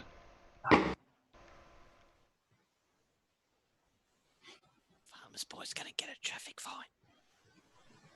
We'll turn the volume down so she can't hear it. Hello wonderful person, this is Anton, and in this video we're going to be talking about this new incredible discovery from the old data of Kepler telescope. And it does suggest that there is actually a really interesting planet somewhere out there, possibly even the most Earth-like planet we've discovered so far. And this one is completely by accident. Let's talk about this and welcome to What the Mac.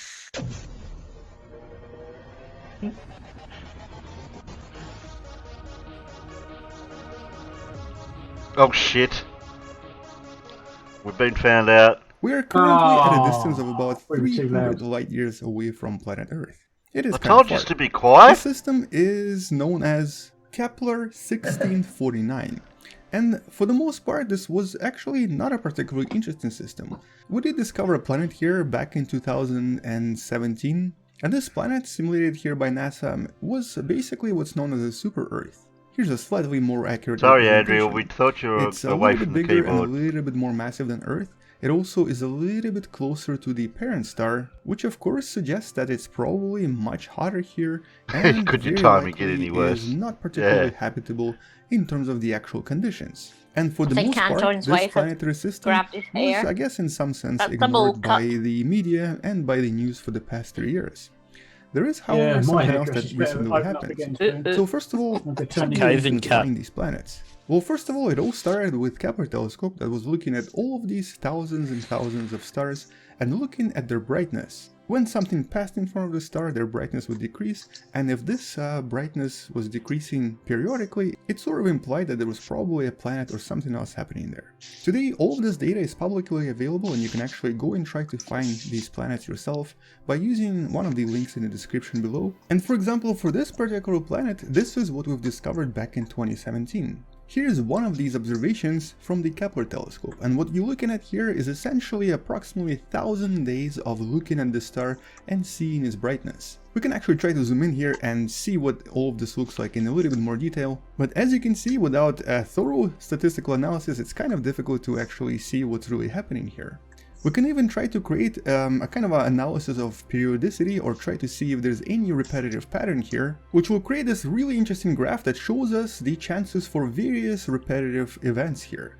But even with this, it's still difficult to find the planet without a thorough analysis. Because all of this is so complex and requires a lot of manual processing, a lot of this work was actually done by a really cool program NASA created known as NASA RoboVector. Basically, it's an automatic search that goes through various patterns automatically and then identifies them as possible planets out there. This is actually absolutely free and you can even use this by yourself. The link for this is also in the description somewhere, although it does require some tinkering with certain applications and you do need to install this manually. But in a nutshell, when the RoboVector looked at this, it identified two different objects. One was the confirmed planet known as Kepler 1639b, and one was the so-called false positive. Basically, this is, in statistics, when we kind of look at something and we think there might be something there, but it could be a mistake. And so for the longest time, for 3 years now, we've always believed this was a mistake. But there was a team of scientists that was actually looking at all of these false positives and decided to actually try to investigate them in more detail. Because sometimes these false positives turn out to be actual objects. And as you can probably imagine, to their surprise, they discovered that Kepler 1649c was not a false positive, and was most likely the most Earth-like planet we've actually discovered so far, both in terms of the size, mass, and also the location around the star system, even beating the previous record holder, Kepler 22, and a lot of other Earth-like planets we've identified and confirmed. There are actually other planets we haven't confirmed yet, and some of them we might confirm in the future, and they are a little bit more Earth-like. But for now, the most confirmed planet that is also most Earth-like is definitely the planet in this particular star system. Now, what exactly is this planet and why is it so exciting? Well, obviously, first reason is because it's very similar in size to Earth, only about 6% larger than Earth. And it's also in the habitable zone where it receives approximately 75% of starlight compared to our own Earth.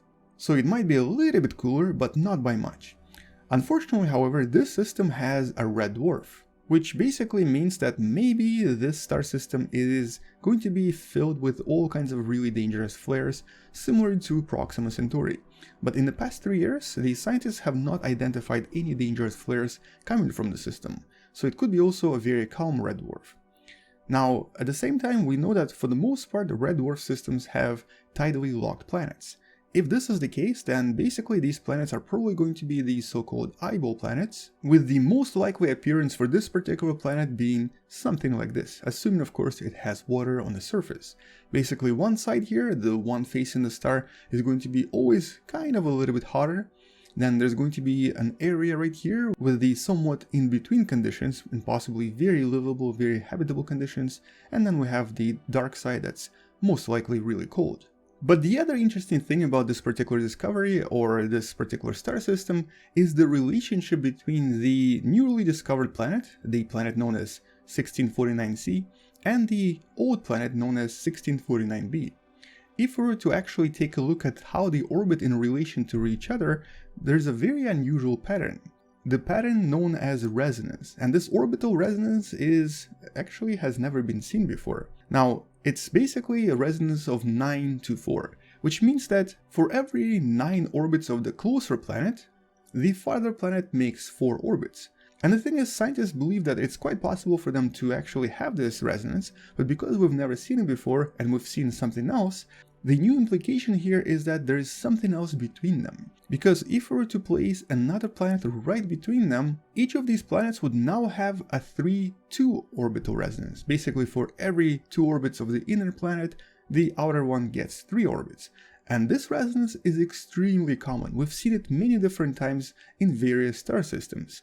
So this is why scientists behind this particular discovery are now thinking that maybe there is another planet in the middle. Right now it's just a hunch based on observation from other star systems, but it's a pretty solid hunch and might even lead to a discovery of another planet in this particular star system. But the biggest discovery here is of course that we found yet another Earth-like planet or very similar to Earth planet around a red dwarf, which is of course a very important confirmation in our search for the next terrestrial planet, or possibly the so-called Earth 2.0. It does seem like red dwarfs almost always have these types of planets, and it's also very likely that at least one of these red dwarfs, which of course is the most common type of a star in the galaxy, might be of course the type of a star we need to be looking at if we want to discover new Earth. And although obviously some red dwarfs are very active and produce a lot of radiation, not all of them are like that. Some might end up being perfect for new terrestrial planets and new habitable worlds. And for all we know, maybe Kepler 1649c is that particular planet.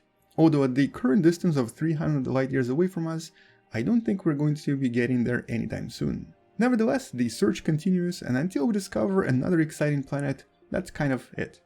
Check out some of the other videos I made about this topic, and also subscribe if you still haven't. Share this with someone who loves learning about space and sciences, and maybe consider supporting this channel on Patreon. It does help me quite a lot. You can also support this channel by buying the beautiful Wonderful Person t-shirt that you can also find in the description below, that I'm also wearing right now myself. Either way, I'll see you tomorrow, come back tomorrow to learn something else, space out, and as always, bye-bye. Bye. Bye-bye.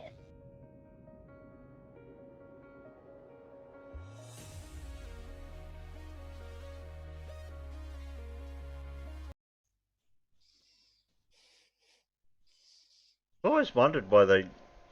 You might be searching out in the universe for things like what they're doing, but the purpose of doing it, yeah, you might find it, but then what? Just the knowledge that you found something, or whatever. That's like, it's beyond our technology to actually physically go there with a spacecraft of some sort, but. Other than yeah, that, but you think of it, Terry, like back in the 1600s when they first had telescopes and they looked and they saw moons going around Jupiter and they saw Jupiter and they saw Saturn, and then they discovered Uranus and Pluto and Neptune and all those planets, and they didn't think that they would be able to go there either, you know. But we've been to all of those planets and most of their moons and a lot of other places too since then. So it may seem far-fetched and out of reach to us now, but in a couple of 100 years' time or whenever in the future, it'll probably be commonplace. We may be able to send some sort of craft with some sort of propulsion or whatever to be able to go there. Yeah, that's right. Do you think we'll ever be able to go faster than light? No. No. A la Star Trek? No. Nope. I don't even think Star Trek actually travelled faster than light. Well, warp speed. What was warp speed? Yeah, it must have been. Yeah, if you actually watch the Star Trek pilot, they actually do. They call it. They imply that it is faster than light. Mm-hmm. And it would have to be, because traveling faster than light will actually warp time for you. So it's never going to happen, basically, ever. Not unless we can become massless. Yeah. See, the problem, one of the problems with travelling in space is accelerating to your speed and deaccelerating from that speed. In other ways of propulsion, that is. How long did it take New Horizons to get to Pluto? A very long time. Mm-hmm. Is it 22 years or something, wasn't it? Yeah. Well, I mean, just think of Voyager 1 and Voyager 2. They've really only just left our solar system. Yep. And that was what, in the 70s? Yeah, they haven't even made it to the nearest star. No. That's particularly nerdy. In the original Star Trek series, Enterprise and Discovery, warp 1 is the speed of light. Warp 2 is 8 times the speed of light. Warp 3 is 27 times the speed of light. It's all done on the cube. And then they changed it. They reconfigured it for the next generation, Deep Space Nine, Voyager, and Picard. So warp factor 7 would be approximately 656 times the speed of light. That would be nice. They can't even get by the speed of light, but it would be nice. Unless the Vulcans come down and meet us shortly. Yeah, well, see, how to do it. The other side of that is too, what happens to matter? What will happen to matter when it reaches the speed of light? Mm. There you go. Blue has passed. Is Blue going to come and join us, or is? Come in, Blue. Read that what you said, because that's good. If you can warp time, shorten time in front of you, and lengthen it behind you, it's then theoretically possible to go faster than light. Yeah. It's that whole theory of folding the fabric of time like a piece of paper. What, like they explain in films like Dune? Actually, we need wormholes. Yeah. Somebody find a wormhole. I think that's how I've seen somebody describe how the warp engines work in Star Trek. Is they use wormholes? No, they fold space. Shorten time in front of you, okay. Behind you.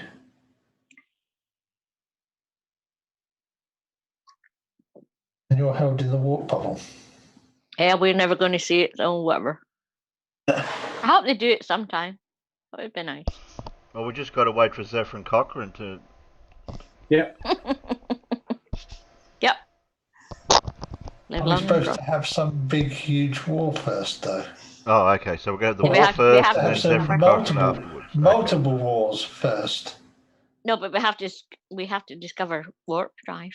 That's how they find it. Isn't it? That's how the Vulcans found us. Warp drive. Yeah. But if you look at stuff, if you look at there's World War III and World War IV, and then there's some other war that I can't remember that Q tried to try them for. Yeah. So that's at least 4 major wars that apparently happened in our history. That before we found warp drive. And you've got to find a disused missile laying around to build the warp engine into.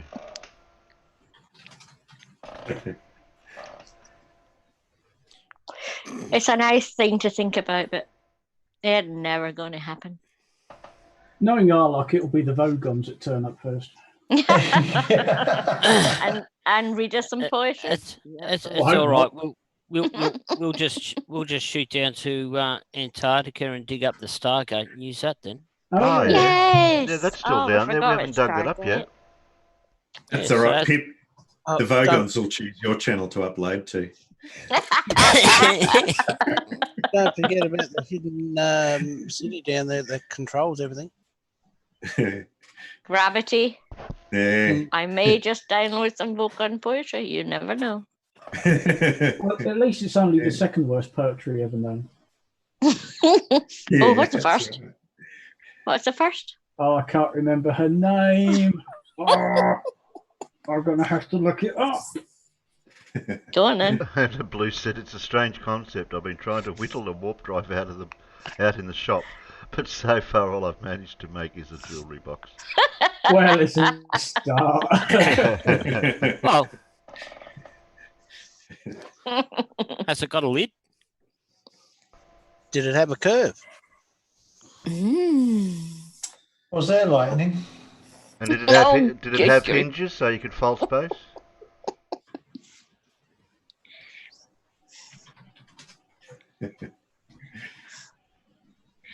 Or somewhat unwanted flat earthers from the planet Vogon. Well. Oh, here she is. The worst poetry in the universe was written by Paul and Nancy Millstone Jennings. Okay. Put that on my channel. She lived Will I at get more subs? 37 Wasp Villas, Greenbridge, Essex. and here is the only surviving example of her work. The dead swans lay in the stagnant pool. They lay, they rotted, they turned around occasionally. Bits of flesh dropped off them from time to time and sank into the pool's mire. They also smelt a great deal. That's deep.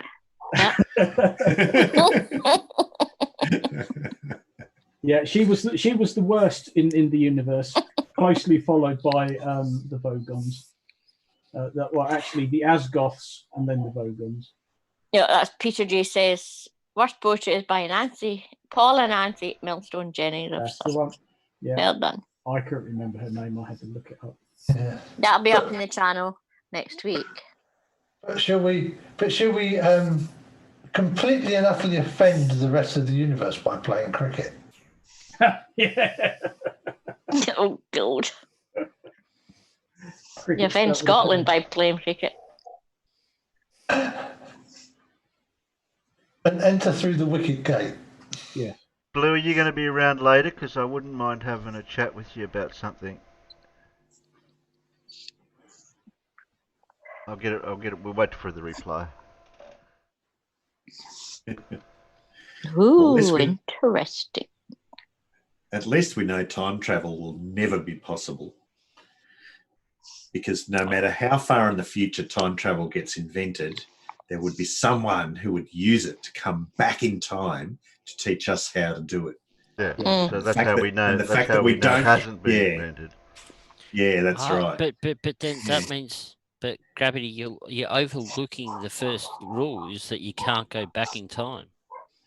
Well, then it wouldn't be called time travel, would it? Well, you could go forward though. Yeah, you can. You can already move. You can already effectively move forward in time. I'm time traveling. Right. I'm time traveling right now. Wow. It's just I only go forward 1 second at a time. And what you said was past. Boldly going forward because we can't find reverse. I know that song. Clinging on the I can predict the future. What's that? That Alan's going to type pick a number between 1 and 3.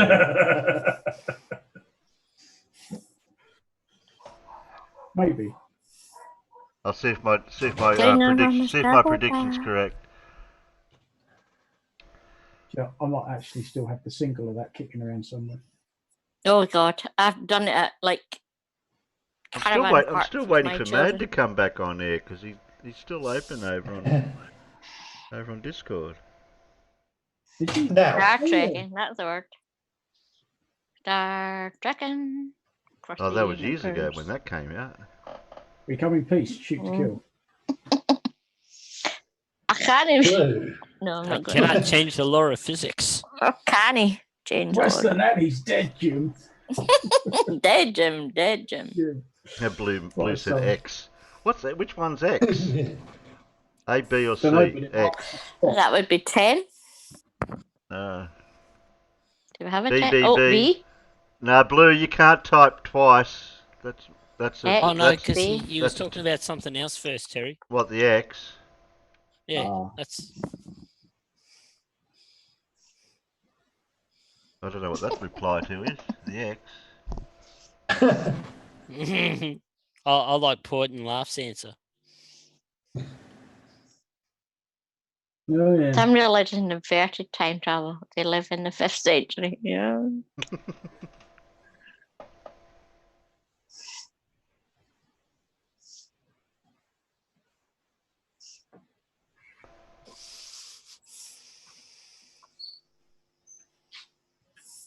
We still don't have a winner. Why wasn't B counted with the bee bumblebee? Was that Eden? Dora put a B. Okay then. Coward Castle put a B, which is Eden. How did Eden get spanner on that one? On my other that one, yeah. I didn't do that. I didn't type that in. Sorry, I didn't even pick up on what Dora put in there. Yeah, I know they're trying to be sneaky by putting a bumblebee or a honeybee or whatever it is. Yeah. Anyway, so B wins. Okay. Yay! Okay, what do we got for B? Who's this guy? Oh, this one's right up Casual's alley, but he's not back yet. Point and laugh. That was not a clever thing to do. Has he done? Uh-oh. No, he's got. Well, there's a fourth person that still says it. I mean, yeah, that was well after we. You said B wins. Stop. B wins. Yeah, and we, that was well past the cut off.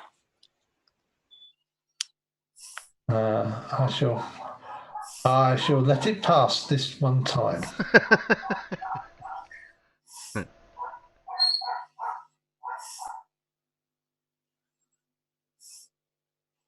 Oh, there's Carl giving Blue Marble 5 some advice.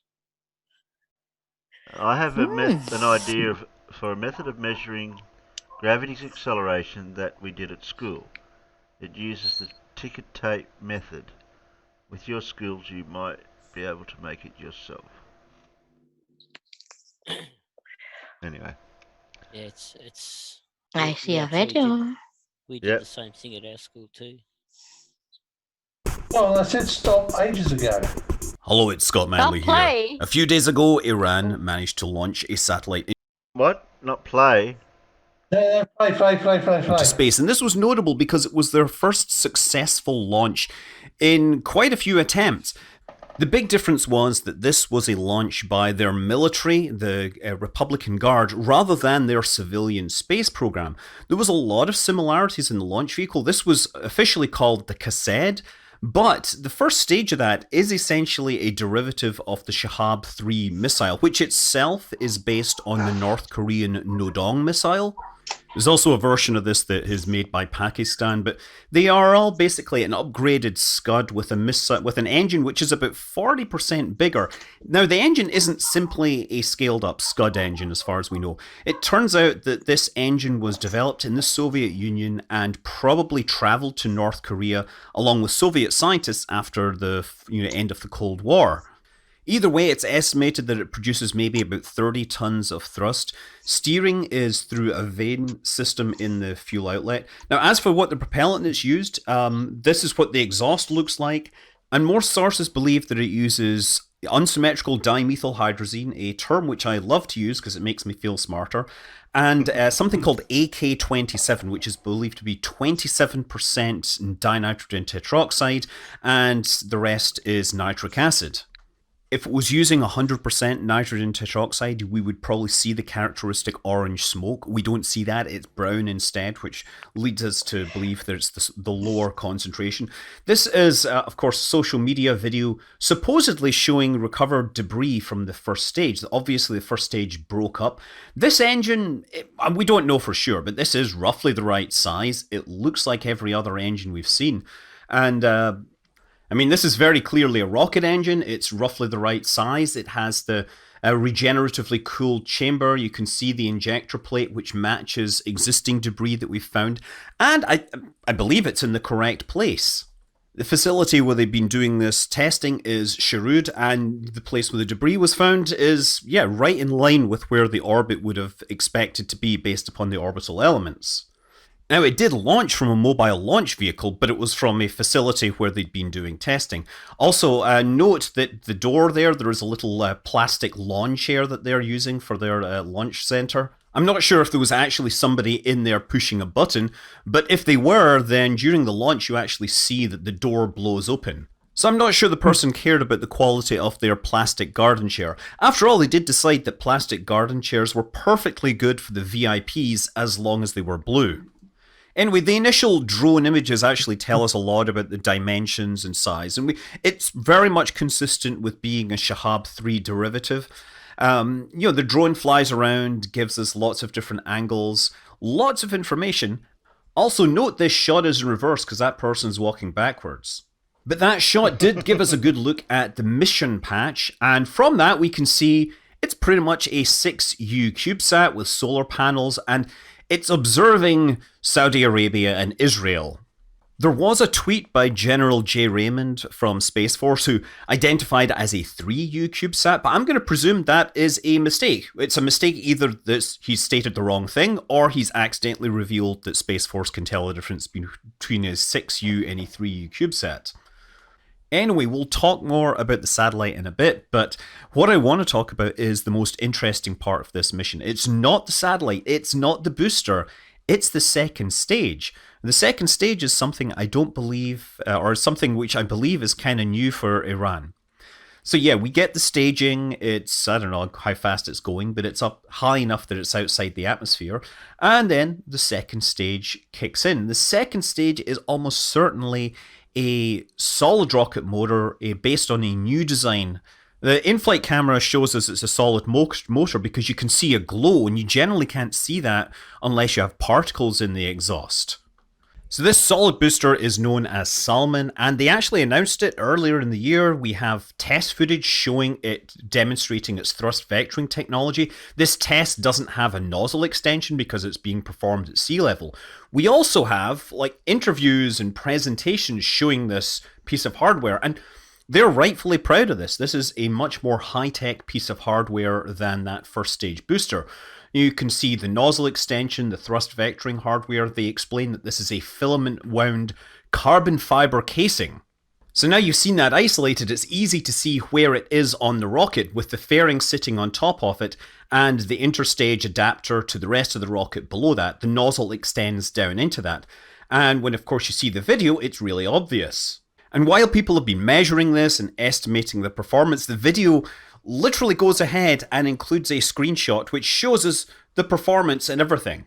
So what do we see here? Well, the first thing is on the right, we actually get a whole bunch of numbers telling us where the spacecraft is. What we have is T for time, velocity, H is current altitude, I believe X is the downrange and Y might be a cross-range coordinate, HA is height of apogee and HP is height of perigee. This is before it has achieved orbit because perigee is a negative value. These numbers indicate that it's still going up towards apogee, and then presumably that will be when it fires the third stage. And elsewhere we can see confirmation of this because those graphs in the top right there's one of them which appears to show the velocity over time. So that's the one in the bottom left. You can see that it rises up initially and then it flattens out during the staging. Then the second stage kicks off and raises the speed to, as we see, about 5.2 kilometers per second. And then there's another sort of constant velocity cruise. That's where it's rising up towards the apogee, and then that mysterious third stage will light up. And actually, if you look at that, you can just see that it seems to have quite a steep ascent there. So I think the third stage is probably relatively powerful, but we don't actually know what it is. Some people say that it's the Arash 24, which was designed for the Simorgh, I believe, but that doesn't make sense for this because they actually tell us in an interview that it is a liquid-fueled upper stage. Finally, the one other screen that I can really understand, given that I don't speak Farsi, is this one, which shows 6 thrusters, and it appears to show a tank with 2 separate sections in it. So those look like 6 bipropellant thrusters that are probably used for attitude control during the cruise phase. I'm not clear if there's another larger engine that's used for orbital insertion, but I guess the most interesting thing is the sign that it's a split tank, showing that they're using bipropellant reaction control thrusters. It's all hidden inside the fairing, so we can't really guess, but honestly, it's not that interesting. The real thing here to look at is the relatively large solid propellant motor, because that's really what they've been going for. That's what they've been developing. And that test stand that we saw earlier, that's the smallest test stand they've built. There are several larger test stands which could handle solid motors with thrusts up to 200 tons. So back to the payload. The newer spacecraft has been picked up by amateurs all over the world, and it seems to be using off-the-shelf CubeSat hardware and protocols. The packets have been decoded by some. It's been confirmed that it is in the correct orbit that was declared. And yes, it does appear to be slowly tumbling right now. Many CubeSats do this for the first few days as they slow things down. That being said, Space Command has characterized this as a tumbling webcam in space. Then again, any visual system is practically a webcam in space compared to the largest satellites that the NRO has put up. But it's not competing with those. It would be competing with the Dove CubeSats, which are 3U CubeSats that are entirely devoted to imaging. And really the problem here is the form factor limits your focal length. So they may very well have a camera in there that is comparable to the Dove CubeSats, but why wouldn't they just work through some third party to buy access to planets, data? And the answer is, it's about the rocket. It's about demonstrating the launch capability. The data that they will get from this satellite will very likely be available from public sources, but those sources won't be able to demonstrate Iran's launch vehicle technology, in particular the second stage, which we believe is the first step in building larger and larger solid rocket motors. What I wonder is what this means for their civilian launch program. After they've had several failures, and one of which was, of course, publicized by President Trump, revealing all sorts of fascinating details about Iranian space program and US spy satellite capabilities in his tweets. I believe the Saphir launch vehicle has reached the end of its line, and the civilian program wants to go with Simorgh, but that hasn't had huge successes. I don't think Kased will get a great deal of use because, of course, they're wanting to replace the first stage with a solid rocket. And if they do that, then that will be a very big leap forward for Iran's space technology. I'm Scott Manley. Fly safe.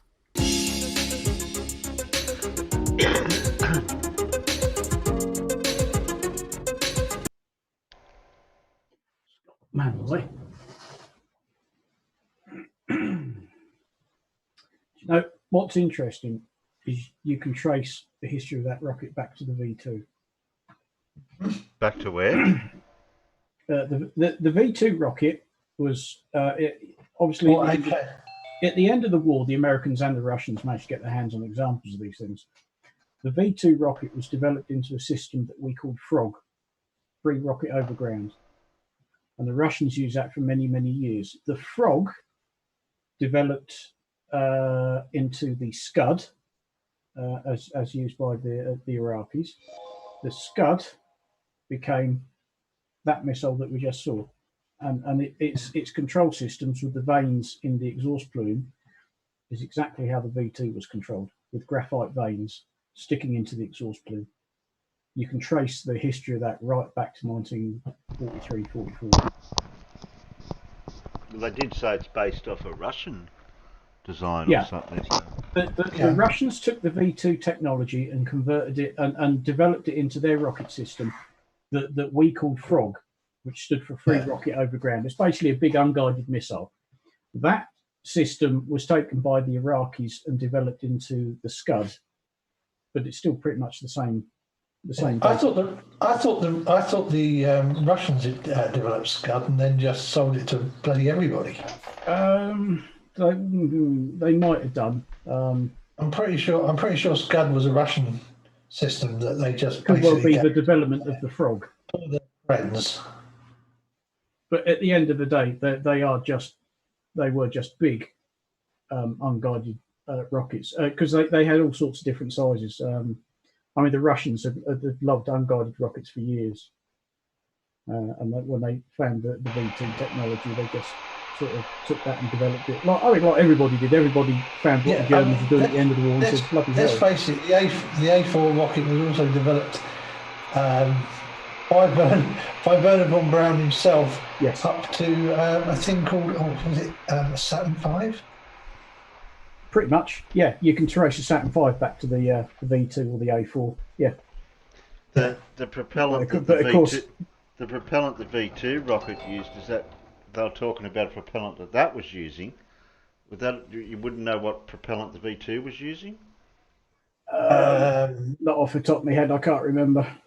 It was unpleasant, and it was I think it was a mixture of mildly unpleasant and pretty unpleasant. Yeah, it wasn't quite the stuff that they used in their rocket fighters and things, but it weren't far off. It wasn't quite ME 163 unpleasant, but it was not.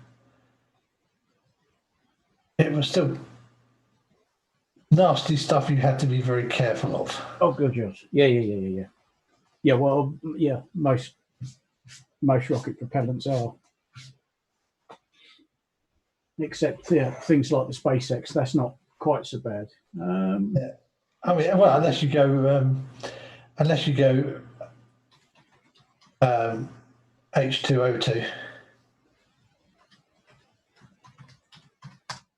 Well, even the colour of the flame and what came out of the rocket when it was launched compared to SpaceX's rockets, how it brings that big puff of that white plume of stuff, that's even different there.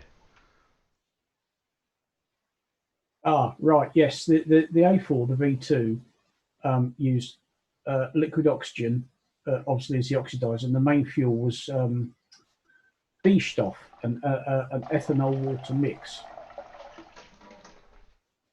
Nasty stuff. Yeah. Now, I believe that's also very similar to, they used methanol and water in their aircraft as an alternative to nitrous oxide. Yeah, well, Germans used that was roughly close to pure hydrogen peroxide they were using. Yeah, they used that. That was one of the fuels they used in the Messerschmitt 163, wasn't it? That was one of them. Weren't they using? They were using hydrogen peroxide because they were using the same fuel in their torpedoes, I believe. So they already had the technology to create the hydrogen peroxide. Yeah, that's some really nasty, dangerous stuff. Well, it was hydrogen peroxide that basically brought down that Russian submarine, wasn't it? So one of their torpedoes exploded, and they were using high test peroxide as a fuel. Crazy ass Iranians are probably making rocket fuel out of camel dung for all we know. Yeah. Yes. No, they roll the camel dung up in a joint, smoke the joint, and then they work out what they're going to do because they've got enough courage to do it. Oh yes, the 163 used T-Stoff, which is the high test peroxide, and then C-Stoff, which was a mixture of methanol, hydrogen hydrate, water, and a catalyst, the potassium tetracyanocuprate. That hydrogene's horrible crap. Yes.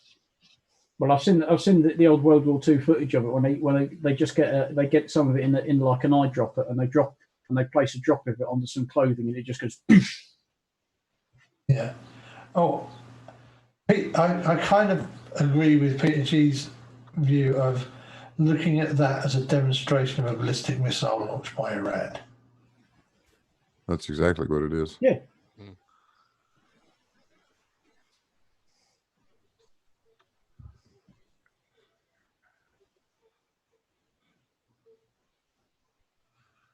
They just want to show us that they can. Yep. That mess with us, we've got this. They're probably not even tracking the CubeSat anymore.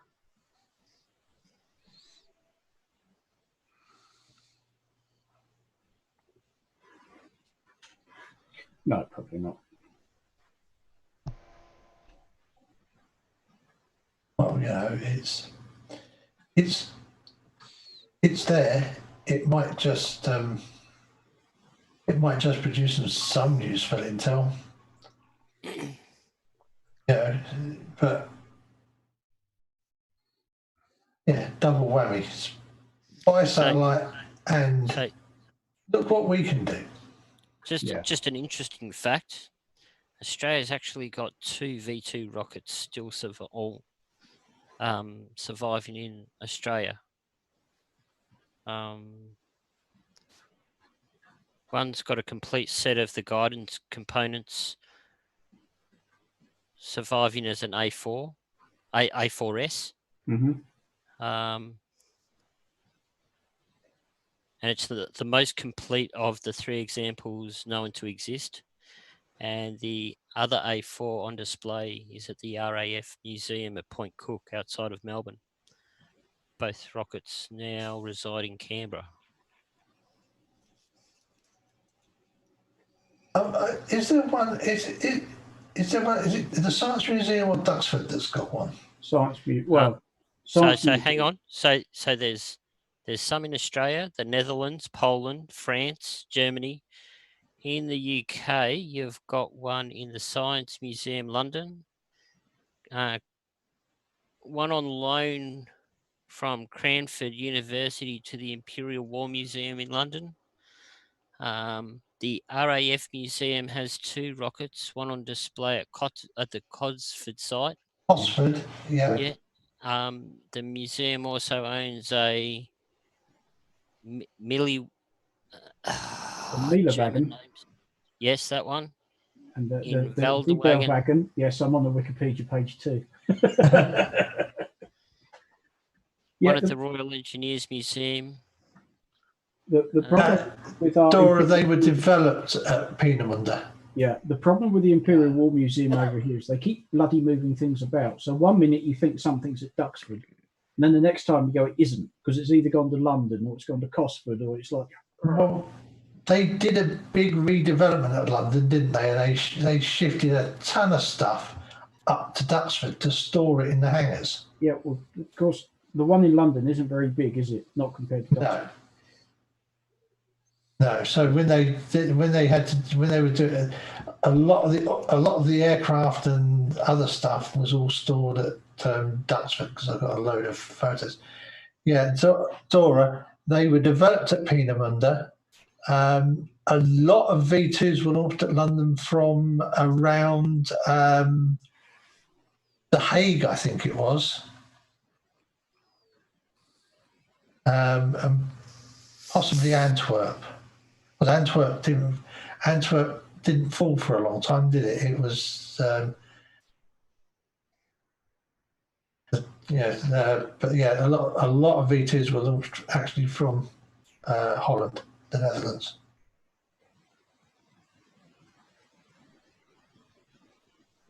After they couldn't launch them from France anymore. That's it, because they were, by the time they started using these, this was well after. Yeah, the V2s didn't really get going until after the breakout from Normandy. September 44, they really started. They became operational, and of course by then, Normandy landings were sort of well established and pushing out. And well, they were pretty much on the Dutch-Belgian border, weren't they, by September? I suppose they were, yeah. Well, Market Garden. Yep. Beginning of September 44. Yeah, no, Stewie, I don't know if they've given up. That's it, Tori. Yeah, The Hague and Rotterdam. Oh, sorry, Terry. I was just replying to Irish that I haven't heard any more about North Korea's missile program. I think they are still working on it. been kept quiet to me. Belgium got more fired at it than the UK. Something tells me they've got a few other concerns on their minds at the moment.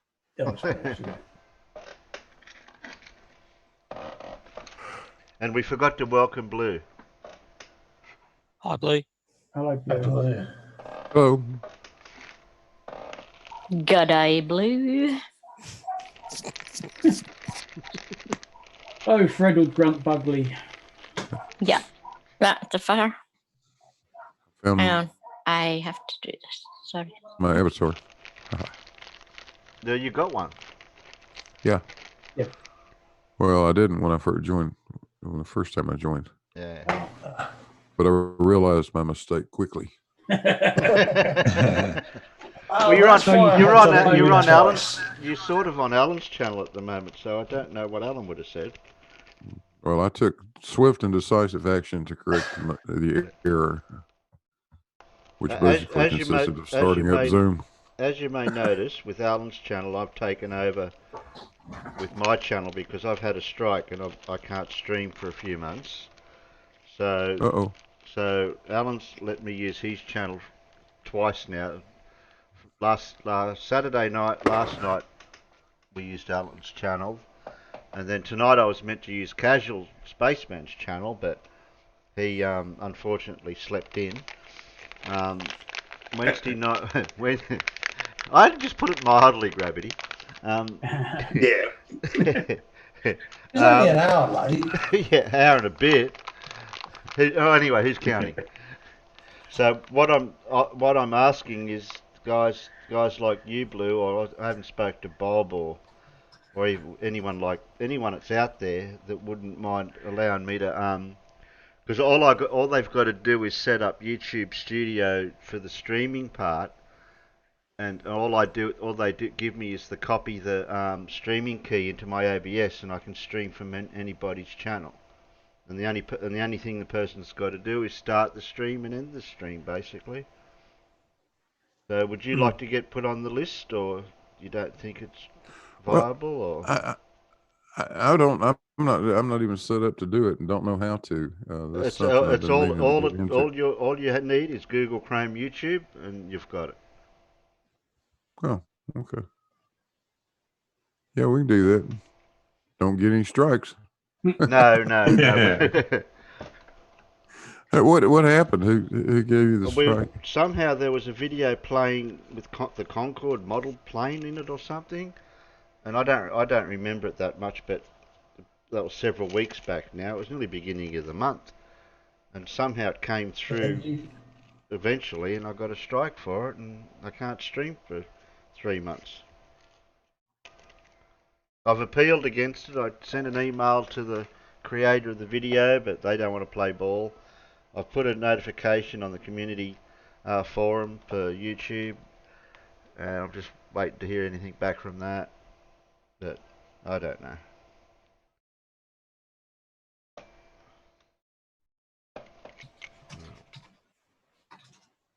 And I have been very careful with videos, with the Creative Commons and everything. I just don't know how that one slipped through.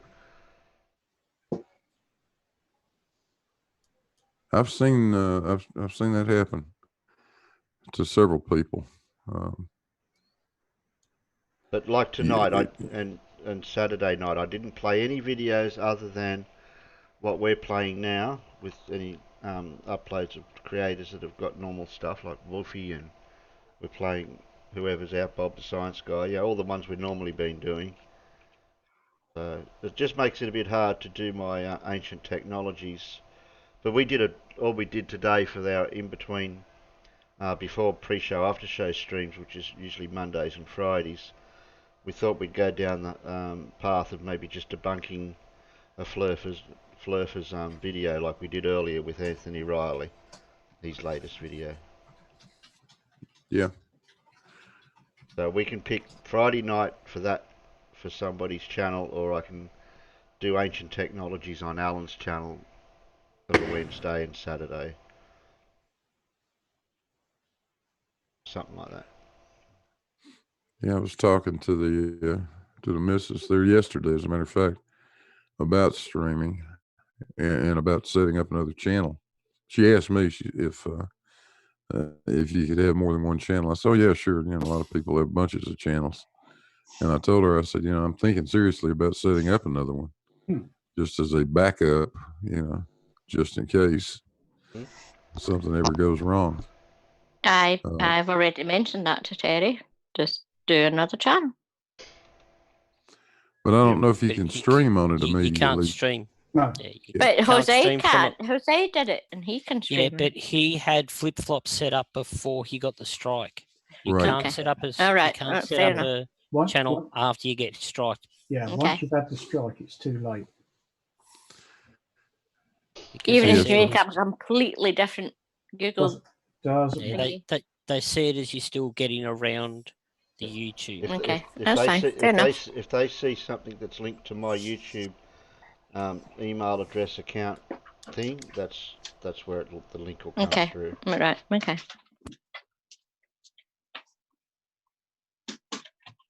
Unless I set up a completely different person, different internet, different. Yep. The whole thing. Yeah, you got to go to some serious lengths to try to get around that. Yeah, I don't feel like changing all my emails. Well, you can use mine. I've said you can use mine. Obviously, no computer right now, but I think I can still give you. I think I can. Yeah, I can still give you like. You can still start it on your phone. Yeah, I can still give you stream keys. You can still start it on your phone, Pip. Yeah. Or your iPad. It's as easy as going to the little camera thing that's up on top of YouTube where it says create or write a video, and when you click that, it says go live. You just go straight to that, and then you can get the stream key, set the time up for the stream, and that's it. And up in the top right. Well, you can use mine anytime you need. And in the top right hand corner is where you press to start the stream after I've put the key in and I start streaming, and then you just click start streaming on that bit and then stream there as well. Yeah, there if you need it. There if you need it. Terry, the one you got for this morning is my Insta key. Yeah, I noticed that. I'll leave that for you for now, and you can just use if you need to, you can just use the Insta key and start streaming. Yeah, but how do you stop the streaming? You start streaming by hitting stream in OBS, and you stop streaming by hitting stop in OBS. And that's it. That's it. That's it. With the Insta stream, you literally just fire it up. Right. Well, the other way we're talking about, like we did with casual, with anyone else, is just the normal way.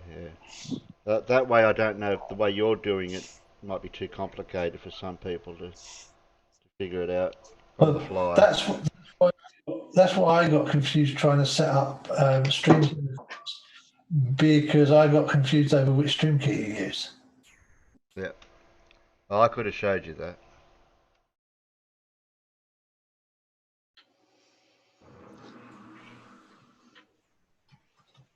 Well, we've got a couple of videos left.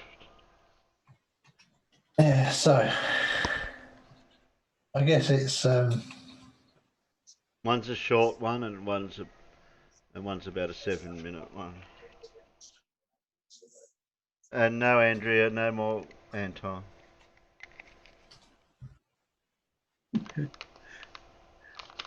So A or B, vote. Or now. Are you going to do the now straight away? You didn't get trapped. You don't want to trap people in between. Oh, I couldn't. I didn't have the patience to wait any longer. I'm more flexible, Alan, because it's on your channel. So as long as you've got the rough idea how I do it, you can implement it the way you do it. That's okay.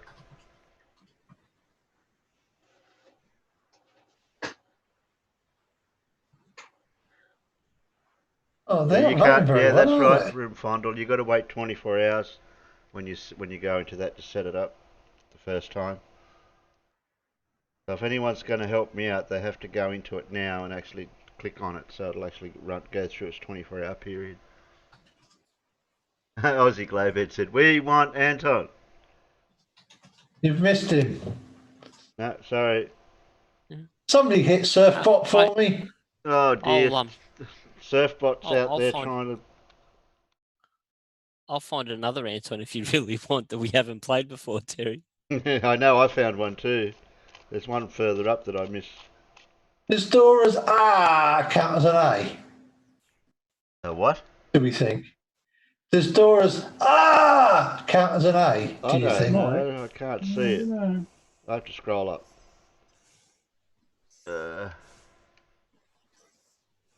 No, that's R. That's Jeez, that's Pip, not an A. That's not an A. Pip, I bet you that time. Does she mean the Camargue? Or is that the castle? Arg. There's a pirate.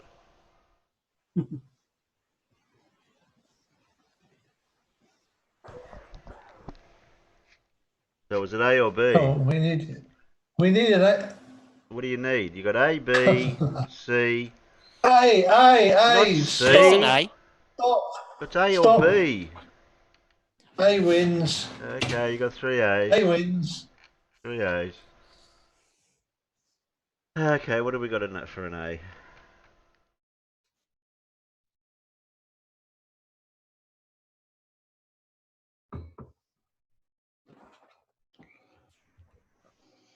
Hi there. Sometimes when I zoom in on the horizon from this particular elevation of about 100 feet above sea level, I can see the floating islands of Pandora. That would be cool, but no. These aren't islands, these are hilltops. They're in an area called Seal Rocks. By direct line of sight, it's around 30 miles away. For some strange reason, I can only see the hilltops from this viewpoint, and sometimes I can make out the lighthouse if the weather is clear enough, just like in this photo. Sometimes I can't see these hills because of haze or a storm or atmospheric conditions, but when I can see them, I know there's no reason why I shouldn't see them from a lower elevation. If we go for a little drive down the hill, not all the way down to the water, but let's go to my other viewing location of about 65 feet in elevation. This drive I just recorded separately just to show you, but the two observations I'm showing are at the same day and same time.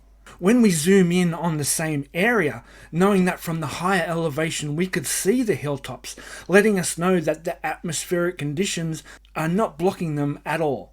And viewing them from this elevation, we should still be able to see them, right? Well, look at that. We can't see them. We maybe can make out a tiny bit of land sticking up from above sea level, but it's pretty clear what's blocking the hills. And remember, we're not down close to the water, we're still over 65 feet above sea level.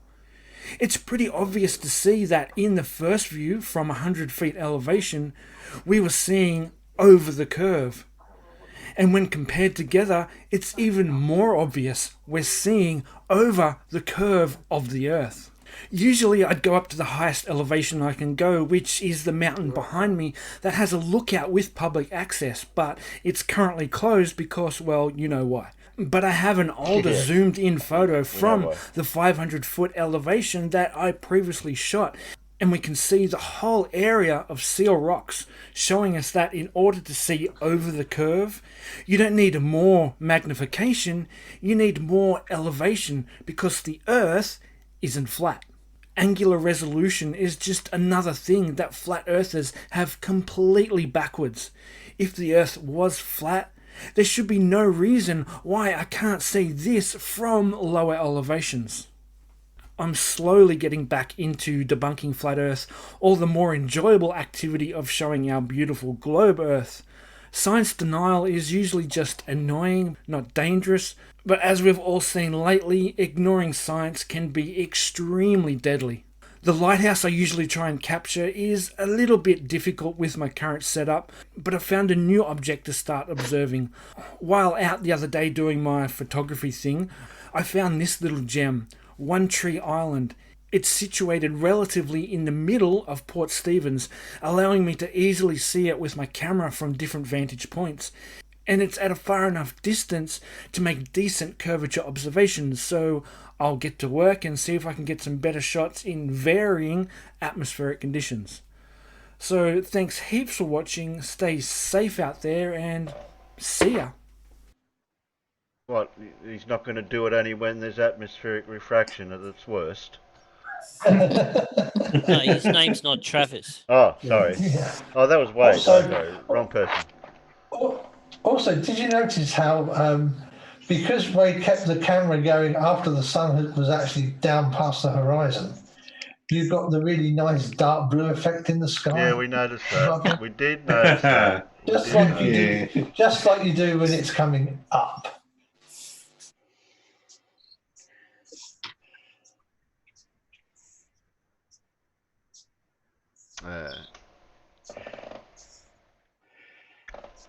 Good vid.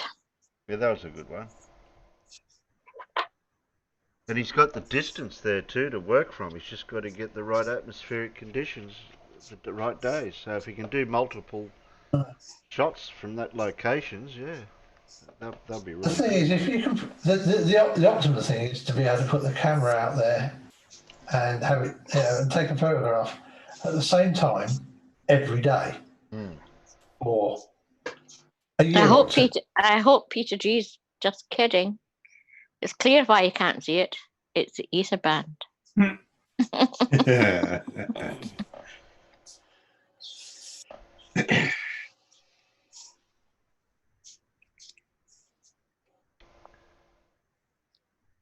Oh, we don't need to vote anymore. Are we going to vote for a Pip story? They'll have to get. Oh well, I just naturally assumed that we would have a Pip story to finish with. Ah, thank you. I'll have to scrounge up into the shield your shit to see if I can find one. Plenty there.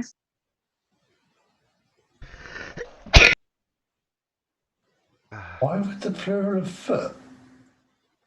I'll grab it after this. No idea.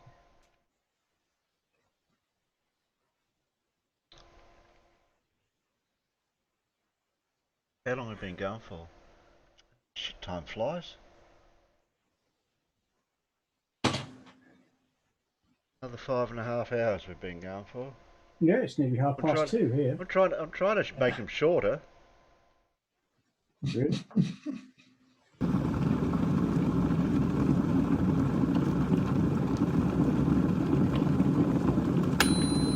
So, I get video recommendations from morons that I don't even watch. In this case, a guy called Wolfie. The video titled "Show Me Bendy Water." Now what this they don't want to doesn't see. realise is that he's debunking his own concept, while at the same time trying to utilise false equivalence, a misrepresentation of his actual belief and claim. G'day everybody, where's Wally here? Well, today this video landed on my lap and had me in stitches. Poor old Dell. I've never really had a play with Dell before, but well, as a chew toy he might be fun. Oh, hi Dell, let me introduce myself. My name's Where's Wally and I'll be ripping you apart this evening. For example, when you say Wolfie was debunking himself with bendy water, did you not stop and think... Yeah, I'm hearing myself. Did you not stop and think that he might have just been using the term bendy water as a hook, as a grab, as a poke in the eye to flatties who often use the term bendy water? Ah, yeah, that's right, he is, isn't he? Come in, spinner. Dell, I've got a little bit of a bone to pick with you as well. You're sitting there saying these people do not do practical demonstrations, and then you're ragging on poor old Wolfie. I wouldn't have thought anyone would have done more practical demonstrations on their channel than Wolfie. And for your information, what do you think making a flight plan is apart from an extremely complicated, very mathematical and exacting practical demonstration using spherical mathematics? It's a globe proof, mate, and you can't handle it, can you? So let's have a look at what other funny things Dell's got up to today. Seems he found Wolfie's fish tank. This fish tank is a brilliant gravity proof if I've ever seen one. But it very clearly demonstrates that we can have bendy water. What is even more interesting What I would like these people to answer is their stance now changed? Have they now changed their stance to the Earth as a tank-shaped containment, which would be probably more likely than what it actually is? Have they now changed to that, and that they're now asserting that the tank spins?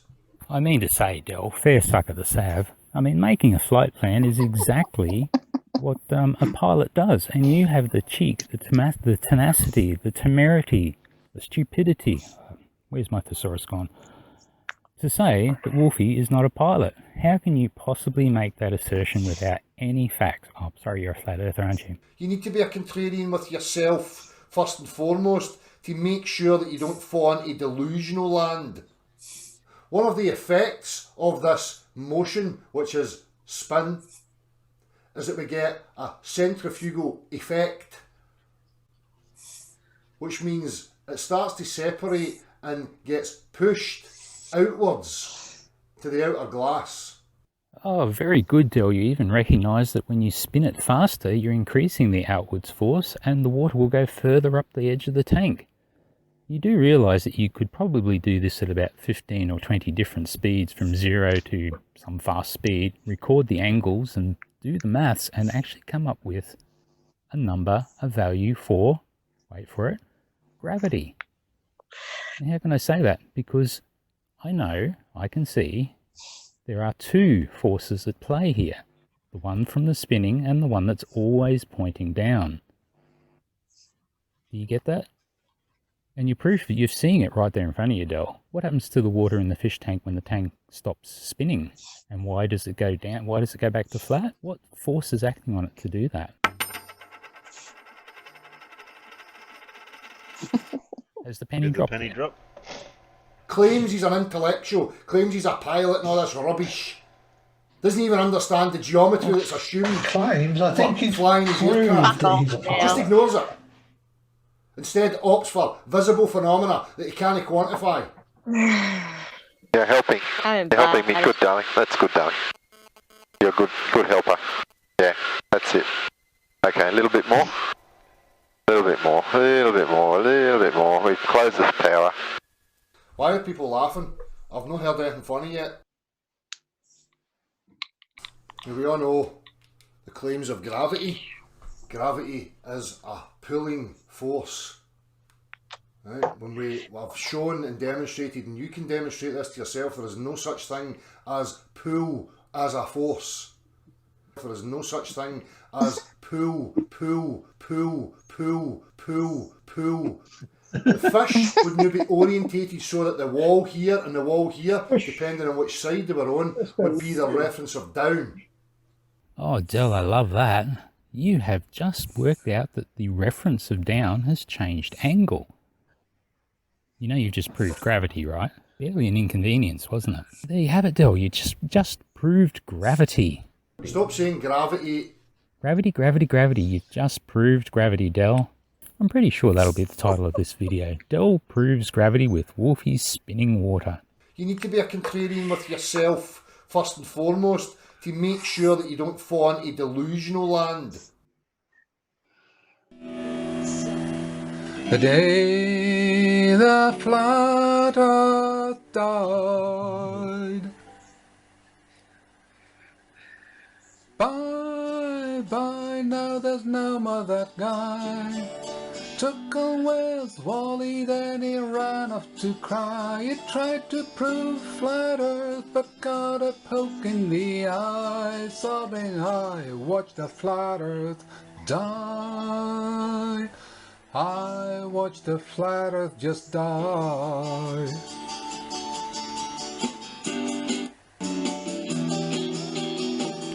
I think that might be enough of that, Terry. Yeah. Yeah. Thank you, the Stark. Well, that's where it usually ends there. Yeah. I know it's a parody and everything, but again, fighting it is difficult if they decide to. If the bot finds it. Mm.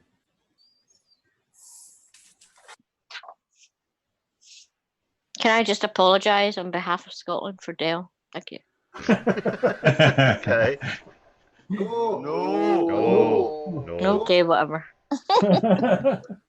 It's not your fault. Who's let the cows out?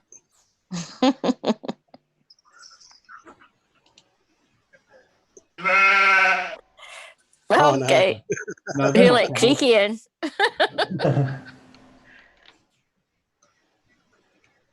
What a moron. Absolute bloody moron. He needs to get out of his shed.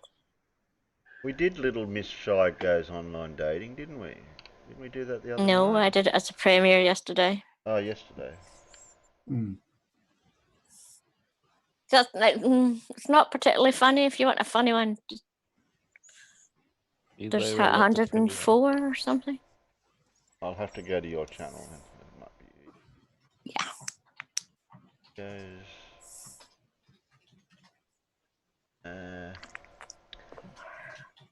The Donald Trump one, or Go F Yourself Timmy, or the Ladybird Book of the X. No. Got back going. Depends if Alan wants swearing or not. Oh, well, I don't mind. Oh, yeah, I'll show it in the internal. That way you can see where I'm at. I think we went back. Did we do the wife? We did the shed. Yes, we did the wife. But we haven't done the X, though, Terry.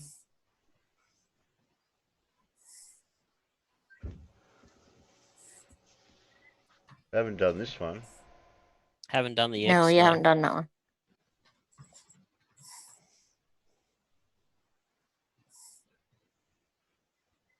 Yeah, trigger warning. For all the divorcees out there. I hope so. I'll take it all out on you, Pip.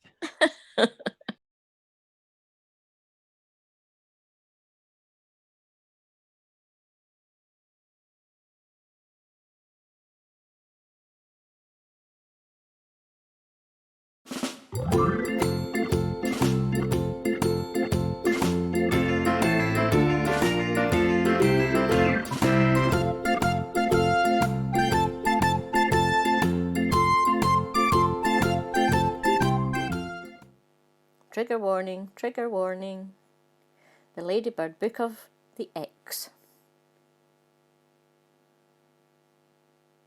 Such long beginnings. This is Tina with the man she used to call her husband. Tina now calls this man that man. She also calls him the most expensive mistake of my life and other much ruder things. This man is Tina's ex.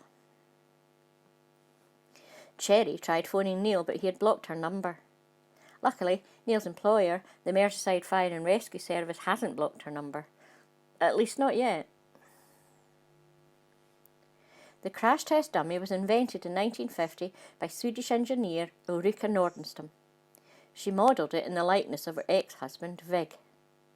Ulrika died in 1989 after a long battle with trying not to laugh. Paul had never met Claire's new partner Harry before. Claire has gone to powder her nose and left them alone together. He's taller than younger than me, thinks Paul. Is that how bad I look after a few years with her? Worries Harry. Ah well, thinks Martin. At least she left me a packet of cigarettes and a little bicycle made of pipe cleaners. Matthew's troubled that Wynne still has a photo of his ex on his living room wall. Wynne says it's not unreasonable. Most people have photographs of their former partners somewhere. And it's only 1.5 meters tall. David had not seen Yvonne for 10 years when he bumped into her near the watering hole.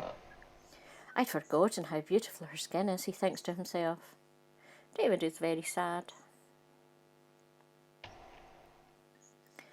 And if I don't put stamps on it, he'll have to pay at the other end, asked Lucy. That's right, madam, says the man at the counter. Is it a small packet or a parcel? It's his drum kit, smiles Lucy, and his skis, but I'm sending everything separately, so it's 19 parcels in all. With Lydia no longer in his life, Federico is spending some time going through his photo albums from the last 20 years and replacing her face with pictures of things he holds in higher esteem, like Flint. Narina hopes Alwyn gets the message this time, and pretty soon, because she's worried she might sneeze and give the game away. Since Philip left him, Philip has had far more time for his bookstahood, whatever that is. Philip said Philip didn't understand him. Philip said Philip wouldn't let him understand him. In truth, nobody understands Philip, which is exactly how he likes it. Daddy says he's looking forward to having you for the weekend, Olivia tells Daisy and Noah. Is it this weekend? Asked Daisy. No, says Olivia, and it's not for a few months. Daddy's at an important sales conference. It's a very nice boat to have a sales conference on, says Noah, looking at the photo of Daddy with his new friend. Cheryl was surprised by Steve's reaction to her proposal. Ed and Natalie have remained friends since separating, and he often socialises with her and her new boyfriend Zach. The three of them get along very well, and Ed gets to gaze into Natalie's blue eyes just like he used to when she looked at him that way. In 10 years' time, this will form the basis of Ed's psychotherapy. Jim is convinced that if Hazel can just be reminded of the smell of his aftershave, she will want him back. Her holiday cottage is in sight. Plenty more fish in the sea, say all of Hugh's friends. The sea is 40 miles away. Hugh has not caught a thing. Hugh is perfectly happy. To be honest, he's gone off fish. Rocco paid a fortune for the website getdianeback.com, but it failed to get Diane back. So Rocco built a new Diane in his shed. This Diane runs on a 1 kilowatt motor and can run most Android apps and will probably not run off with Rocco's brother. Troy meant to get off the tube at Liverpool Street, but he spotted his ex-girlfriend Jacinda at the other end of the carriage. An hour and a quarter later, he tries not to be spotted as she gets off the train at Chesham. The £85 taxi fare back into London is a small price to pay for glancing furtively from a distance at someone you have over 3,000 photos of, thinks Troy. Though they separated some months ago, Ollie and Matt are still partners in the life-saving class they both attend. Matt is good at pretending to be unconscious. He practiced every night for the last year of their relationship. Astronauts Deek Haldane and Nadia Amirkanian were NASA's first astronaut couple until they fell out on the launch pad and split up 10 minutes after takeoff. To make matters worse, the third astronaut in the mission, Tiger Schlub, has a crush on Nadia. Mission Control has no protocol for this in their flight plan. They have contacted Michelle Obama for advice.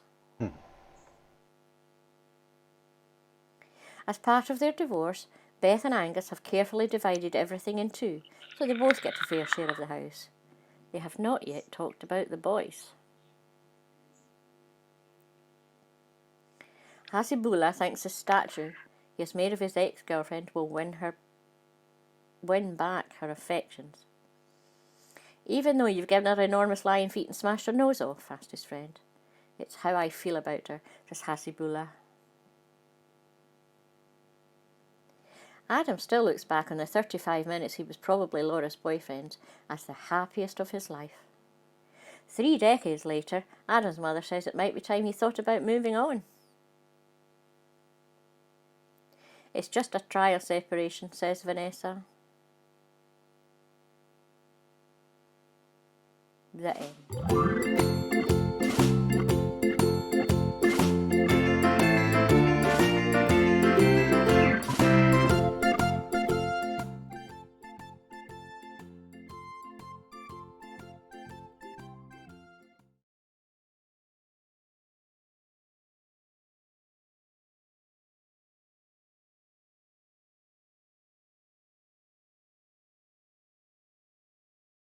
Oh. And the midlife crisis. That means me, doesn't it? Oh, sorry, Alan. I'm not a granny. I don't care. Grandparents, midlife crisis, and I can't remember what that was. I don't know if I had a midlife crisis or not. My husband had one. My husband had one.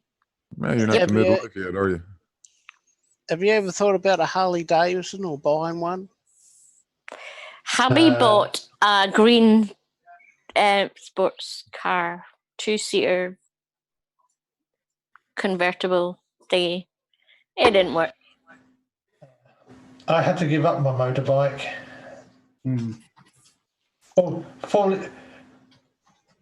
Falling over when you stop is not a good thing to do. No. I thought about buying a V8. I thought about buying a V8 station wagon, HZ wagon sort of thing.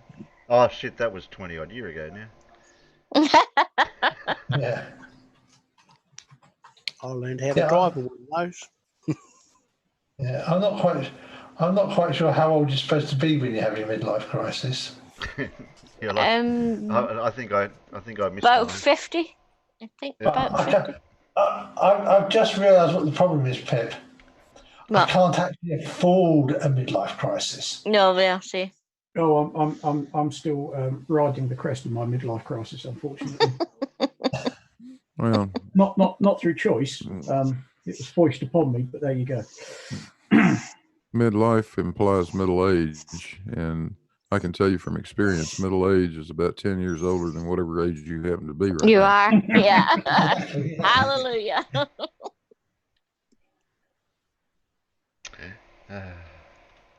And there will also be some medical stuff appearing. So if you're phobic about hospitals and people sticking things inside themselves, maybe don't look. A friend of mine can go a different direction. Yeah. A friend of mine did get a Harley. He's also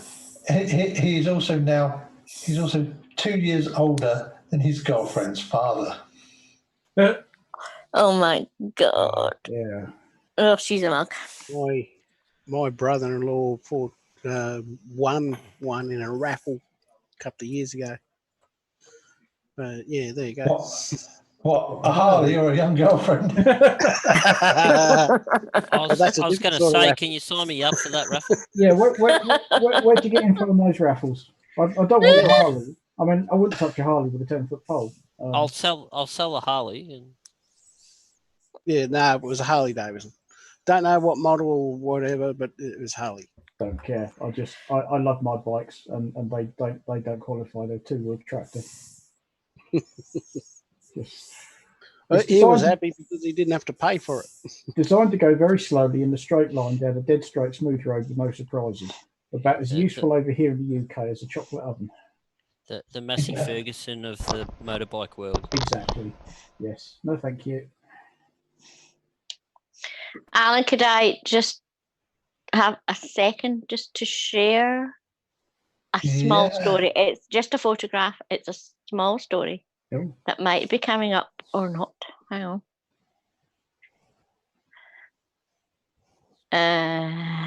Okay, we'll go with that one. Can you see that? Yes. This is from the book I might be doing. Oh my Lord. Would you like me to read it all out for everyone? Yeah, if you like. As a pharmacist, I'm often a patient's source of information about their medication. When one woman came to the pharmacy to get a refill on her suppositories, she asked me if I had any suggestions that she could take to her doctor. She said that the suppositories weren't working, and not only don't they work, they hurt. Sometimes they even make me bleed. I looked at her subscription, pulled some suppositories from the shelf, and opened the box for her. She then showed me that the corners of the hard foil wrapper were sharp, and cringed when I realised that she was not removing the packaging before inserting them. Ye gods. That is true as well, isn't it, Pip? I'm pretty certain that's true. Unfortunately, in this world, if you don't have instructions, that does happen. instructions. What are you talking about? You got to have pictures as well. Yeah, well, yes. At least you didn't try to swallow them. Well, thankful for small mercies, I suppose. Blimey. So yeah, I've got a whole book of them. So No, on that note, we'll wrap cross up, your Alan. legs. Yeah. Well, like I said, you have complete control over this Insta thing because you just hit the stop on. Yeah, that's okay. I got it. I just going to yes. thank everyone on the panel. Thanks, Alan, for letting me use your channel. You're Farmer, welcome. Gravity Guru, Yeah. Scott, Peter, Yeah. Huey. I haven't heard Huey much. Pip and Big Blue. Thanks for joining. Who we got in the peanuts? John, Ari Stew, Mippet, Point and Laugh, Mira. I'm going to miss a few people again. I can see it coming. I can see me out there too. Coward Castle. Andrea. Okay. Thanks, guys. I'll see you on Wednesday night. I'm not 100% sure which channel I'll be on, but it could be on Alan's. But if not, you'll check my notifications through my channel and you'll find out. Okay then. Say goodnight, Peanuts. Good night. Good night, Peanuts. Good night, squashed almonds. That has